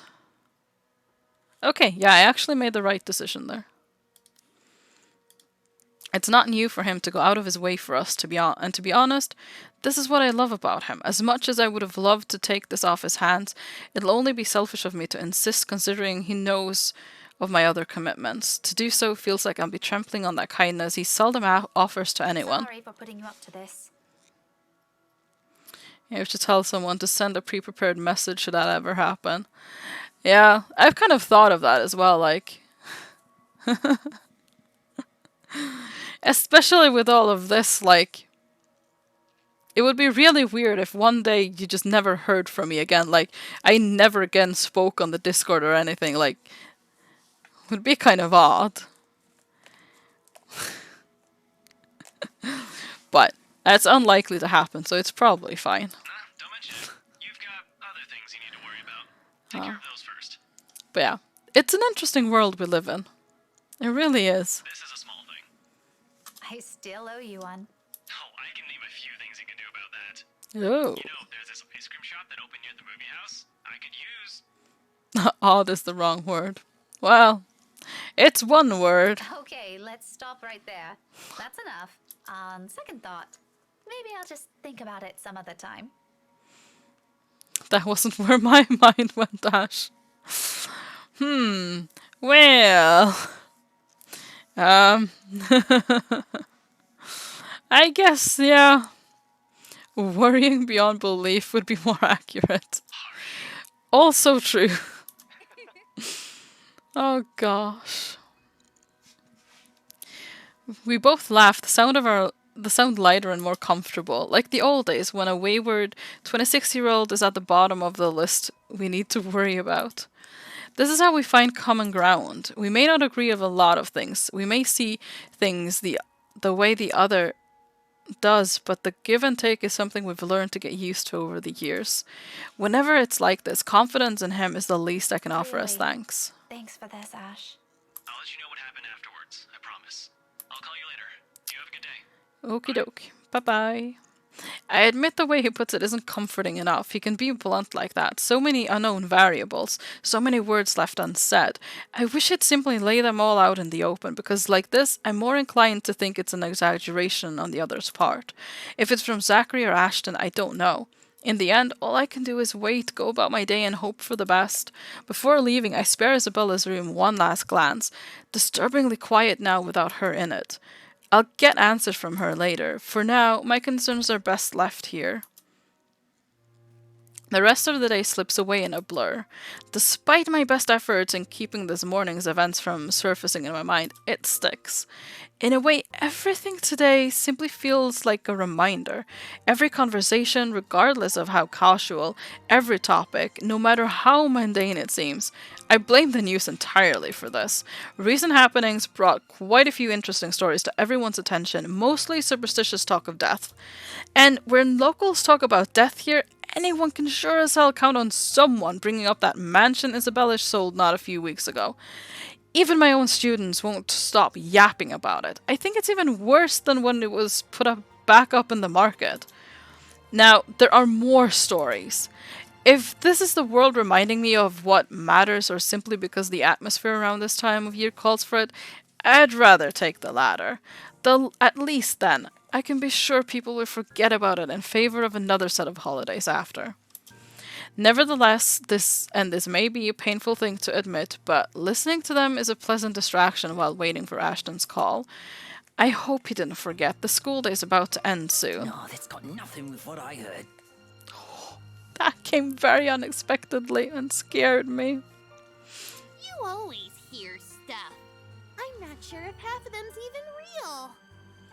Okay, this sounds like the same voice actor doing Kylie, but these two voices don't really sound like voices even. They sound like someone making up voices. No, really. Rowan knows about it. He used to be in the same class with them. I can hear you from back here, you know. Whatever, Rowan. Anyway, the story goes like this. There were 3 of them. They entered the mansion on a dare, and they were all never seen again. Well, okay, so that's probably true, yeah. What happened to them up to this day? Ooh. Scary shit, man. Yeah. Cock and bull story. Calling it now. No, you don't get it. Why don't you ask Miss Gales then? Better yet, why don't you go inside the place? I'm betting my allowance you can't do it. Well, you never know. Their talk immediately halts when I look up, all of them suddenly pretending to be engrossed in their current activity. Still, a word to put a stopper to this nonsense is needed. Creativity and and imagination fostered by these stories is one thing, but reckless ideas should be corrected before anything potentially tragic comes from it. Do worksheets, everyone. And I don't want to hear any talk of dares or going inside that mansion. It's private property now. Indeed. You all better stay away from it before... At the noise, the whole lot of them go silent. You can almost hear a pin drop. The look on their faces would have made for a funny picture, but that's irrelevant at the moment. If that is a student loitering around, someone's going to be in trouble. If you're done, you can leave your worksheets on my desk. Keep the noise to a minimum while I'm gone, okay? I can sense their eyes on me as I walk out the door, a muted kind of anticipation. A bit unnerving, but it's far more agreeable than the feeling of being watched I've been enduring this past few days. Class is still in session for most of the rooms. In a few hours, once the final bell calls, however, this place will once again be filled with busy chatter and footfalls, an everyday cycle in itself.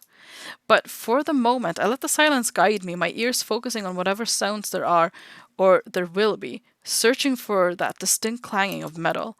A good minute passes, and for the portion of it, only my steps echo through the halls. And another.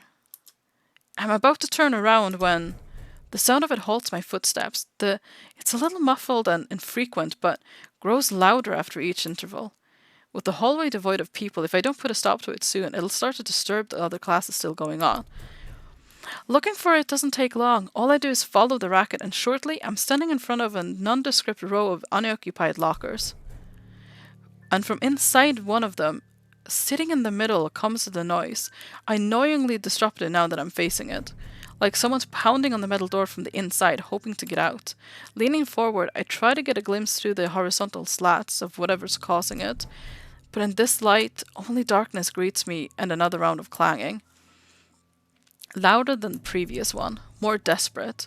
I've heard stories before from other schools, from a few colleagues who had to deal with this once or twice, although personally I've never encountered one myself, and I can only thank the heavens I haven't yet. But if this is another kid, some other student stuffed in a locker. With a huff, I straighten up and study it briefly with a frown. Without delay, I reach for its handle, and at once it stops, immediately replaced by the muffled sound of a mobile phone ringing. I give the door a few raps before taking my attention away. A second, another. When nothing and no one responds, I finally avert my eyes and pull up my mobile. Ashton's voice greets me from the other end of the line, oddly cheerful in light of this morning's matters. Or maybe because I'm just expecting some grave or serious news from him. Instead, I get this. Well, you sound happy. I do? My voice still sounds the same to me. There are only two things I can know to be the reason of that tone. Sweets, or he's gotten a good lead in his case. From the sound of it, I'm going to assume it's the former, since lately that case is all that's running inside of his head. If there's ever a third one, I'll never hear of it. Yeah. Huh? If there's ever a third one, I've never heard of it. Yet. Oh. It can only be one of those two. Ignore that. How's Isabella? Drove her home a few minutes ago. I think she's sleeping now. Sorry this took a while. Z-Man gave us the puppy eyes after we tried to leave. Had some food prepared for us, apparently. We didn't have the heart to say no. Yeah. That's all right. Wait, that was breakfast, though. Oh, she did say in a few hours when school's out. Okay, fine. I accept that could be... Okay, Is sure. she okay now? I'm not really sure. She didn't say anything to Zach, but she mentioned a plan to take a few days off from work. It was a passing comment before I left her, so I didn't get to ask. Must be because of Rose's death. Could be. It doesn't seem like it from Zach's story, though. Or the thing she saw from under the desk. He said she was shaking when she got there. Yeah. Shaking? The words trigger a memory. From 3 days ago, on the way home from her little treat after she sold the mansion. I didn't think much of it at the time, but I won't lie, it scared me. The terrified look on her face, how she sounded when she suddenly screamed. Yeah. Oh, oops. I just remembered something. Sorry, don't mind me. Look, if you can talk to her, get the story out of her. That would be great. She wouldn't talk to Zach or me even when I tried. Huh. Maybe she'll speak up if it's you? Maybe.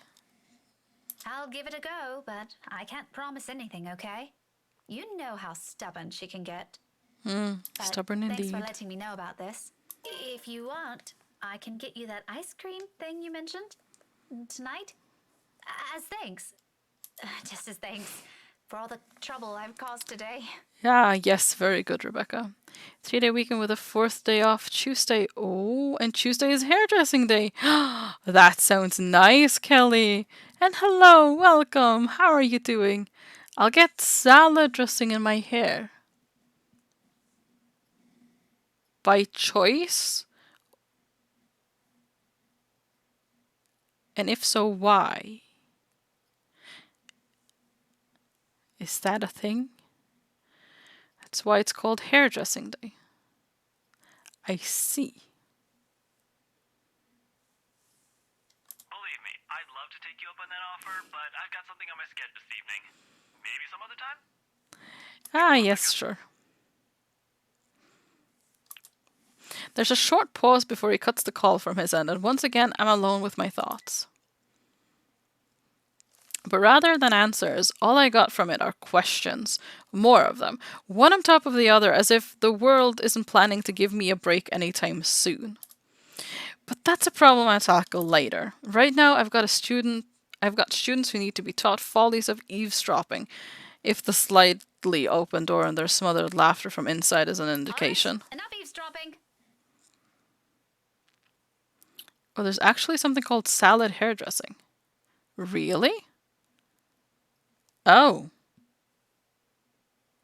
What's that? All of you, back to your seats. Is that your boyfriend, Miss Gales? Yeah, this is also not an actual voice. None of your business. He totally is. It totally is. A quick scuffle follows that comment. If there's a retort prepared at the tip of my tongue, I drop every pretense of letting it loose on them. There's no use arguing with teenagers sometimes, boisterous as they all are. They're still my kids though, rough around the edges maybe, but still my kids. Shaking my head, I head back to my classroom with a smile, but not before taking a glance at the locker again. It's a hair product that looks like salad dressing. Oh. But I have to decide under or over the shoulder cut. Ooh. Yeah. I'm gearing for over. I want to do that. A lot. I've wanted to for a while now, but I just haven't. Oh, must be the wind.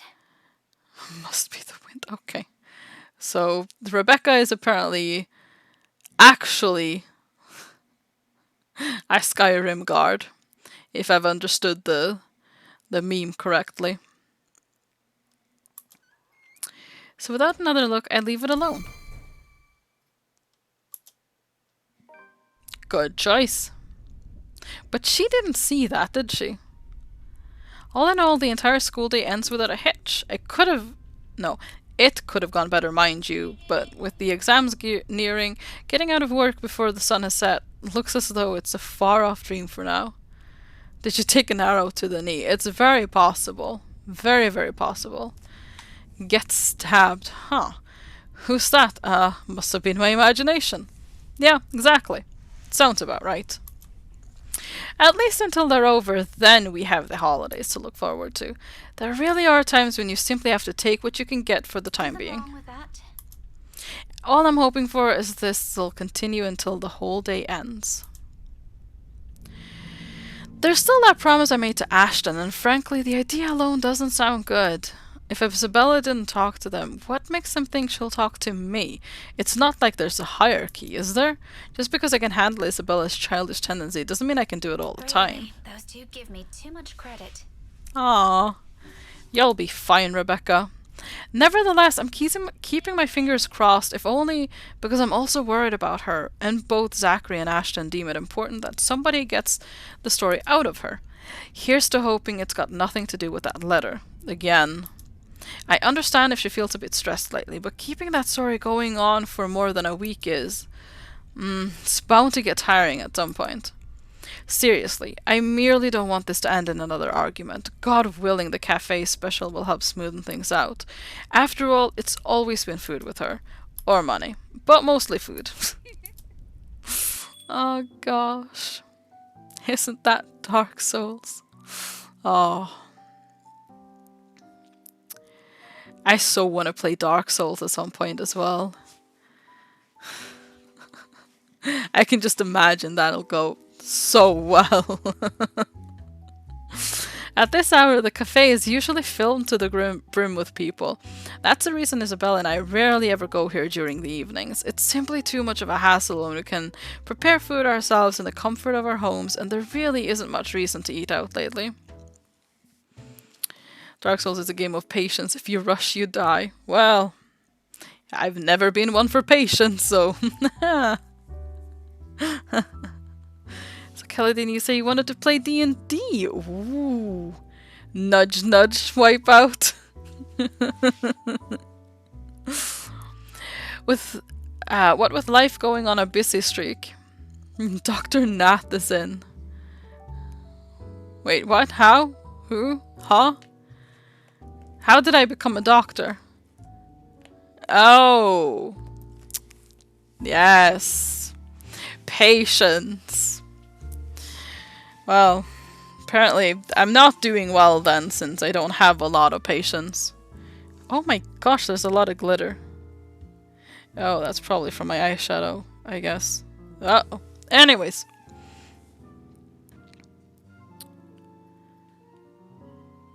So rude to make a game against Rush. Oh no. No time for long lines. Better spend that time doing something productive, yes? Lucky there isn't one tonight. Indeed. Only a few people are idling around the counter. 4 of them, in fact, a woman in her 60s and the teenager busy with his phone. Both are just waiting to be served their orders. The other 2, a posh-looking man and a child who I immediately recognize as Kylie, appear to have not yet picked anything they want. Ah, it's father and daughter time, is it? For some reason, my stare lingers at the guy, though dressed relatively well and looks harmless. I haven't seen him around these parts before. Someone new in the neighborhood, perhaps. Even so, there's something familiar in him. It feels like I've seen him somewhere before. That also begs the question of why Kylie is with him. Of course, the girl easily takes a liking to anyone who buys her sweets, so it's both a bit worrisome and unsurprising. Her head is bigger than his. It's true, yes. It actually is. She, like, the way that her head is proportioned, it really does make me think of a bobblehead. You know? Someone else has to see that. It can't just be me. The blonde bloke doesn't look particularly thrilled at the company, though. I tear my eyes away from them soon enough once the guy at the counter appears, ready to take my order.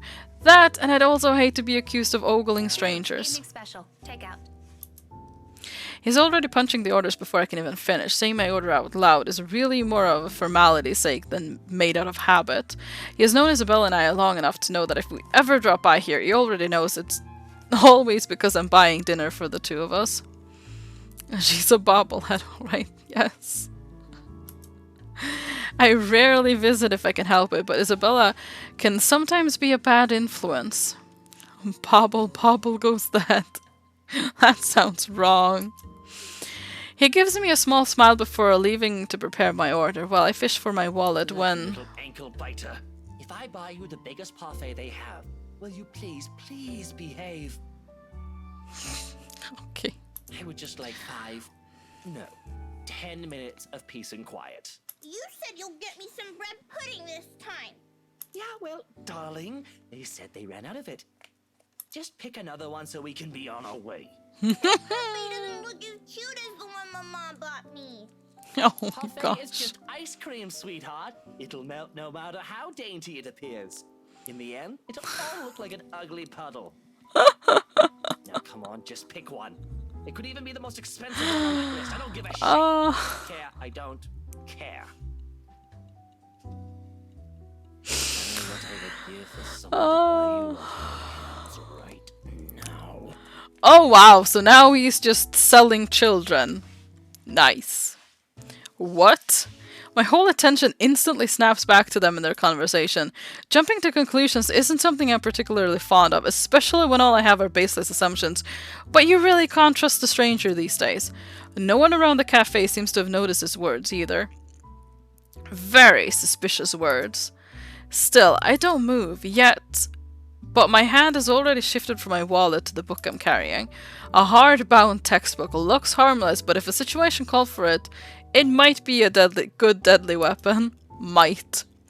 I haven't gotten the chance to try it anywhere so far. Today could be the day. Look, if you don't want a parfait, how about a Bonifay pie? I'm sure it'll taste just as good as any other bread pudding. I'll even buy you the entire tray. How does that sound? That's not what you said before.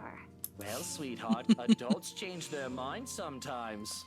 You said if I come with you, you'll buy me a bread pudding, and I did. And now you won't keep your promise. I want to go home. I miss my mom. No, darling, if I remember correctly, and I have a good memory, honey. What I said was, if you come quietly with me, I might buy you one. Okay, this whole situation is very, very very, very suspicious when you put it that way, because it does really just sound like he's lured a child with him. With, the promise of sweets. So, yeah, I can understand Rebecca hearing all of this and then going a bit like, hello, red alert, what's going on here? I actually see why she would think that way. It actually makes sense.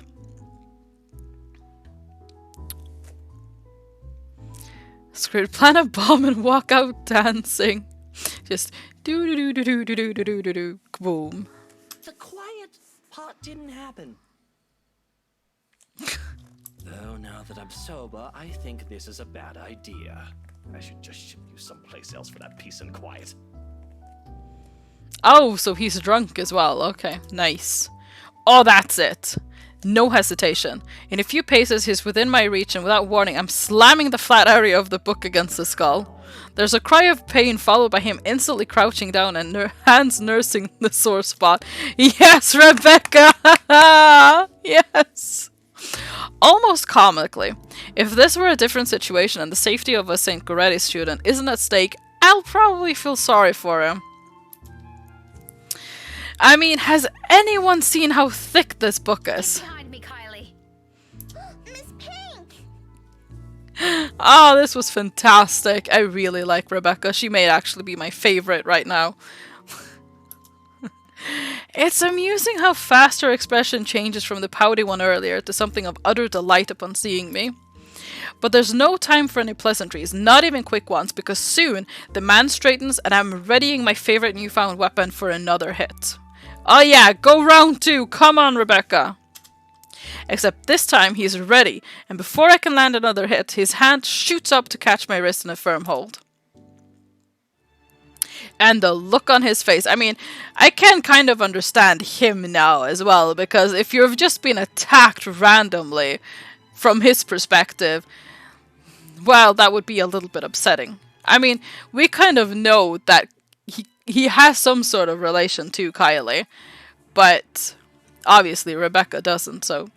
I mean, the situation is understandable for both sides.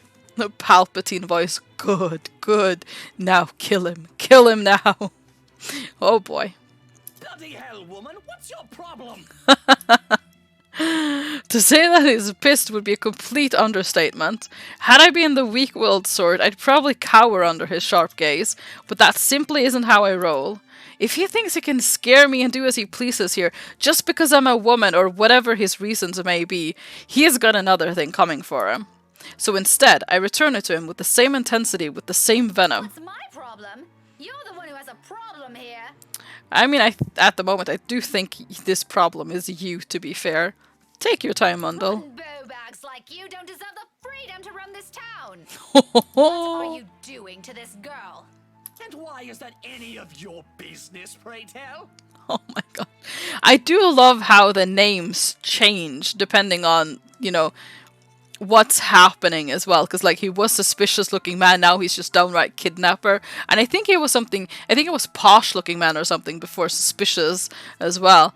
So I really do like how that kind of changes throughout the situations, basically. That's actually fun. I make it to be.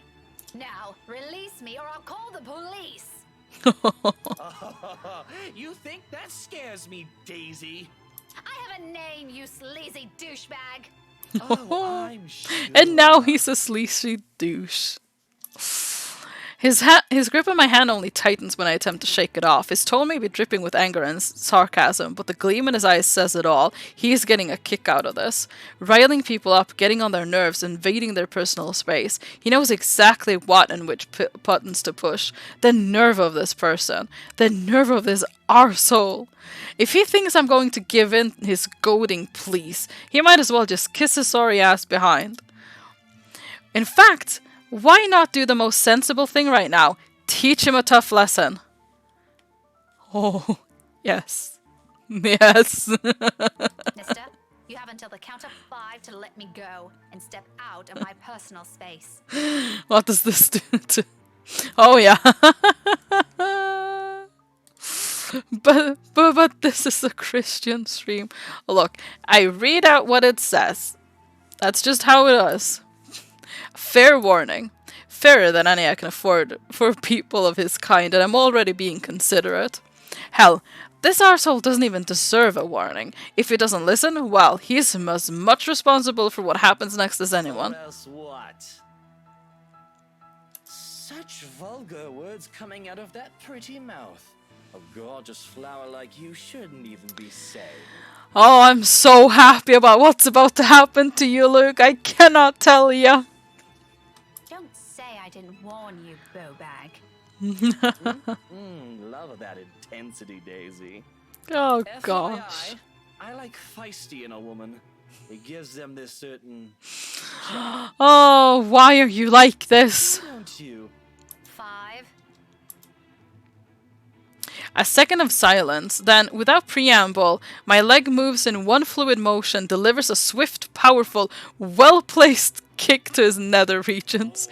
Needless to say, the effect is instantaneous. He yelps, abruptly drops his hold on me, and kneels over, howling from the pain.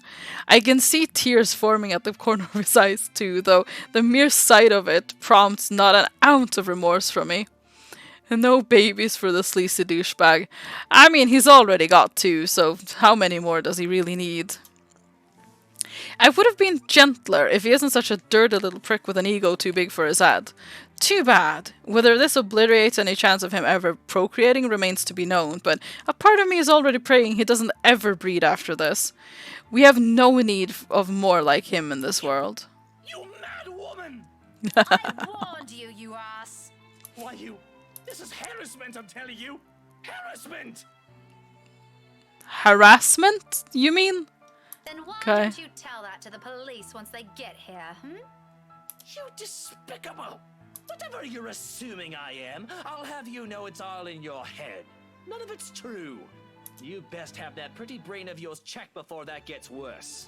What is wrong with you? Is this the face of someone who'd do anything suspicious?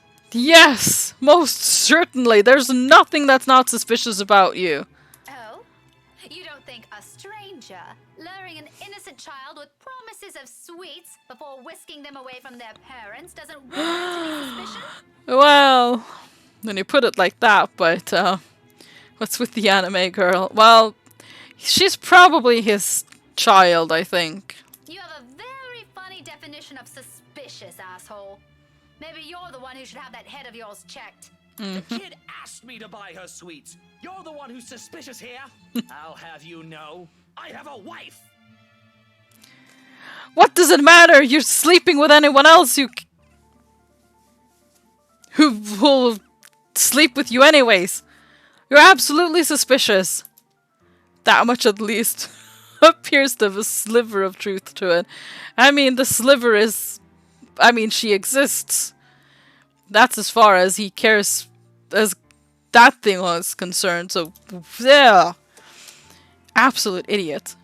He even makes a show of brandishing his left hand to my face with much flourish. Sure enough, a wedding ring is there, although all that earned him is an unimpressed glare from me. Immediately a small part of me feels sorry for whatever poor woman married this sod. I agree. I don't understand why he has to bring her up either, as if the mention of her alone will magically present a solution to his problem. Yeah, like, what kind of credibility does that give him in this situation that he's married? What does that bring? Like, from Rebecca's perspective, he still lured a child to him with the promise of sweets. How does it help to mention, oh, I have a wife? Especially after what he just said to her. Yes, exactly. Especially after that. How does he think that's going to help him?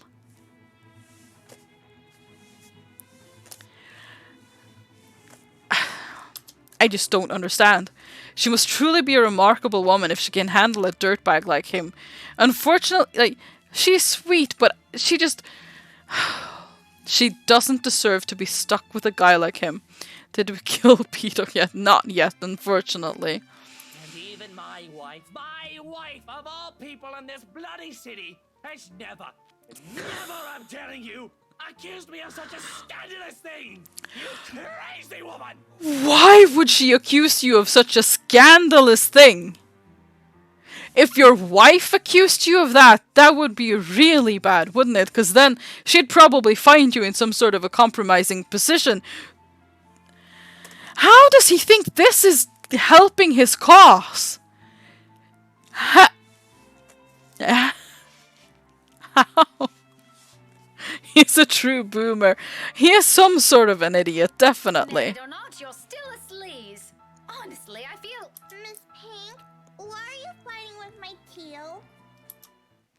Whatever word still left to be said here dies on my tongue. The same thing goes for the sleaze. Beside us stands Kylie, gawking at us with the same curious stare she often brings with her. I know that look all too well, a precocious child through and through. She doesn't say anything further. Her gaze simply moves between us, eyeing us both carefully, clearly anticipating an answer. From my experience, when it gets like this with children her age, it's a sure sign they won't leave you until you've given them an answer they're satisfied with. Lying won't do either. It is dissolved into a shouting match, for heaven's sake. And did she just say Tio? Something falls straight into the pit of my stomach at that, but my tone is gentle when I finally address her, void of any apprehension and what might be the first hints of embarrassment. He even makes fun of his wife in such a situation. Look, bringing up that he has a wife does nothing for him, especially after the whole, I like a feisty woman, blah blah blah. How does that help his situation? He is such an idiot. I pointedly ignore the latter. It can very well just be hunger speaking. Kylie, sweetie, do you know this oaf? Yeah, he's Teal Luke. Right at the moment, my brain stops. Every line of thought, every argument I still have against the man beside me dissipates in a haze. Amidst all of it, one memory gets triggered from a few days ago. Tio? The one you mentioned before? The uncle? The guy Rowan wanted to impress? Or was that a dare? I'm sorry, I can't recall. Is it the one who promised he'll take Big Brother someplace cool? Yeah, the one in the same. Don't you know who he is? I sure as hell don't, darling. Because if I do, I wouldn't let everything I've said earlier come out of my mouth. My Teal Luke. Gazillionaire extraordinaire, am I? No, the fairy godfather. He is really not a fairy godfather, no. He's your godfather. That's Yee. nice. The one and only. Did I get that right, Tio? More than right, sweetheart. He's more like a goblin, but less green. Yes, exactly. 100% yes. He is a goblin, and not the nice kind of goblin. He is the bad kind of goblin. 100%. Absolute idiot. I'm sure Miss Pink here understood everything you said quite perfectly. Whatever it is that landed at the bottom of my stomach prior has shot straight up into my face and stayed there. The heat from it slowly spreading to my cheeks, coloring my face almost the same shade as my hair. If only the earth would swallow me whole here and now. His eyes are on me, I can feel them, jeering, mocking. I can't even bring myself to look at him. What's in there? Amusement? I doubt it. He's probably having the time of his life right now. I don't doubt it, maybe? Anyways, but I know I can hear the sneer in his tone alone when he talks. He has that smug grin on him, which I may or may not want to punch off his face at present, just for the hell of it. You know what, Rebecca? Go for it. Go on. Punch him. But damage control. I need to do some damage control before this whole thing goes south. Well, I don't really want to apologize to either of them, but I certainly don't want to apologize to Luke, so yeah, we're apologizing to Kylie. Of course, an apology is the most appropriate thing to say. Fantastic. I'm just making everyone enemies of Luke if I can, apparently. That probably has some sort of a consequence, but well, it is what it is. But no matter how much I will myself to do it, my own body refuses to budge. My own mouth refuses to open and my head rejects the very idea of looking at him. No apology for an arsehole. Not to someone with an ego too big for his head. Let his pride suffer. I'm not going to eat my words for the sake of stroking his damn ego. Less reason for him to gloat. Kylie, however, I owe an explanation. Don't worry, Kylie. I'm not fighting with your Tio. This is just, a discussion. A very serious discussion between a very mature adult and one that's not. Exactly. Really?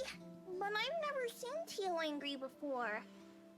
Are you the director of the new Star Wars movie, making everyone hate Luke? Oh no. No. Not that. That Luke I like. But don't ever follow his example, Kylie. You should always learn to be patient, even if things aren't going your way, okay? Gotcha. Oh sure, a discussion. And it involves hitting random strangers you meet at a cafe with a book. Oh, you know, some things are just too good to be true if you think about it, sleazy douche. A hardbound book. Yes. Ah, well, enough reminiscing. And the little me hasn't recovered yet. Let's hope it never does. My future generation never survives from this. We are going to have more than words, woman. I don't allow Kylie to hear his tirade and cover both of her ears with my hands. As fond as she is of the man, there are words he shouldn't be saying in front of a child. How can he not know about that? More importantly, how on earth did someone like him become a godfather? Who allowed it? I'm actually wondering as well. Maybe I should talk to Miss Warres about it. Warn her how he's not a good influence for her children. Language! How can you use such crude words in front of her? Your goddaughter can hear you, for heaven's sake. We've said much worse words around Jay. Oh no. Oh no, poor Jay. Oh, and you didn't. If I remember everything correctly, you called me a rotten bow. So you're going to repeat it in front of her, just to make a point? What, are you 5? Even 5-year-olds are more sensible than you. That's true. Even Isabella, and I can see that much with certainty. Even 5-year-olds are more sensible than you. See? That's not something a mature person does. See what I mean? Yes, exactly. Fighting again? No, he's trying to, but he's an absolute idiot, so never mind him. Oh, no. Like I said, we were just having a discussion.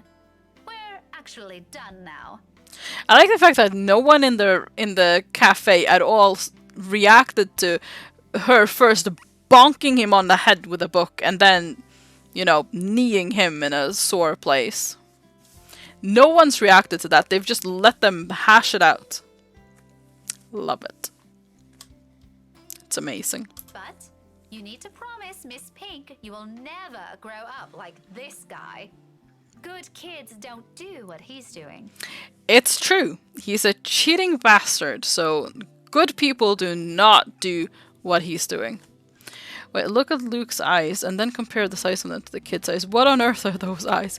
Yeah, it's very, very, like, there is something very off about her head in general. There really just is. She's a humanoid giant calamari. Oh my gosh. But I like Tio.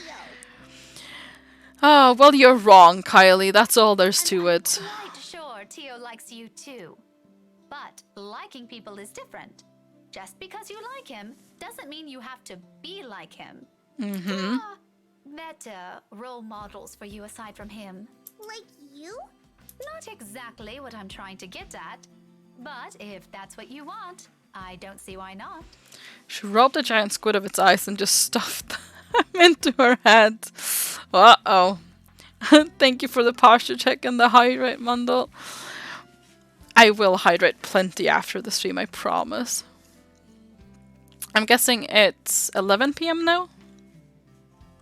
Yes. Okay, I want to be like Miss Pink someday. I want to be a teacher, and I promise I won't be like Tio, even if he's a gazillionaire.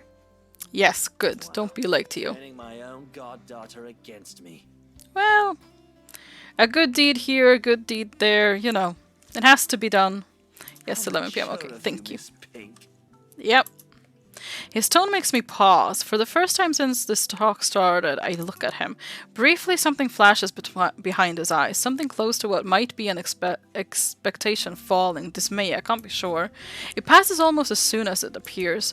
What's that about? Does he actually like having Kylie around? Also, what kid has dyed hair? Good question, although I think she probably just has a blue hair, you know, anime and all that.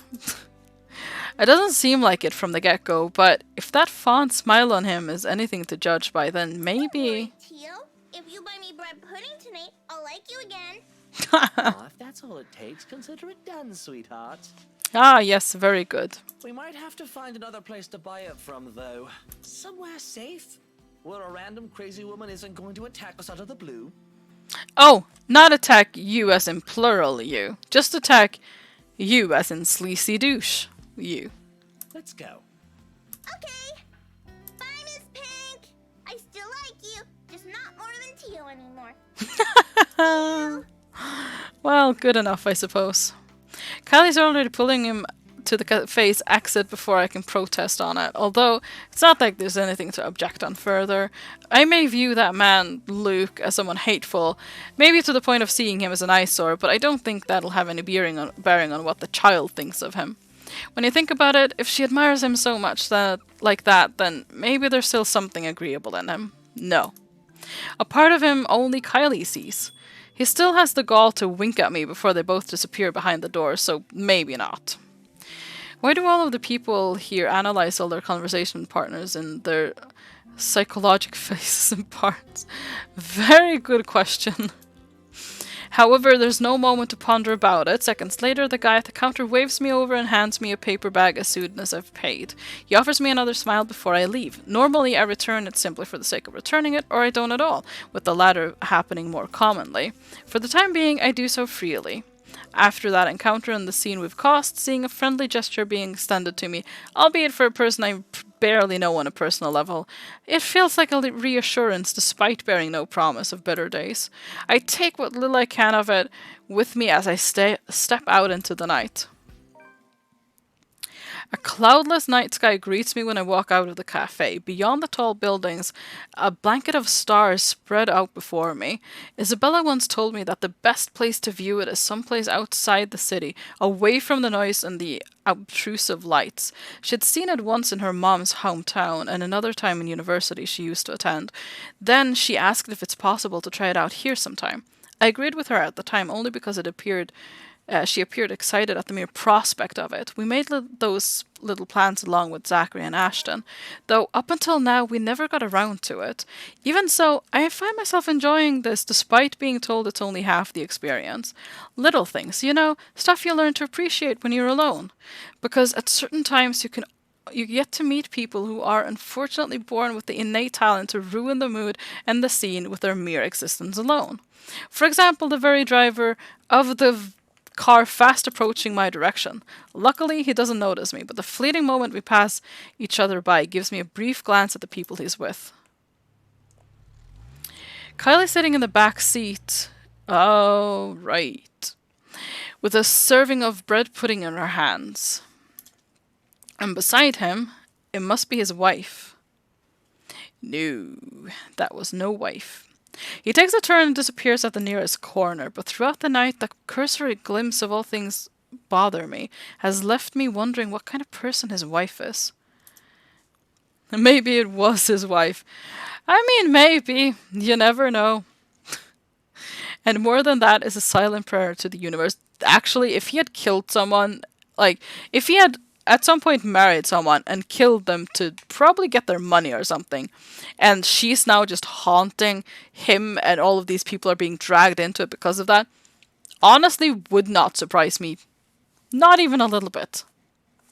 I wouldn't be surprised. I hope I don't ever cross paths with that douche again. After having such an uneventful day, anyone will think nothing will surprise me anymore. But here I am, standing at the top of the stairwell, watching an odd scene unfold before me. Relief crosses my mind first, followed by confusion. Although given what happened this morning, the question feels a bit inappropriate to ask directly. What's important is Isabella's here. She's sitting cross-legged on the hallway, just right in front of her room with several papers and folders scattered about. Each one of them seems as important as the next. More than once, upon giving the scene a quick scan, I spot Briar Realty's logo at the topmost area of the pages. Everything is considered. It looks like a mess made by a third grade working on a crunch time. The landlady would have a few things to say about this when she finds out. I will have a few things to say about this myself, in fact. But something in the calm, focused manner she holds herself at present keeps me from disturbing her with that reminder. She's going through each paper with this intensity. Her brows are furrowed, lips in a tight line, both hands moving in precise moments as she shifts through each sheet. When she finds something of note, she moves closer, nose almost touching whatever paper she's holding, and grabs her phone to call someone. Hello? Sorry to call you this late. There's something I just want to confirm, if that's okay. Yeah. Yeah. Oh. Okay. Thanks anyway. Not that one either.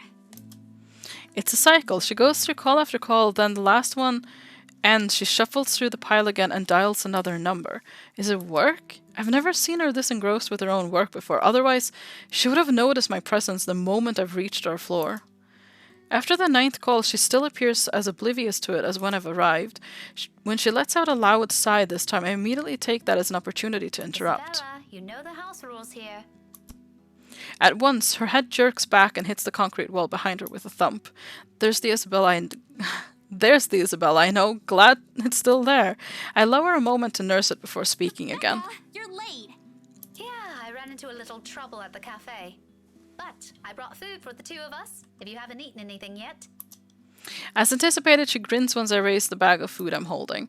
Yet, it doesn't reach her eyes. There's nothing of the cheerful glint in it this time. Just a hollow tone for the sake of being polite. Ashton's right. Something's happened. Maybe later. I've got to finish this first. Just leave it here. I'll eat it once I'm done. Thanks, Becca. You can't eat this here. You know how the landlady would react. Why are you even working outside? Your room's right there. I know. Sorry. It just feels stuffy in my apartment right now. I'll go back inside once everything's been aired out. I promise.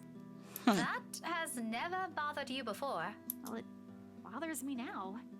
Oh, really? Just now? I find that hard to believe. Why doesn't she want to enter her apartment? I don't think we know anything about that. Yeah. Shouldn't you be happy? I mean, you've been complaining even if it's not your room. Now I know how you're feeling when it's messy, so I'm going to clean. Isn't that a good thing? I guess. In spite of what's supposed to be good news, an exhale comes from you, drawn out and slow. It's a good thing, Isabella. Believe me. But you're as bad as Zachary at lying. What's really going on? She hastily averts her eyes, a surefire indicator this is going to be one of those lengthy conversations that can possibly end with the other person angry. Again. It's when thing I'd like to avoid tonight at all costs. Still, I've made a promise to Ashton and Zachary. If she didn't talk to them, who else is she going to talk to? If she keeps all this to herself, who knows what might happen? Isabella, you can tell me. Is it about your family? A slight movement of her lips, although a frown is a reaction at least. I'm getting there. Rose? She merely shakes her head, just a little more. Come on, I know something happened. I don't know if it's because of Rose, but I know it's related to her somehow. Well, kind of, yeah. You weren't here when I visited this morning, and both Zachary and Ashton are worried about you. If you don't want to tell them, you can tell me. Does it have something to do with work? Office? If I didn't know her, I might have missed it. She shifts then, her fist clenching tight, and her teeth biting her lower lip, and there's fear. The look of terror in her is the last thing I expected to see out of everything. Her mouth trembles briefly before she opens them. When she finally voices it out, the words simply spill out of her mouth, one after another. All of it. True to what I've promised her, I listen, because this is something she's been keeping to herself, even from the two most dependable people I know. The fact that she chooses to tell me this speaks a lot to me. She was there again. Last night? In the office? Boss passed me all of Rose's lurk load yesterday. For the Ermengarde mansion. I had to stay late to finish them all. And then... when I was about to go home, I saw her. I saw her again. She was standing in front of me again last night, Becca. I couldn't get away. She was blocking the door. If I hadn't hidden myself, even if I made the tiniest noise, if she found me, Becca, she almost did. If she saw me under my table, I think that would have made the end of it. Well, probably, honestly, yeah. I'm so scared I won't be able to do anything. By the end, her hands are trembling and her breathing comes out in rasping intervals. For a long moment, I let the silence stretch out between us, let her sobs fill it instead. But even as her soft whimpers die down minutes later, there's a heaviness hanging in the air, not just from her, but also from me, from my exasperation over this whole matter, from my own frustration over her stupid superstitions, when she could do us all the favors and grow a backbone. She may be young, but she's no longer that young. Just hug her already. Either hug her or shoot her. Either way, just put her out of her misery. Uh-oh. I think maybe we should go for the hug option if that's a thing. But, you know, the other... I mean, you've put it on the table, I suppose. It's about time to put an end to this. She can't keep going like this. She's still got plenty of years to live out. And... what if she goes home? What if we're no longer there to keep her fears in line with what's real? What would she do then? I'm more afraid for her, for that kind of imagination, what that kind of imagination will do to her than of what some imaginary monster could. You can do both if you want to. I mean, true, they're not mutually exclusive, I suppose. But still...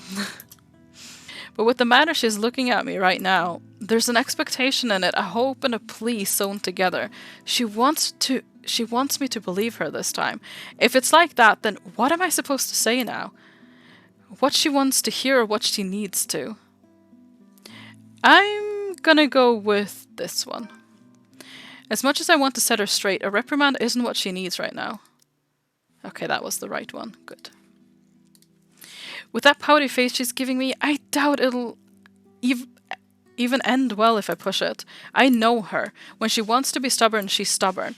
But there are moments when she can be acquiescing too. Times when she'll be more accepting of what I tell her, despite her inclination to agree with it. That talk can wait. In the meantime, I'll be the ear that listens to her without judging her, without criticizing her, despite my own opinions on it. She stares at me like I've grown another head, and a laughter slips out before I can stop myself. I can't do that! What will you do? Hit her with a book? You'll be dead before that happens. And... that isn't what I'm talking about. After you got out, you should have phoned me. You didn't have to go to Zachary's. The corners of her mouth curl up, a a sheepish smile by general definition, but this is Isabella. Her smiles are never half-hearted, never lax or high spirits. In spite of this, I know everything's going to be okay, somehow. After all, she's learned how to pick herself up long ago, long before we met. Yeah. Sorry. I don't even remember how I ended up in Zach's place. I was in a hurry to get out of the office, and it was already late. Besides, I don't really think you'll believe me if I wake you up over something like that. Well, probably not, honestly. That's beside the point. True or not, there are people who will always be concerned about you. There's Zachary, but he's the first person you went to, and you didn't tell him anything. You just slept there. There's Ashton too, and me. But how do you think I'll be able to explain to your aunt or your family if you suddenly disappeared? Think about that. Yeah, that'll be Right. worrying. I'll remember that next time. Then she grins. Playful and mischievous, a preamble to an old banter. It's still not quite there, still not quite her usual self, but with it, I know we're bound to get her back soon. I told you not to call me that. I send an elbow to her side for added measure, but when laughter follows the familiar gesture, none of it is unexpected. This is what's comfortable. This is how we've found an equal ground despite our stark differences. So, for the moment, I accept things as they are. Afterwards, a hush stretches out before us. For Isabella, this is rare. This isn't her. Yet, in this moment, as she fiddles with the edges of another paper near her, as she hugs her knees close to herself and lets a pensive expression linger on her, it feels strangely fitting, as if this is where everything's supposed to lead if we allow it to long ago. Seconds later, the moment is broken by the sound of a door easing open and a voice begging some little peace. How many times have I told you girls not to loiter around the hallway? It's noisy. Some people here are trying to sleep. Oops. Quiet down or go do your talking inside. I'm pinning a memo to your door the next time this happens. Yikesies. Millennials. Sorry, we won't do it again. You'd better. The door closes and Isabella starts gathering the mess she's made, carefully stacking them all in her arm. At a loss for what to do, I help her pick them up, and for the first time I get a closer look at it. Completely unintentional, of course, but it catches my attention nevertheless, and a confused frown makes its way on my face. Why is she looking through this? I look to her for an explanation, but she merely ignores the question in my eyes, takes the paper off my hand, and finishes cleaning up. The last paper she puts on top is a letter, the one she supposedly found in the mansion, and what's probably the root cause of this odd behavior. I shoot her a questioning look for that too, but all she gives me is a smile, and in a halting tone so completely unlike her. I'll find a way out of this. You guys don't have to worry about me. Anyways, I should go. I'll see you later. Bye. Where are you going? Getting myself some food. Don't wait for me. Isabella walks away before I can stop her, before I can remind her that I've brought food enough for the two of us. She quickly disappears down the stairwell, while I'm left standing in an empty hallway holding 2 bags of takeout. One of them will go uneaten tonight, just an innocent passing thought. One that I don't dwell much on as I head back to my room. I ignore it all in the same way I've assumed I won't ever encounter that douche again.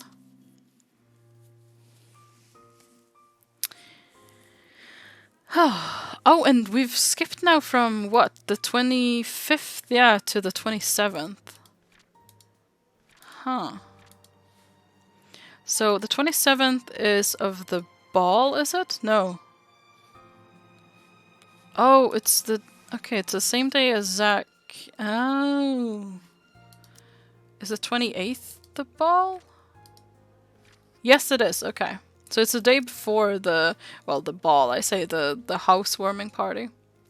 But as it's changed to a new day and as it's getting late, we are ending it there for today. Let's see if we can find someone to raid, shall we? Let's have a little look. Let's see. Oh no! The sad raccoon, no! I tried this once before, but are there any...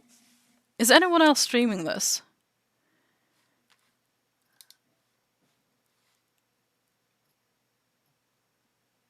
Oh! Someone else is streaming this! Okay, let's do a little random a little random raid then. It's not quite as far along as we are, so so no spoilers, although I don't really need to tell you guys that. Well, let's see. So there we go. One other person streaming this. Oh, this is a different. I don't know. Huh. I'm just seeing like a branch tree of stuff. I don't know what. I've never seen that. But anyways. Night lovely stream. Well, thank you, Mundle. I'm glad you enjoyed it. Thank you guys so much for stopping by. I really do appreciate it, and I do hope you've enjoyed the stream. I'm very interested in seeing how this is gonna end up, because so far people have not been faring well. Like, Isabella is not doing good, but she's at least alive, and I'm not so sure we can say the same for Marianne, or Zach for that matter. But yeah, we'll see. We'll see what happens to Rebecca, and then we'll see what happens to Ash and Luke. Although probably not all three of them in one stream. We'll see. But yeah, thank you guys so much for stopping by. I do hope you enjoyed. I will be back again tomorrow, and we'll probably finish this. Actually, I've been thinking about a thing, so I'm going to put up a poll in the Discord if I can remember to do that. But yeah, it's. I really wonder, like, I'm really wondering what's at the bottom of this whole thing. But anyways, I hope you have a great day, evening, or night, and I hope you enjoy some more of The Letter. Bye bye for now. Bye!